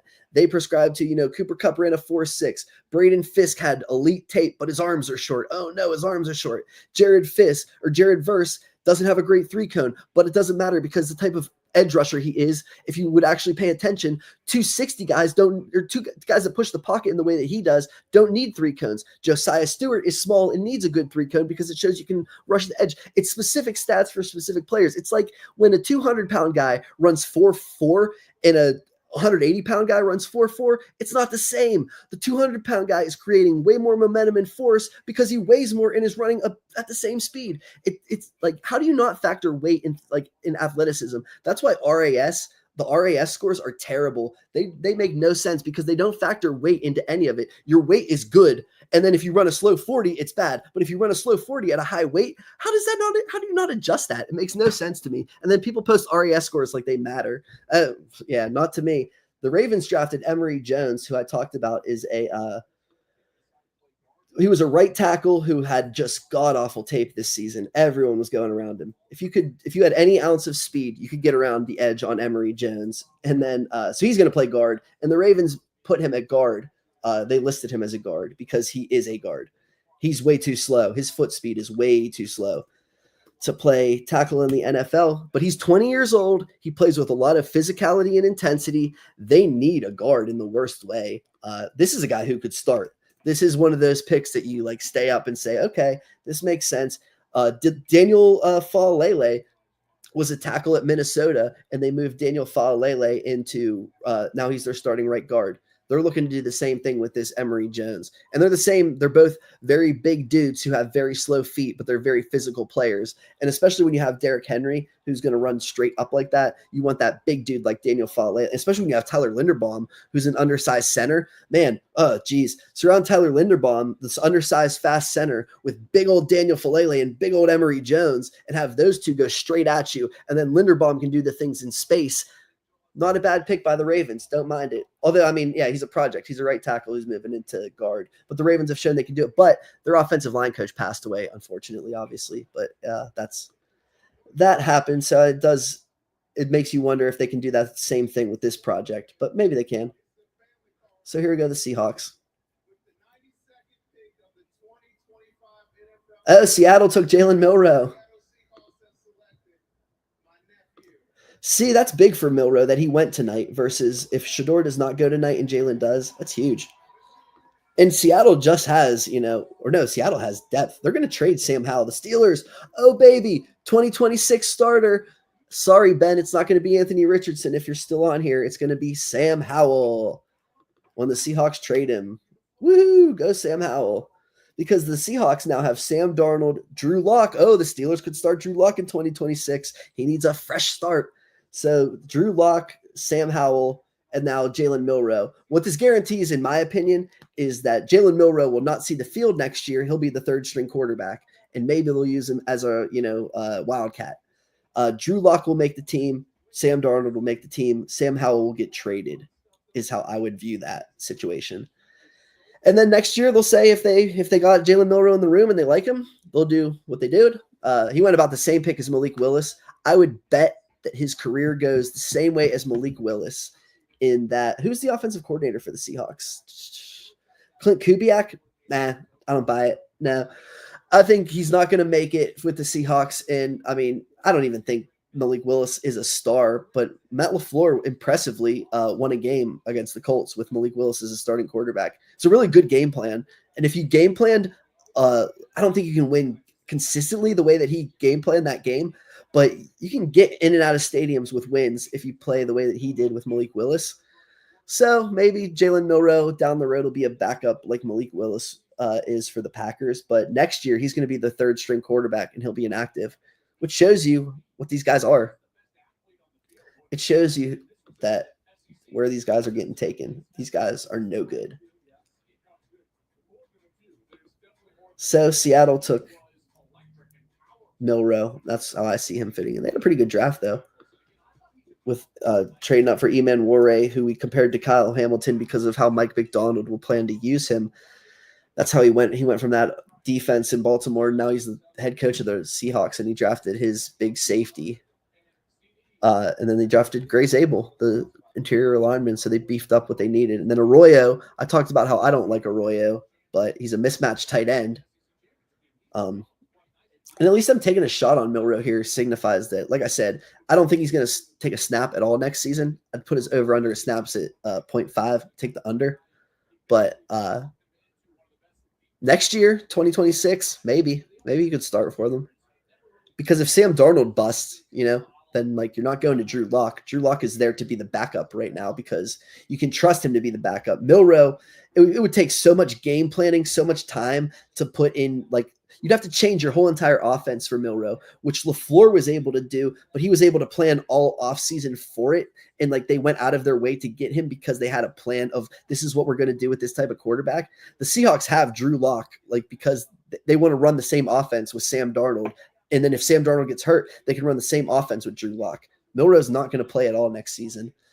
But if, like I said, if Darnold busts next season, then Drew Lock could play. Or then Jalen Milroe could play in 2026. Because then you don't start Drew Lock, even though Drew Lock's ahead of Milroe. Like long term, like if Sam Darnold tore his Achilles like tomorrow, that's like a shitty thing to say or whatever. But if Sam Darnold tore his Achilles tomorrow, like then you consider starting Milroe over Drew Lock because it's a long term thing. If you're starting like 2 weeks, then you start Drew Lock. So we'll see. The Browns are on the clock. So who did the Saints take?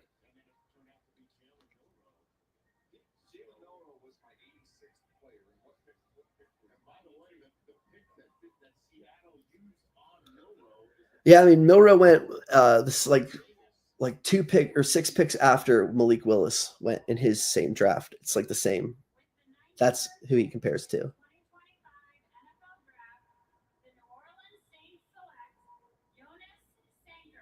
Sanker, the safety from Virginia, went. So that was a guy I had a day 2 grade on.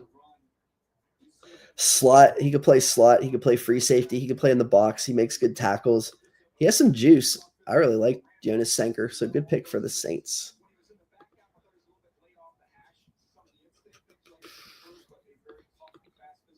Let's see who I compared him to. Sanker. Shamari Connor, who starts in the slot and plays like dime situations for the Kansas City Chiefs. That's who I compared Jonas Sanker to. Makes a lot of sense. We'll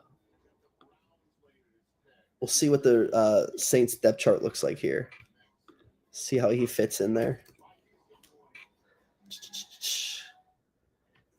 He's going to play the slot most likely. So do you put Alontae Taylor, who used to play slot, on the outside? No, you don't do that. He's probably just a Tyrann Mathieu backup. And he can play on some dime situations, and then you hope he eventually replaces Tyrann Mathieu. That's what I would assume they were planning to do with Jonas Sanker there, is to be a backup safety.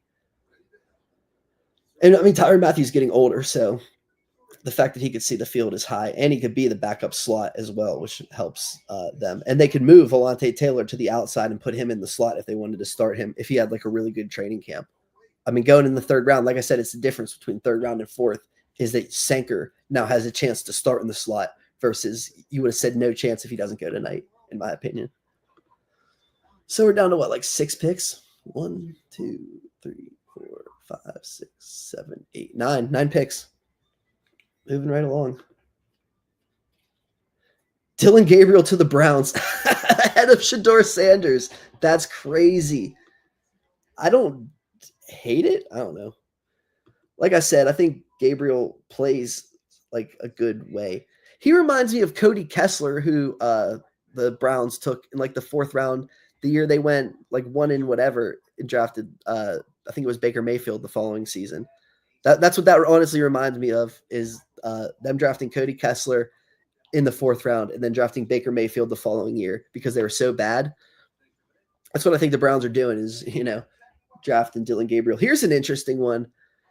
Dillon Gabriel or Kenny Pickett? Who's going to be the backup for the Browns? I just don't know if Gabriel has the physical traits to unseat Kenny Pickett for the backup. Joe Flacco is going to start for the Browns. There's no doubt. But Cody Kessler played for the Cody Kessler is on NFL Network now. So that's what I think about Dillon Gabriel. I think he'll be on NFL Network in a few years. Cody Kessler as a rookie, he went 0-8, completed 65% of his passes, 6 touchdowns, 2 picks, 0-8 as a starter. And then he did not start the next year, and then he started 4 games for the Jags in 2018, and then his career was over. And now he's on NFL Network. That's what I think Dillon Gabriel will be like. Seems like a smart guy, seems like a gamer type.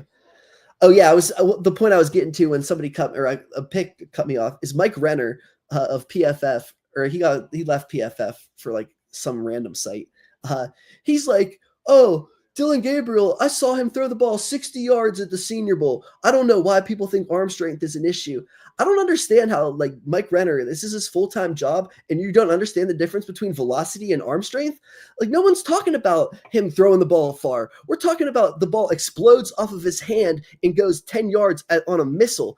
How don't you understand that that's a huge issue for Dillon Gabriel, that he can't go from one hash to the sideline without the ball looping over and people being able to jump routes? That happened consistently in college football, and you don't think that's going to happen in the pro? Oh, but he throws it 60 yards. Even though it's a lollipop, he throws it 60. I thought that I was laughing so hard at that take. Mike Renner, I bet if we looked at his, I don't even know what his thing is. I bet he's such a Dillon Gabriel person. It was so weird. He didn't tweet about it or anything, but I thought it was weird that Dillon Gabriel, I don't think he has the velocity. I don't think it's an arm strength issue. I think it's a velocity issue. And I think saying that he can throw the ball 60 yards doesn't address that he doesn't have good velocity. I'm talking about 10-yard passes with like oomph, explosion. He doesn't have that to me. Dillon Gabriel does not. So he went 94, or what did he go? 94th, yeah.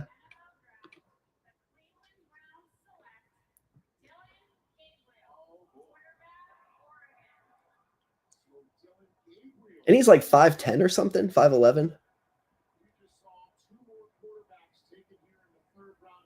Which is what's interesting about the Shedeur thing, which is now we can get into the Shedeur thing, because I've been saying all night, oh, well, Shedeur lacks physical traits. Shedeur lacks physical traits.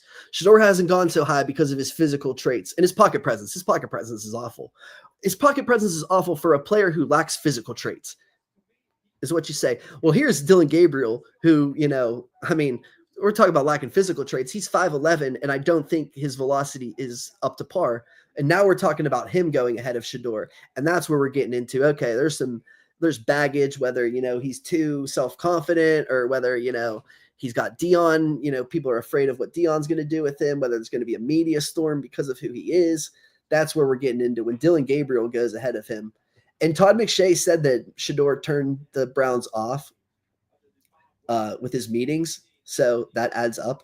But yeah, now we're talking about some actual we're talking about Dillon Gabriel going ahead of him. We're talking about like some actual we're not just talking about like physical traits anymore, is what I'm getting at. Yeah. So sucks to be Shedeur Sanders on this evening when Dillon Gabriel goes. And what's interesting is Will Howard, Kyle McCord, Quinn Ewers, guys who have more physical traits than him, but didn't have it as mentally processing as Dillon Gabriel, didn't go as high as him. So the physical trait passers, in terms of those passers, are still on the board, whereas Jalen or Shedeur Sanders doesn't have physical traits and still went below Dillon Gabriel. So we'll see what the Patriots do here. What did the Patriots do so far? Will Campbell, Travion, and Kyle Williams. I think they should go offense again. They got a pass catcher for May, a running back for May who can really catch passes, and a left tackle. I would continue to build the trenches. Or another receiver. Why not? Who do we got? Royals is still there. So there's hardly anyone left now. There's Stewart's gone. There's 2 pass rushers, 2 defensive linemen, 1 safety, Shedeur, and Jalen Royals. That's it.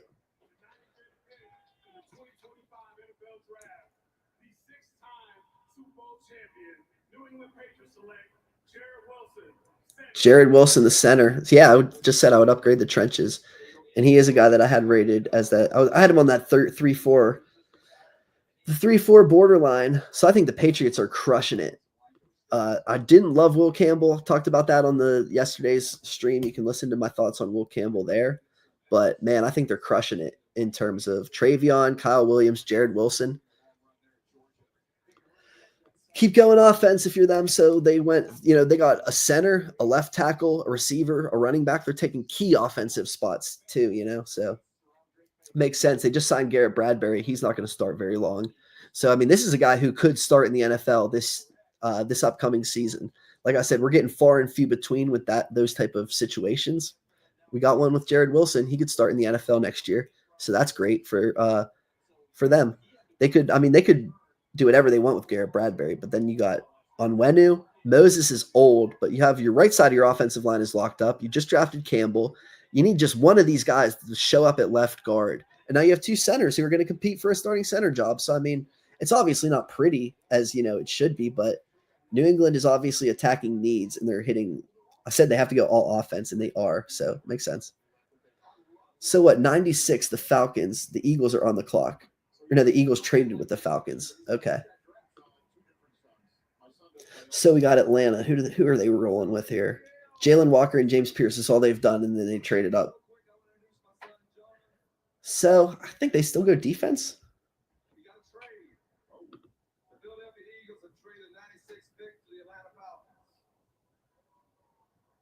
With the 96th pick in the 2025 draft, the Atlanta Falcons select Xavier Watts. There you go, Xavier Watts. Now we're getting really low on guys that I have listed that could potentially start in the NFL. We're running out of guys that I think could start. Xavier Watts is one of the very last guys that got drafted. And the Falcons continue to go defense. Makes a lot of sense considering they went all offense for way too long, and now they have Penix. But that's the one thing is now you're not surrounding Penix with, young talent that can emerge with him. You already have a lot in place, though, and the center just went, and that could be the only position you really could have addressed on offense. So Xavier Watts, could he start next year? Jordan Fuller is actually a decent comparison for Xavier Watts, and Jordan Fuller was just signed by the Atlanta Falcons. So I think he'll be that third safety to start. He'll be that third safety, maybe come in for some dime snaps. And I think maybe the plan is that hopefully you could get him to start over Jordan Fuller here by 2026. Xavier Watts to the Falcons. So maybe that's a thing. So if you have any questions here, we've got 1, 2, 3, 4, 5, 6 picks left. If you have any more questions, any more comments, after the next 6 picks, I'll go through some guys that I'm surprised haven't gone yet. But, I mean, it's basically like 2 players at this point.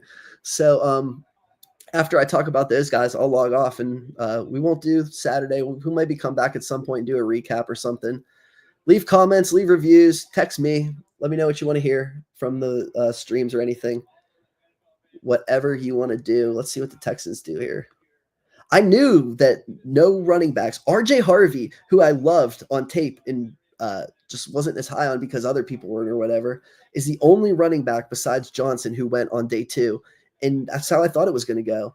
I didn't think any were going to go, and RJ Harvey was the lone exception, and I just so happened to be so high on Harvey that I'm like happy about it. But all these running backs are falling. Jalen's, oh man, Jalen Smith, I had like a 6th-round grade on him. He's a slot.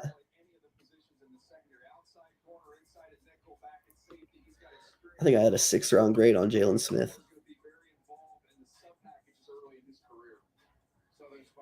Where's he at? Oh, he's a slot. Yeah, I had him a 6th-round slot. Okay, so 6th-round slots are going. That's where Houston's at.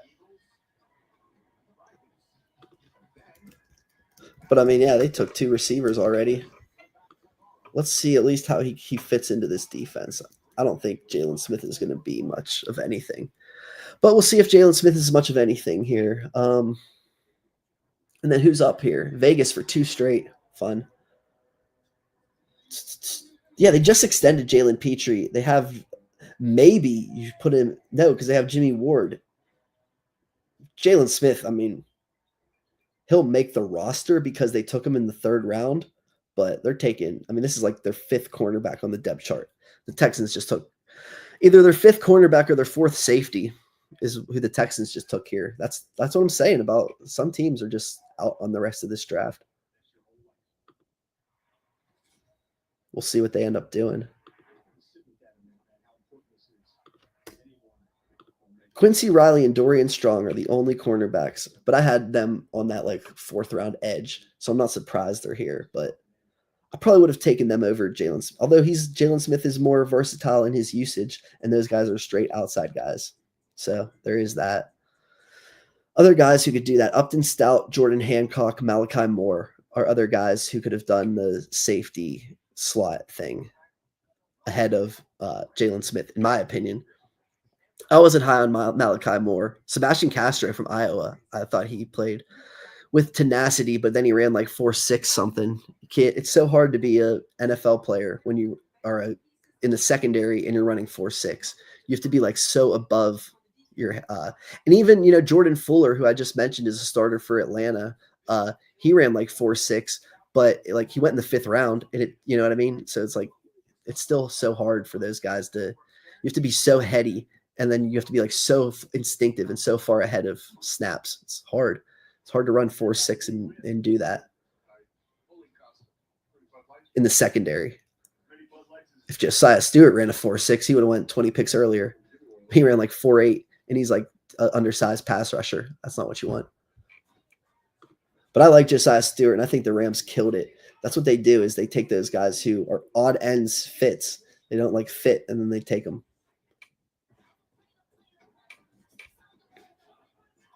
So Vegas for 2, San Fran, Philly, Minnesota is how we end this thing. And yeah, any questions or anything, let me know. Questions, comments, concerns, Vegas for 2. Here's Shador, right? No. Who knows?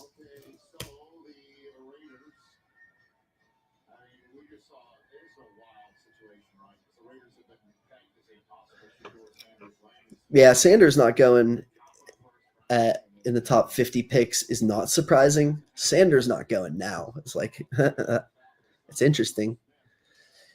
It shows he's got baggage attached to him. Especially with Gabriel. Gabriel shows a start of a new tier being taken.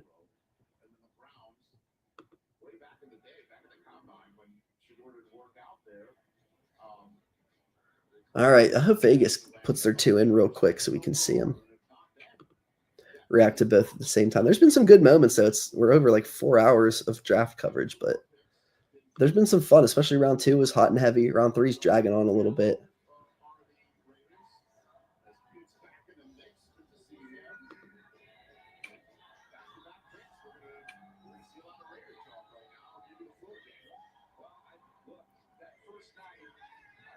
We're going to see here who goes. I'm just waiting on the Raiders to take their pick. So who'd the Raiders take already? The Raiders have taken Genty, Jack Beck, and Darian Porter. That seems to be their 3 picks. Makes sense to me. Like I talked about with Porter being that physical traits cornerback. Beck, arguably, me and Aaron said might be their number 1 receiver. And then Ashton Genty. Do they take a guard here? Every meaningful opportunity I had in my life came because of the Raiders, and I'm very thankful. Many great franchises. All right, make the pick.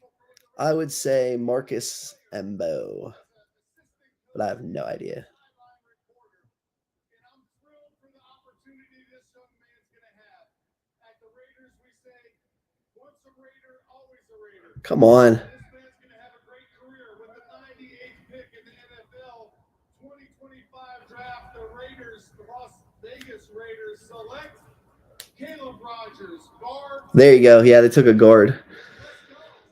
He's an athletic guard, and he could play. I think he played like all 5 positions because he did play center too. I'm pretty sure.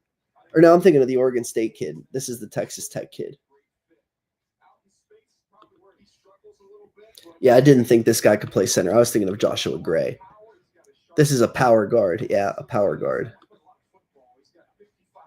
So there you go. Ben was wondering if they should have addressed the offensive line instead of taking receiver and running back. But I already highlighted that I thought they had 2 quality tackles. They drafted Powers Johnson in the 2nd round last year. And they had Dylan Parham at one of their guard spots. So now hopefully they can get Caleb Rogers to compete with Jordan Meredith. And if Rogers took over, a 3rd round pick here, they really have, all 5 of their starters locked down. And then it comes down to Genty. And Rogers is a run first guard. So it makes sense that, and Jack Betch is a body. The Raiders are going to run the ball a lot. And that is, I'm sticking with that prediction that the Raiders will finish ahead of the Denver Broncos next year. That'll be I don't know if that's my boldest take. Anthony Richardson to the Steelers might be my boldest take, or Sam Howell to the Steelers might be my boldest take. So a couple bold takes, Denver being bad, Steelers being Anthony Richardson next year. Here come the Raiders again.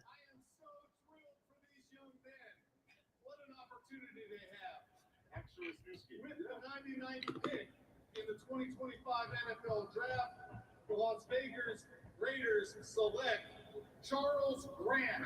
There you go, the tackle from William and Mary. I did have him listed as the next best tackle, and I thought there was a chance he was going to go today because he has all the traits that you would desire, and I thought he had better traits than Trapolo, the guy that the Bears took way earlier. I thought Charles Grant had better athletic traits and upside than him. So getting a guy like that at this point in the draft makes plenty of sense to me. Especially, Ben was wondering, he said, do you think the Raiders didn't address the offensive line enough going running back and receiver with their first 2 picks?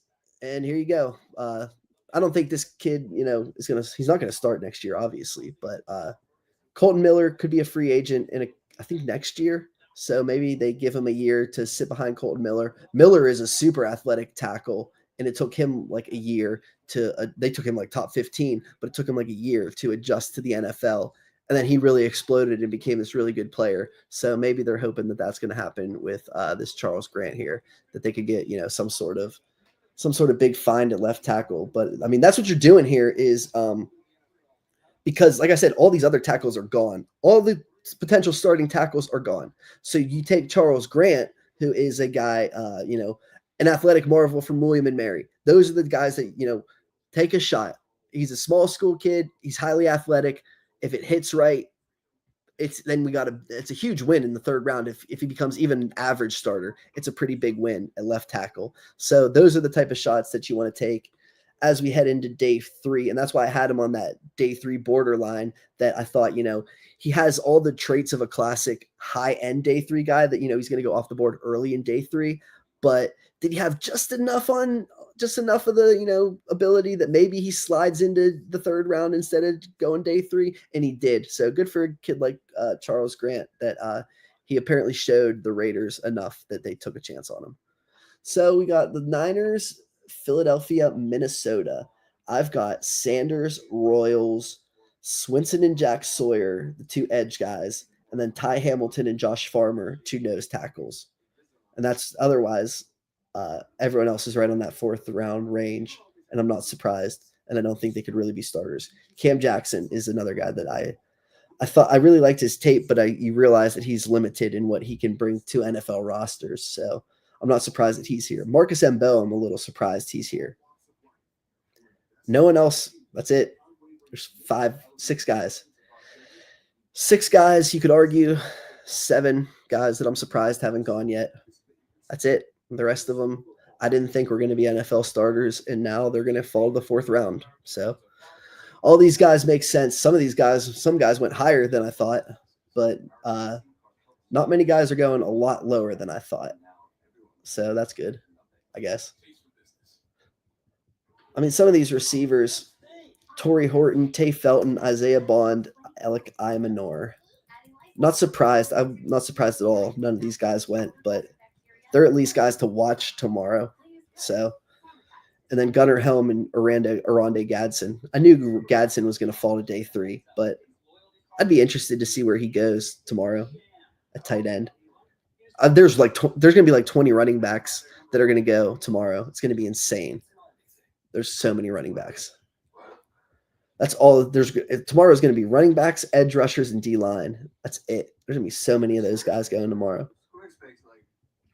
Like some of these D linemen, there's Ingrams Dawkins, Jay Toya, CJ West. There's Ty Robinson and Cam Jackson still. JJ Pagase, Cam Horsley, Riley Mills, Aeneas Peebles, Deion Walker, Jordan Phillips, Jackson Harrison Hunter, Nazir Stackhouse, Walter Brinson. I mean, dude, it just goes on. The edge rushers, there's, Jack Sawyer still around. And then you got Kyle Kennard, Braden Swinson, Kyle Kennard, Elijah Roberts, Baron Sorrell, Savon Jones, even David Walker, Jared Ivey. A lot of edge rushers. A lot of nothing else. There's D-line edge rushers. And then a couple receivers. 20 running backs. That's it. 4 receivers worth being taken tomorrow. A couple safeties. Anything else you want to talk about? Let me know. We got the San Francisco 49ers here. Michael Williams, Alfred Collins. So they took 2 starters along the D-line, and then Nick Martin, who I think is going to compete to play special teams. So who do they take here? A punter? They already took a punter in the 3rd round before. Upton Stout. I like Upton Stout. He's a slot player who could play a little safety. He plays with his hair on fire and gets after it in the run game. Seems like a trend for the 49ers. Guys that get after it in the run are getting drafted by the 49ers this year. So he is a safety / slot who's decently athletic and play. Like I said, he likes to get up to the line of scrimmage and play intensely. I don't see him starting in the NFL next year. Siran Neal, he's gonna have a hard time beating out Siran Neal for the backup slot job, honestly. So, I mean, he definitely could and should do it, especially now that they gave him 3rd round draft capital. Upton Stout should probably make the roster as their backup slot, but that's all you're really getting here is backup slot corner. Who, I mean, I guess you could say that if Lenore goes outside, you could start him, but it's hard to see a path for Upton Stout starting other than when you go like heavy cornerback presence or injuries, obviously.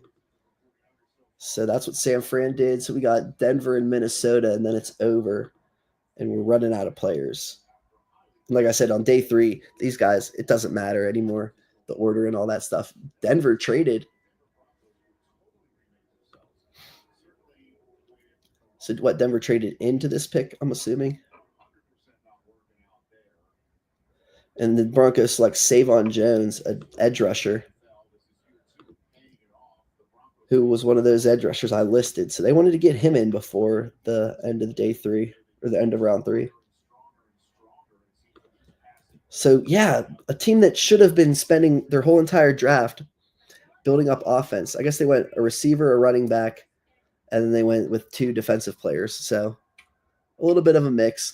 I just didn't like Pat Bryant is my issue. Or is that who they took? Yeah.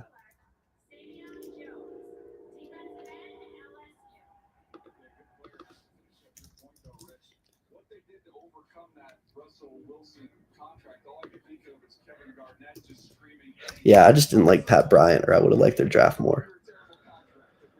Savon Jones is one of those dudes who could play 5 technique, could slide inside on pass rushing downs, and then play the run on edge rushing on run defending downs. Compared him to Dietrich Wise, who plays for the Patriots and is a really good run defender but lacks pass rush juice. That's exactly what Savon Jones is. And I mean, honestly, the Denver has gotten a lot out of John Franklin Myers, who's very similar, and Zach Allen had a similar profile, and really Arizona exploited that, and then Denver paid him. But Denver obviously likes those body types of guys who can play 5 technique and then slot out to the edge if needed. So that's like the third guy on their roster that they have. And even that their 4th round pick from 2022 from Iowa State has like some sort of traits like that. So here we go. Minnesota's going to close it out. And then they're not going to take Shedeur, and he's going to fall out. And so there's there's those 6 guys I thought would go that didn't. Unless they take one of them here.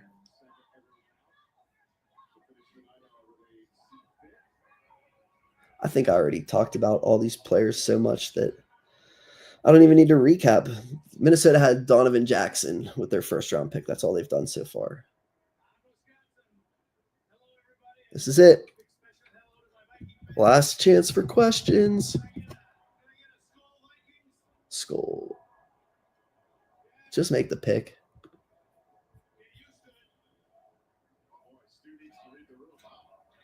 Oh, the Vikings took Tay Felton. Nice. I love Tay Felton. It was my article. My sleeper wide receivers article. I mentioned Tay Felton was my number 1 sleeper, so the Vikings took him. Obviously not. He's going to be a number 3 behind Jefferson and what's his name, Addison. But honestly, he's like, I guess I wouldn't say that. His biggest issue, Tay Felton's biggest issue, is his hand.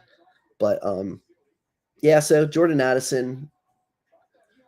And then he's going to play Ty Felton will be the 3rd receiver there. And they should put Addison in the slot and use Tay Felton on the outside. And I mean, Jefferson plays in the slot sometimes too. So that seems like a good fit. I like Tay Felton. I'm glad that they pushed him into day 3 because it shows they're going to have a plan for him. They're going to use him in their offense.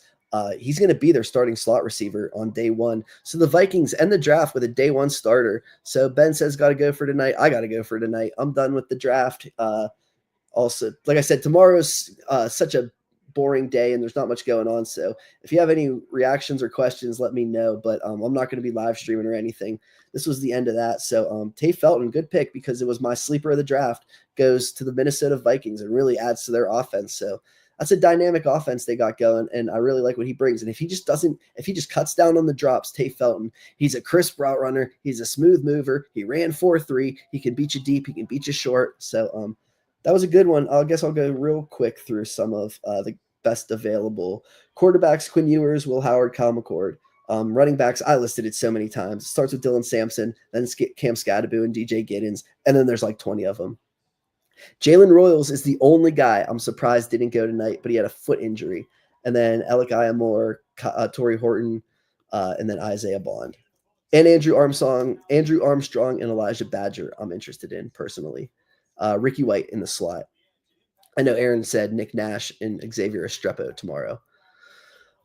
Tight end, Aronde Gadsden. Really interested to see where he goes. Gunnar Helm, interested to see where he goes. Tackle, Logan Brown, Holland Pierce, Miles Hinton, Cameron Williams, Jalen Travis. Guard, Marcus Bell, Jalen Travis, Miles Frazier. I think that's it. D-line, I listed them already. There's a ton. Edge rusher, I listed them already. There's a ton. Linebacker, Stutzman, Jeffrey Bossa, Chris Paul, Smell Mondon. Cornerback, Quincy Riley and Dorian Strong. And then I want to know where Zay Frazier goes tomorrow. I'll be interested to see. Slot, Jordan Hancock. Interested to see where he ends up. And Sebastian Castro. And Billy Bowman. And I think that's it. That's about it. The draft is pretty much over. There's like 20 guys that in the whole draft I really actually even care about for the rest of the draft. So that'll do it. I'm Parker Hurley. Tune in next week. We'll probably have a draft recap or something. So talk to you guys then. It was fun hanging out.